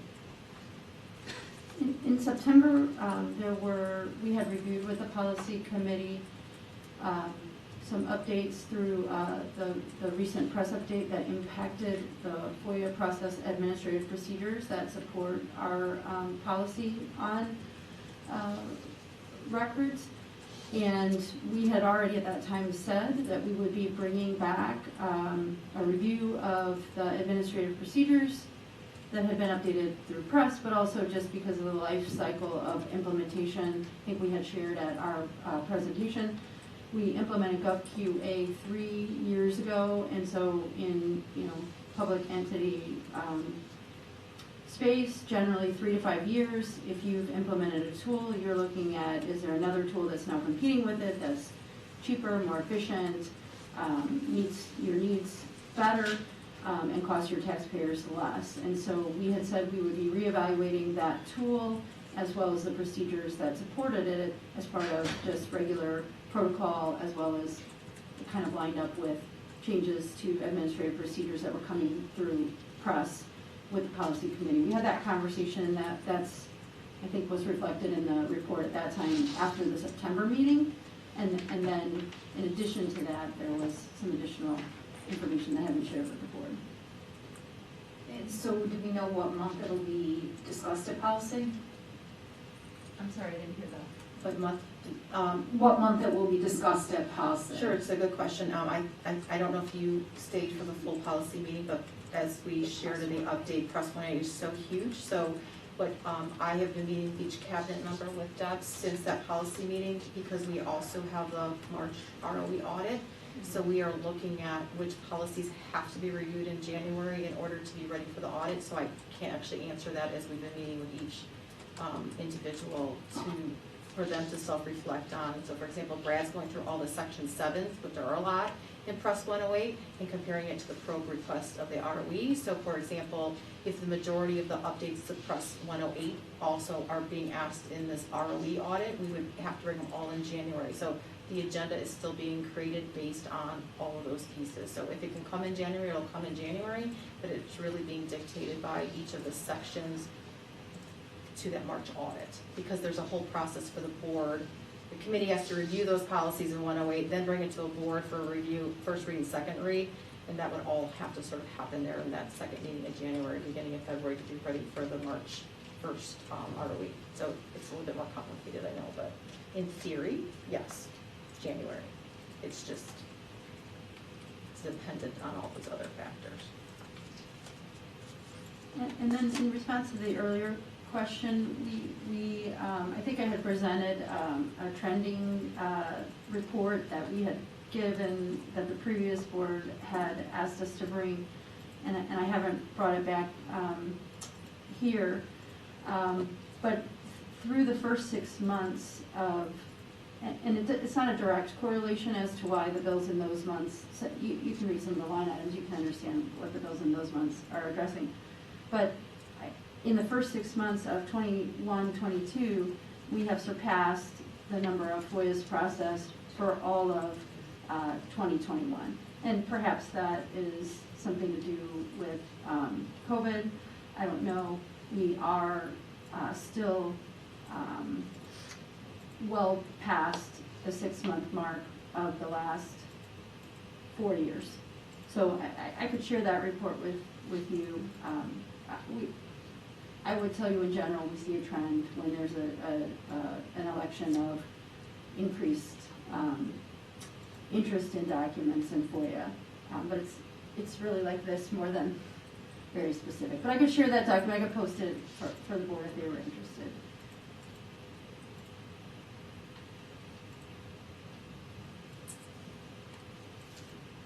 Isn't there something like that on the website already, I think, under the FOIA tab? I think there's a trending document just with general bills, et cetera. We used to bring it and update it in the FOIA portal area. A little chart.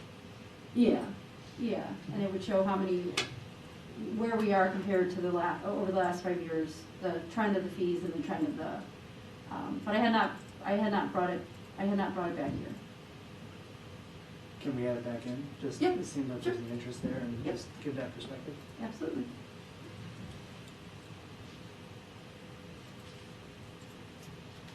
I know that we can, in the October 28th meeting, there's a 5-year trend attachment that goes bills through September 21.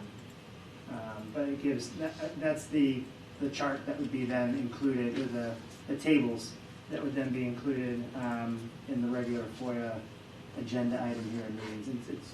It's been included at some points in time in the past 2 years, 2.5 years. So not all the time, but we wanted to track costs because we saw costs were, except from the 1920 school year, it was $65,260 on FOIA.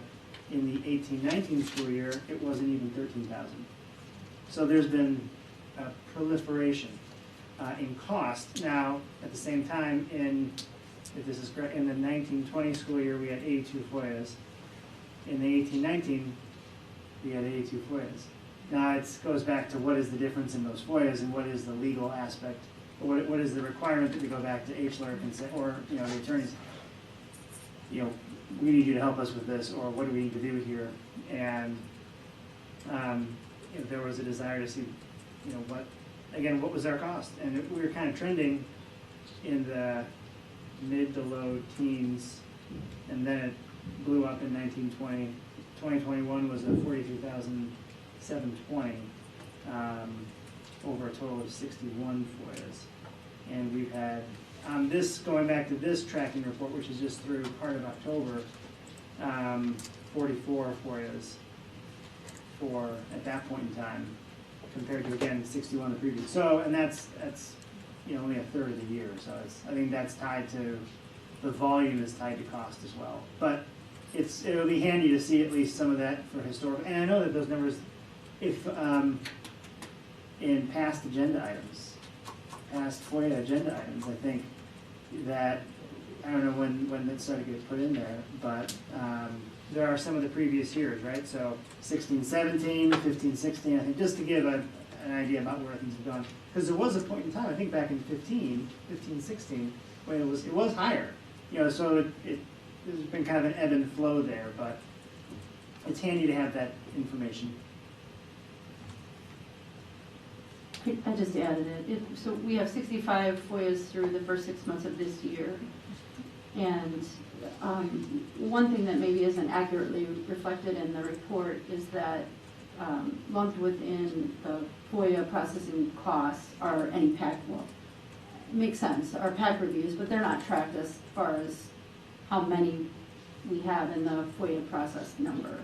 And so that, obviously, because that process is much greater and completely done through the attorneys, would increase your numbers over a particular period.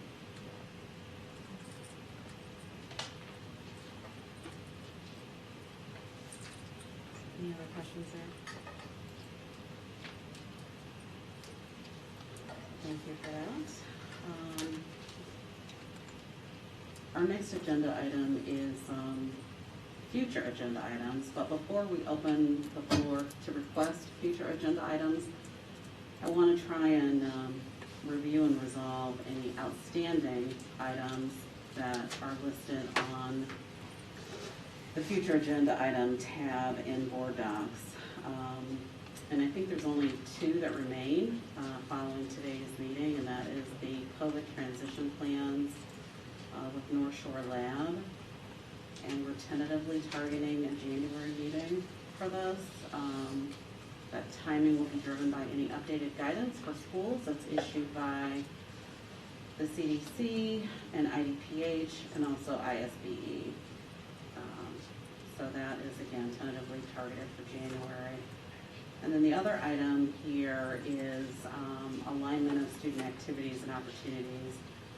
And I think, Member Waters, this is something that you had requested a while back. So I'm curious if you might be able to share what you were thinking about here and, further thoughts on this. And if you don't want to do that today, that's fine, but.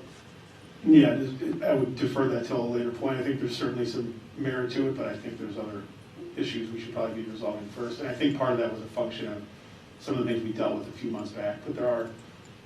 Are there still things that you would want to consider for this, or is this something that? At this point, it's probably more of a general concept and not worthy necessarily immediately of an agenda Okay. selection. So would you be open to removing this one? Certainly, if need be, it can always come back. Okay, thank you. So then I will ask if anyone has any other agenda items that they would like to propose for a future meeting.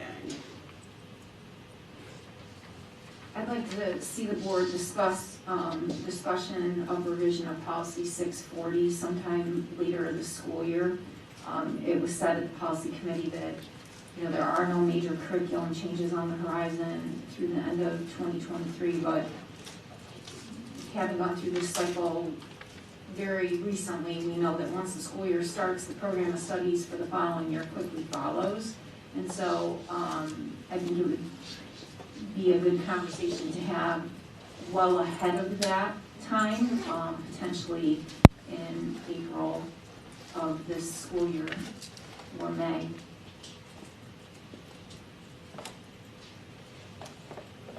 That's a point of clarity. What, There were some So the- changes that, remember, James was starting to talk about at the policy committee for policy 640 around curriculum that just incorporated some alternate press language that clarified the board's role in approving major changes to curriculum. And that is addressed somewhat through administrative policy. In this case, that particular administrative policy has been approved by the board. But given that boards change and administrators change and time changes, et cetera, I think, to have some continuity of process, we should try and address it through policy. So just to have a discussion around amending some of the language in policy 640 and not necessarily relying on the administrative procedure.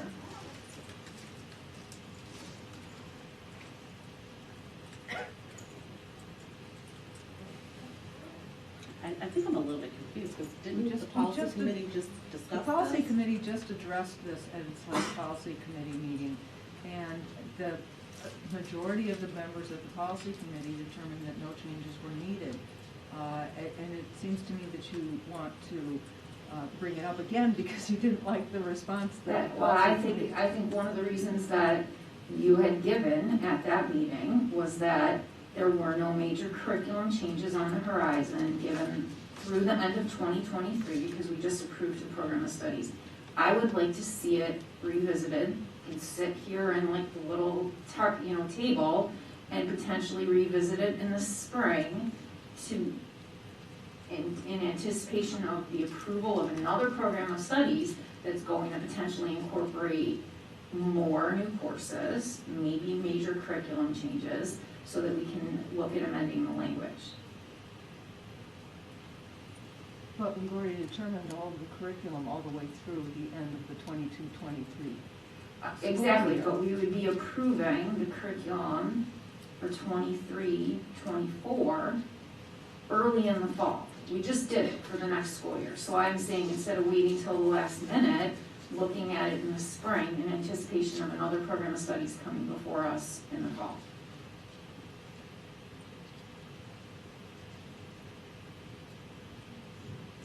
probably these are, I don't even know, because it came through PTAC at summer, and that's when we first discussed the procedures, and then it went through full, I mean, it's been beat to death, basically, is from my perspective, so I'm not interested in putting it back on there. I'm not interested in revisiting that, we've just addressed it. Board Member Leventhal, I think what I'm hearing you say is you're interested in a very macro level here. You're interested in this conversation playing out on the board floor at 7 at a future board meeting, is that right? Yeah, or having the conversation to direct policy to look at it if it really can't be discussed I would prefer to see it discussed as a group of 7, but it would fall under the policy committee first to make a recommendation. Yeah, I would echo your sentiment.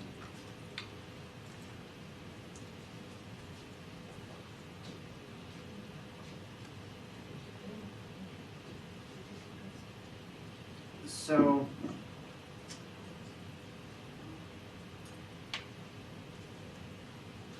what you're saying here and talking about that there's alternate press language that could be added to 6, that's what you're saying, right? That there's something in, all right. But that alternate press language is largely captured within our administrative procedure as it is. Not verbatim. Not verbatim, but Right. it's, you have conceptual, it's, all right. I guess for me, if the impetus is because there could be, for continuity's sake, admin procedure can be changed with different admin. But then the conversation is changing policy for this board, which could, in 2 years' time, be changed again. Like, from a continuity standpoint, I guess if we already have it in place, there's not much more we can do to create a policy that obviates the ability of a future board to not be able to change it. Absolutely, I Right? guess, So, right. if the concept is to create, But it's also to create some clarity around the function of the board. So had the policy committee like vetted it and like let member James actually propose what she was proposing and even finish her sentence, I don't think, I would have watched you talk about it, but I don't feel that it was fully vetted, so I'd like to see it revisited, because I think that it would provide some more structure, clarity, and continuity for the board.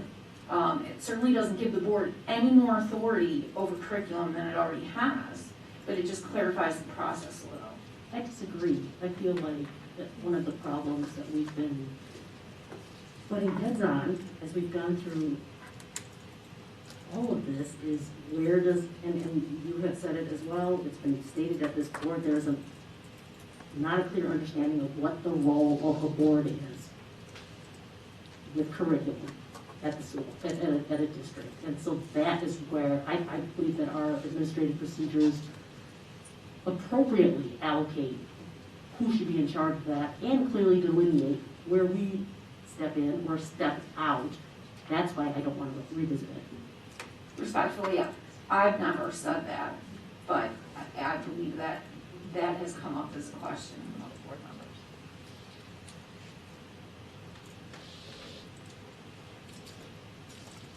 members. The question that's come up, and certainly I brought it up a few times, is just, I think it was brought up once from a fiscal standpoint.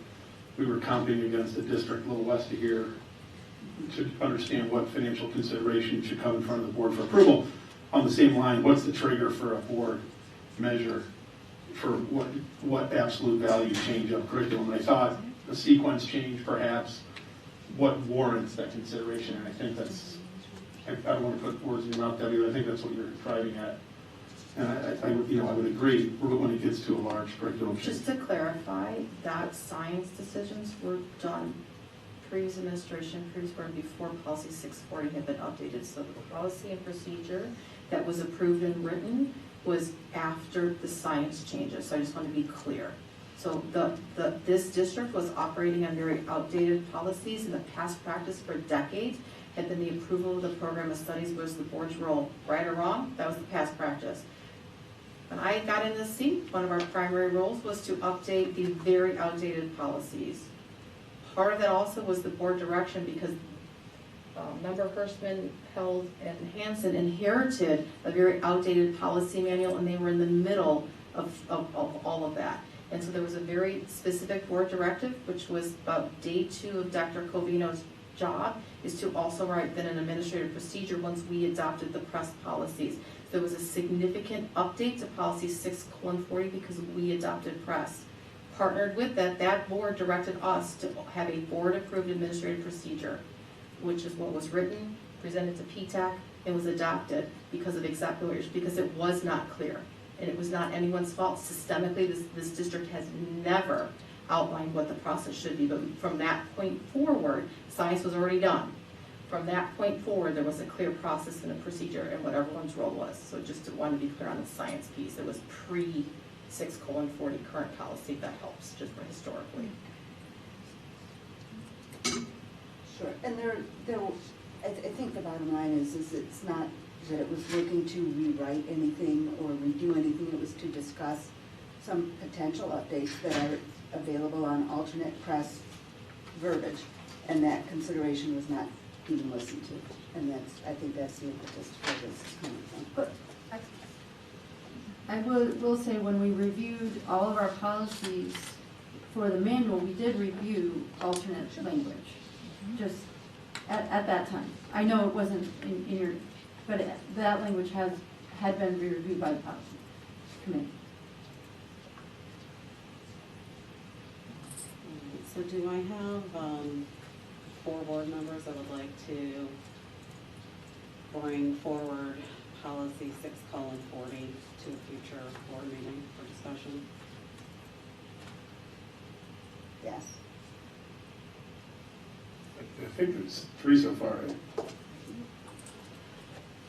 So I want to say while I'm saying at this time no, I would actually very much like, Member James, if you could forward the alternate language so I could take a look at that, take a look at the admin content, and take a look at our 6:40, because I've looked at our 6:40, I'll say I'm happy with it, but take a look at that, and then we have future agenda items in every single one of our things. And if we're talking about kind of a springish time frame, there's enough time to look at that. But I'd like to look at it first because, again, at the moment, I'm satisfied with how 6:40 reads. Now, I could definitely change and take a look at that language, and I'd just like a chance to take a look at that. So are you able to email that, or like a link to the alternate? I know there's the press database, or whatever. I don't know if you have a copy, please. I have a copy. That would be, thank you. Great, thanks. Are there other proposed future agenda items? Well, Member Waters, are you in favor or no? No. Walker. Walker, sorry.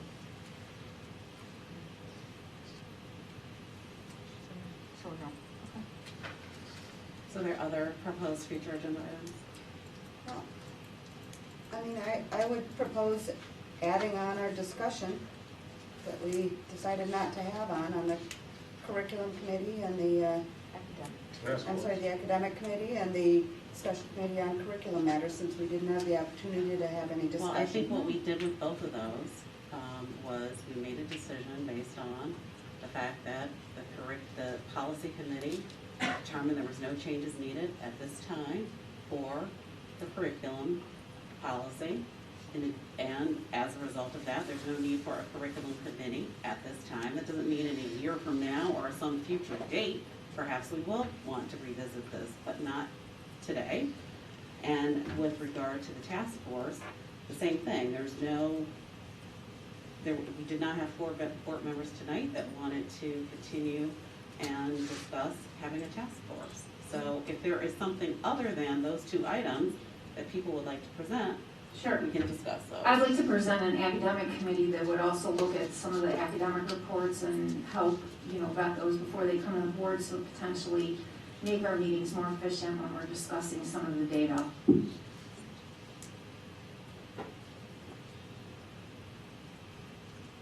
I think I'm going to just piggyback off of something that Cynthia, or that Member Hanson mentioned earlier. And one thing that I do get a little concerned about is that we delve a little bit too deep into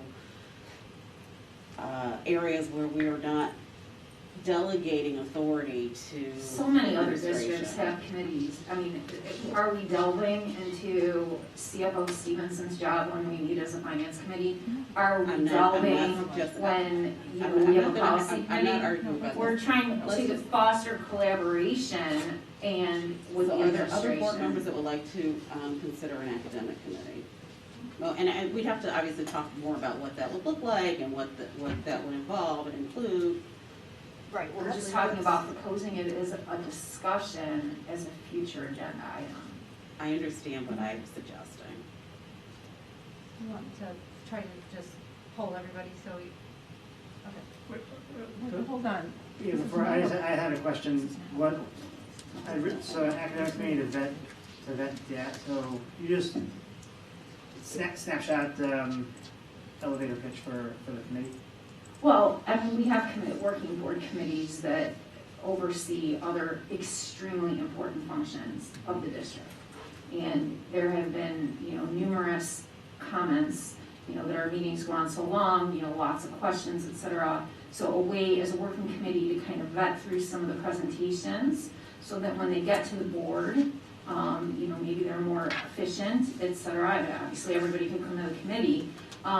But a working board committee to work in conjunction, just like you do with CFO Stevenson, and, you know, our HR committee works with Ms. Moore, to kind of collaborate on some of the academic presentations, vetting, you know, or fine tuning the direction of the data that, you know, the board wants to see, looking at potential curriculum proposals before the final presentation comes to the board to make sure, distilling down, you know, when a big data set comes in from testing, similar to, you know, what you see in a lot of our feeder districts with academic committees that look at, you know, data around special education students and how they're faring. Potentially not everything comes to the board, but it would be a way to have a working board committee working in conjunction with our learning department around those types of topics. And we've received some emails from community members suggesting this type of committee. They seem to work very well in other districts. I would agree, I don't see the downside of a discussion. You're proposing a discussion for a future meeting, and I agree. And not looking to micromanage in any way more than a finance committee or an HR committee or the policy committee, you know, but more a working board committee to work in conjunction with to make the board process more efficient and to help direct what the board wants to see. Okay, in the interest of time, we are now into this particular meeting 4.5 hours. And in the spirit of compromise, because I think we're all getting a little bit testy right now, here's what I'm going to propose. And again, this is in the spirit of compromise, that we can put this on as a future agenda item as to whether or not we should have this committee, because I don't feel like getting into this discussion right now. I really don't feel like getting into this discussion. But to give you the benefit of having an opportunity. So, wait, let me absolutely. finish. Hold on. Let me finish what I'm saying, because I'm giving you an opportunity that I don't know that the full board would necessarily support. But the opportunity I'm giving you is we could put this on as a future agenda item, your proposal. Then you can give us your elevator pitch, and then what we'll do is we'll poll this 7-member board to see how many people are interested in pursuing this. I don't have the energy to go into that in-depth content discussion right now, but I want to give you the benefit of the doubt because apparently you feel this is important. And I'm tired because we've been sitting here now for 4.5 hours in this meeting. I don't have the energy to discuss this issue, but I want to give you an opportunity if you want to try and convince the 7 of us, or a majority of us, that this committee is necessary. I want to give you that opportunity to do that at a future board meeting. Okay, So that's the compromise I'm proposing. Well, thank you In very the much. spirit of compromise. But that's what we were supposed to do tonight. No, like I'm 2 sorry. hours ago. I'm I sorry. think we're talking about two different things. But we we're not. weren't when I proposed it. So my question is, Kathleen, I appreciate the compromise, and that's what suggesting future agenda items are, is there not to fully vet the idea here, Yes. but to propose that we're gonna talk about it at a later date. Here's what I'm not willing to do. I'm not willing to put the time into trying to come up with a presentation for you if it's going to be shot down by the president the minute that it comes up on the agenda.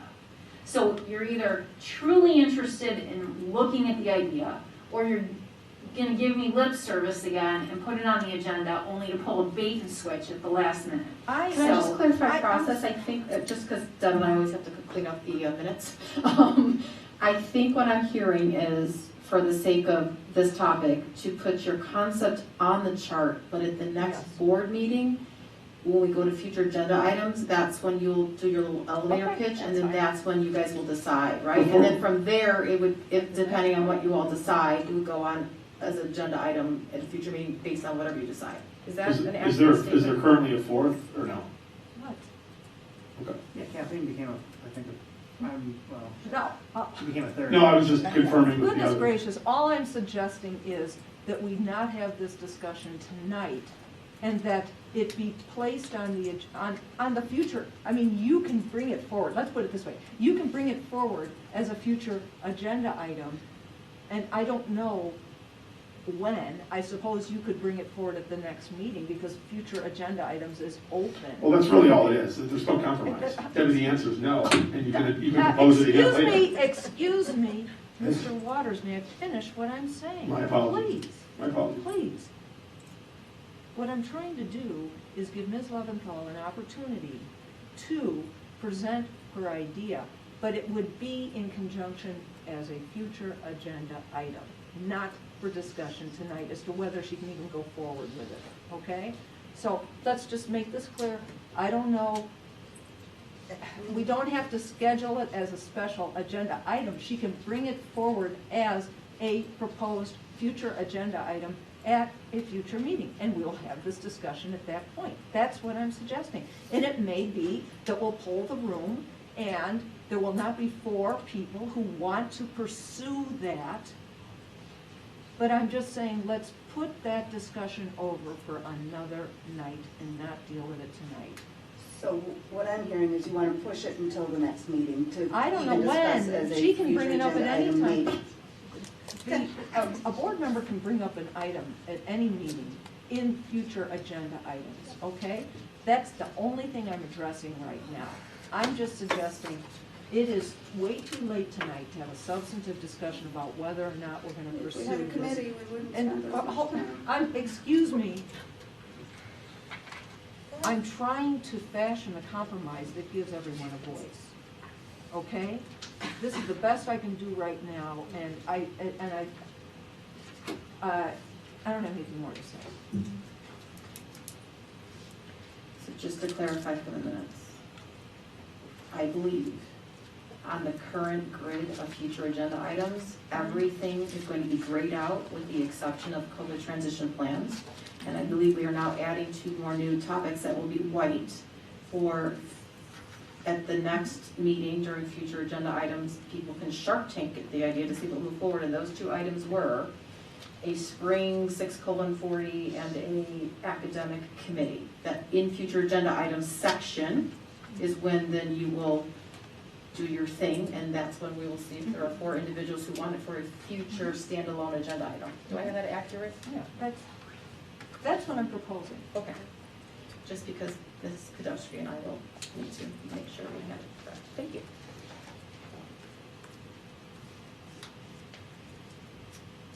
Do we have any other recommendations, or is that it?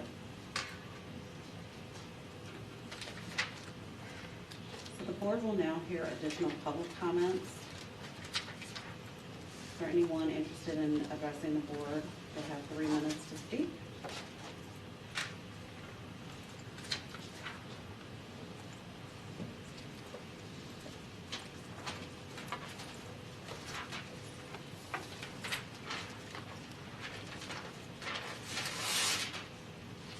Good evening. Am I on? Is this on? Pardon me. There we go. Good evening. My name is Mary O'Dowd. I am a D86 resident. Thank you for allowing me to speak. So, I read the posted agenda online, and the main reason I attended tonight was to hear discussion about a possible special committee on curriculum matters and a possible task force for course offerings and schedule conflicts. I care about these items, especially as they pertain to any differences between offerings at Central and South. Had I known there was to be no discussion on these agenda items, with all due respect, I would have spent my time in a more productive manner, like doing laundry or cleaning the house seriously. In future, I respectfully ask the board to honor the items posted on its official agenda. I thank you all for your service, and I wish you happy holidays. Thank you.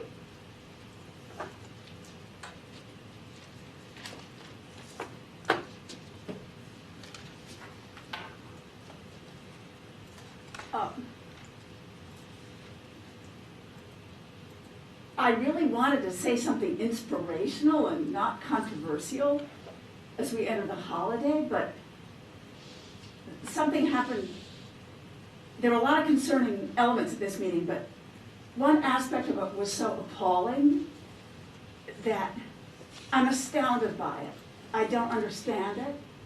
I can't begin to reconstruct the mental process that led to it.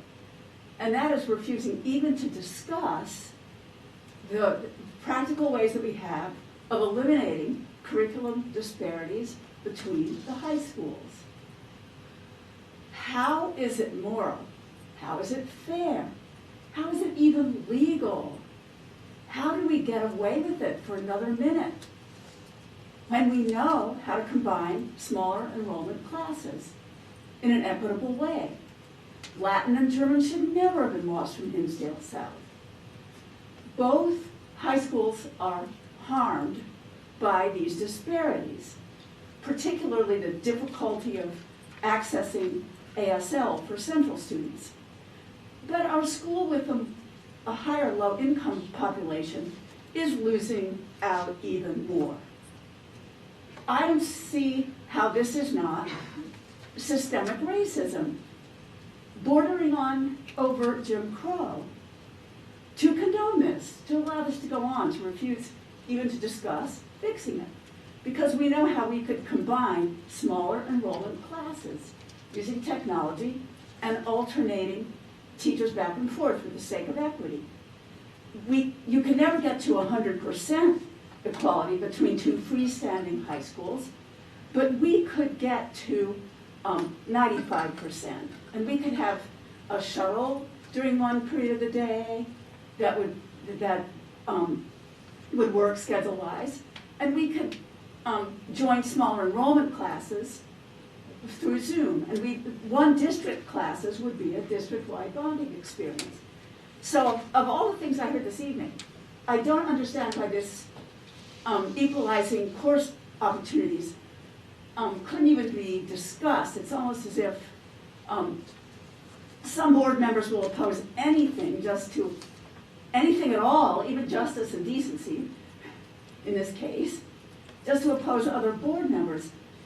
That's one part of the meeting that I just can't begin to understand. And I think that we should, I agree that it was on the agenda and people were expecting a fair discussion of the matter.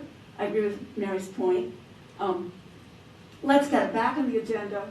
There are a lot of things that should be on the agenda, but especially that. Thank you.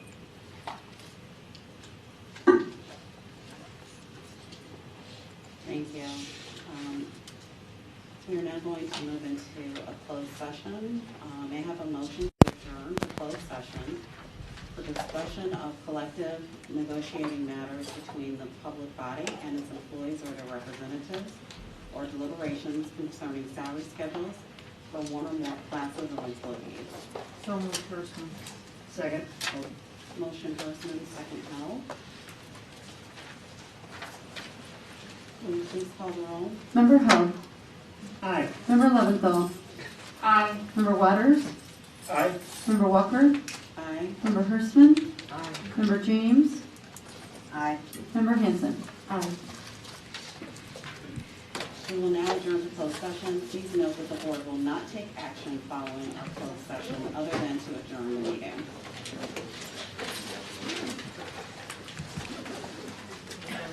We need to hear Black and Gold.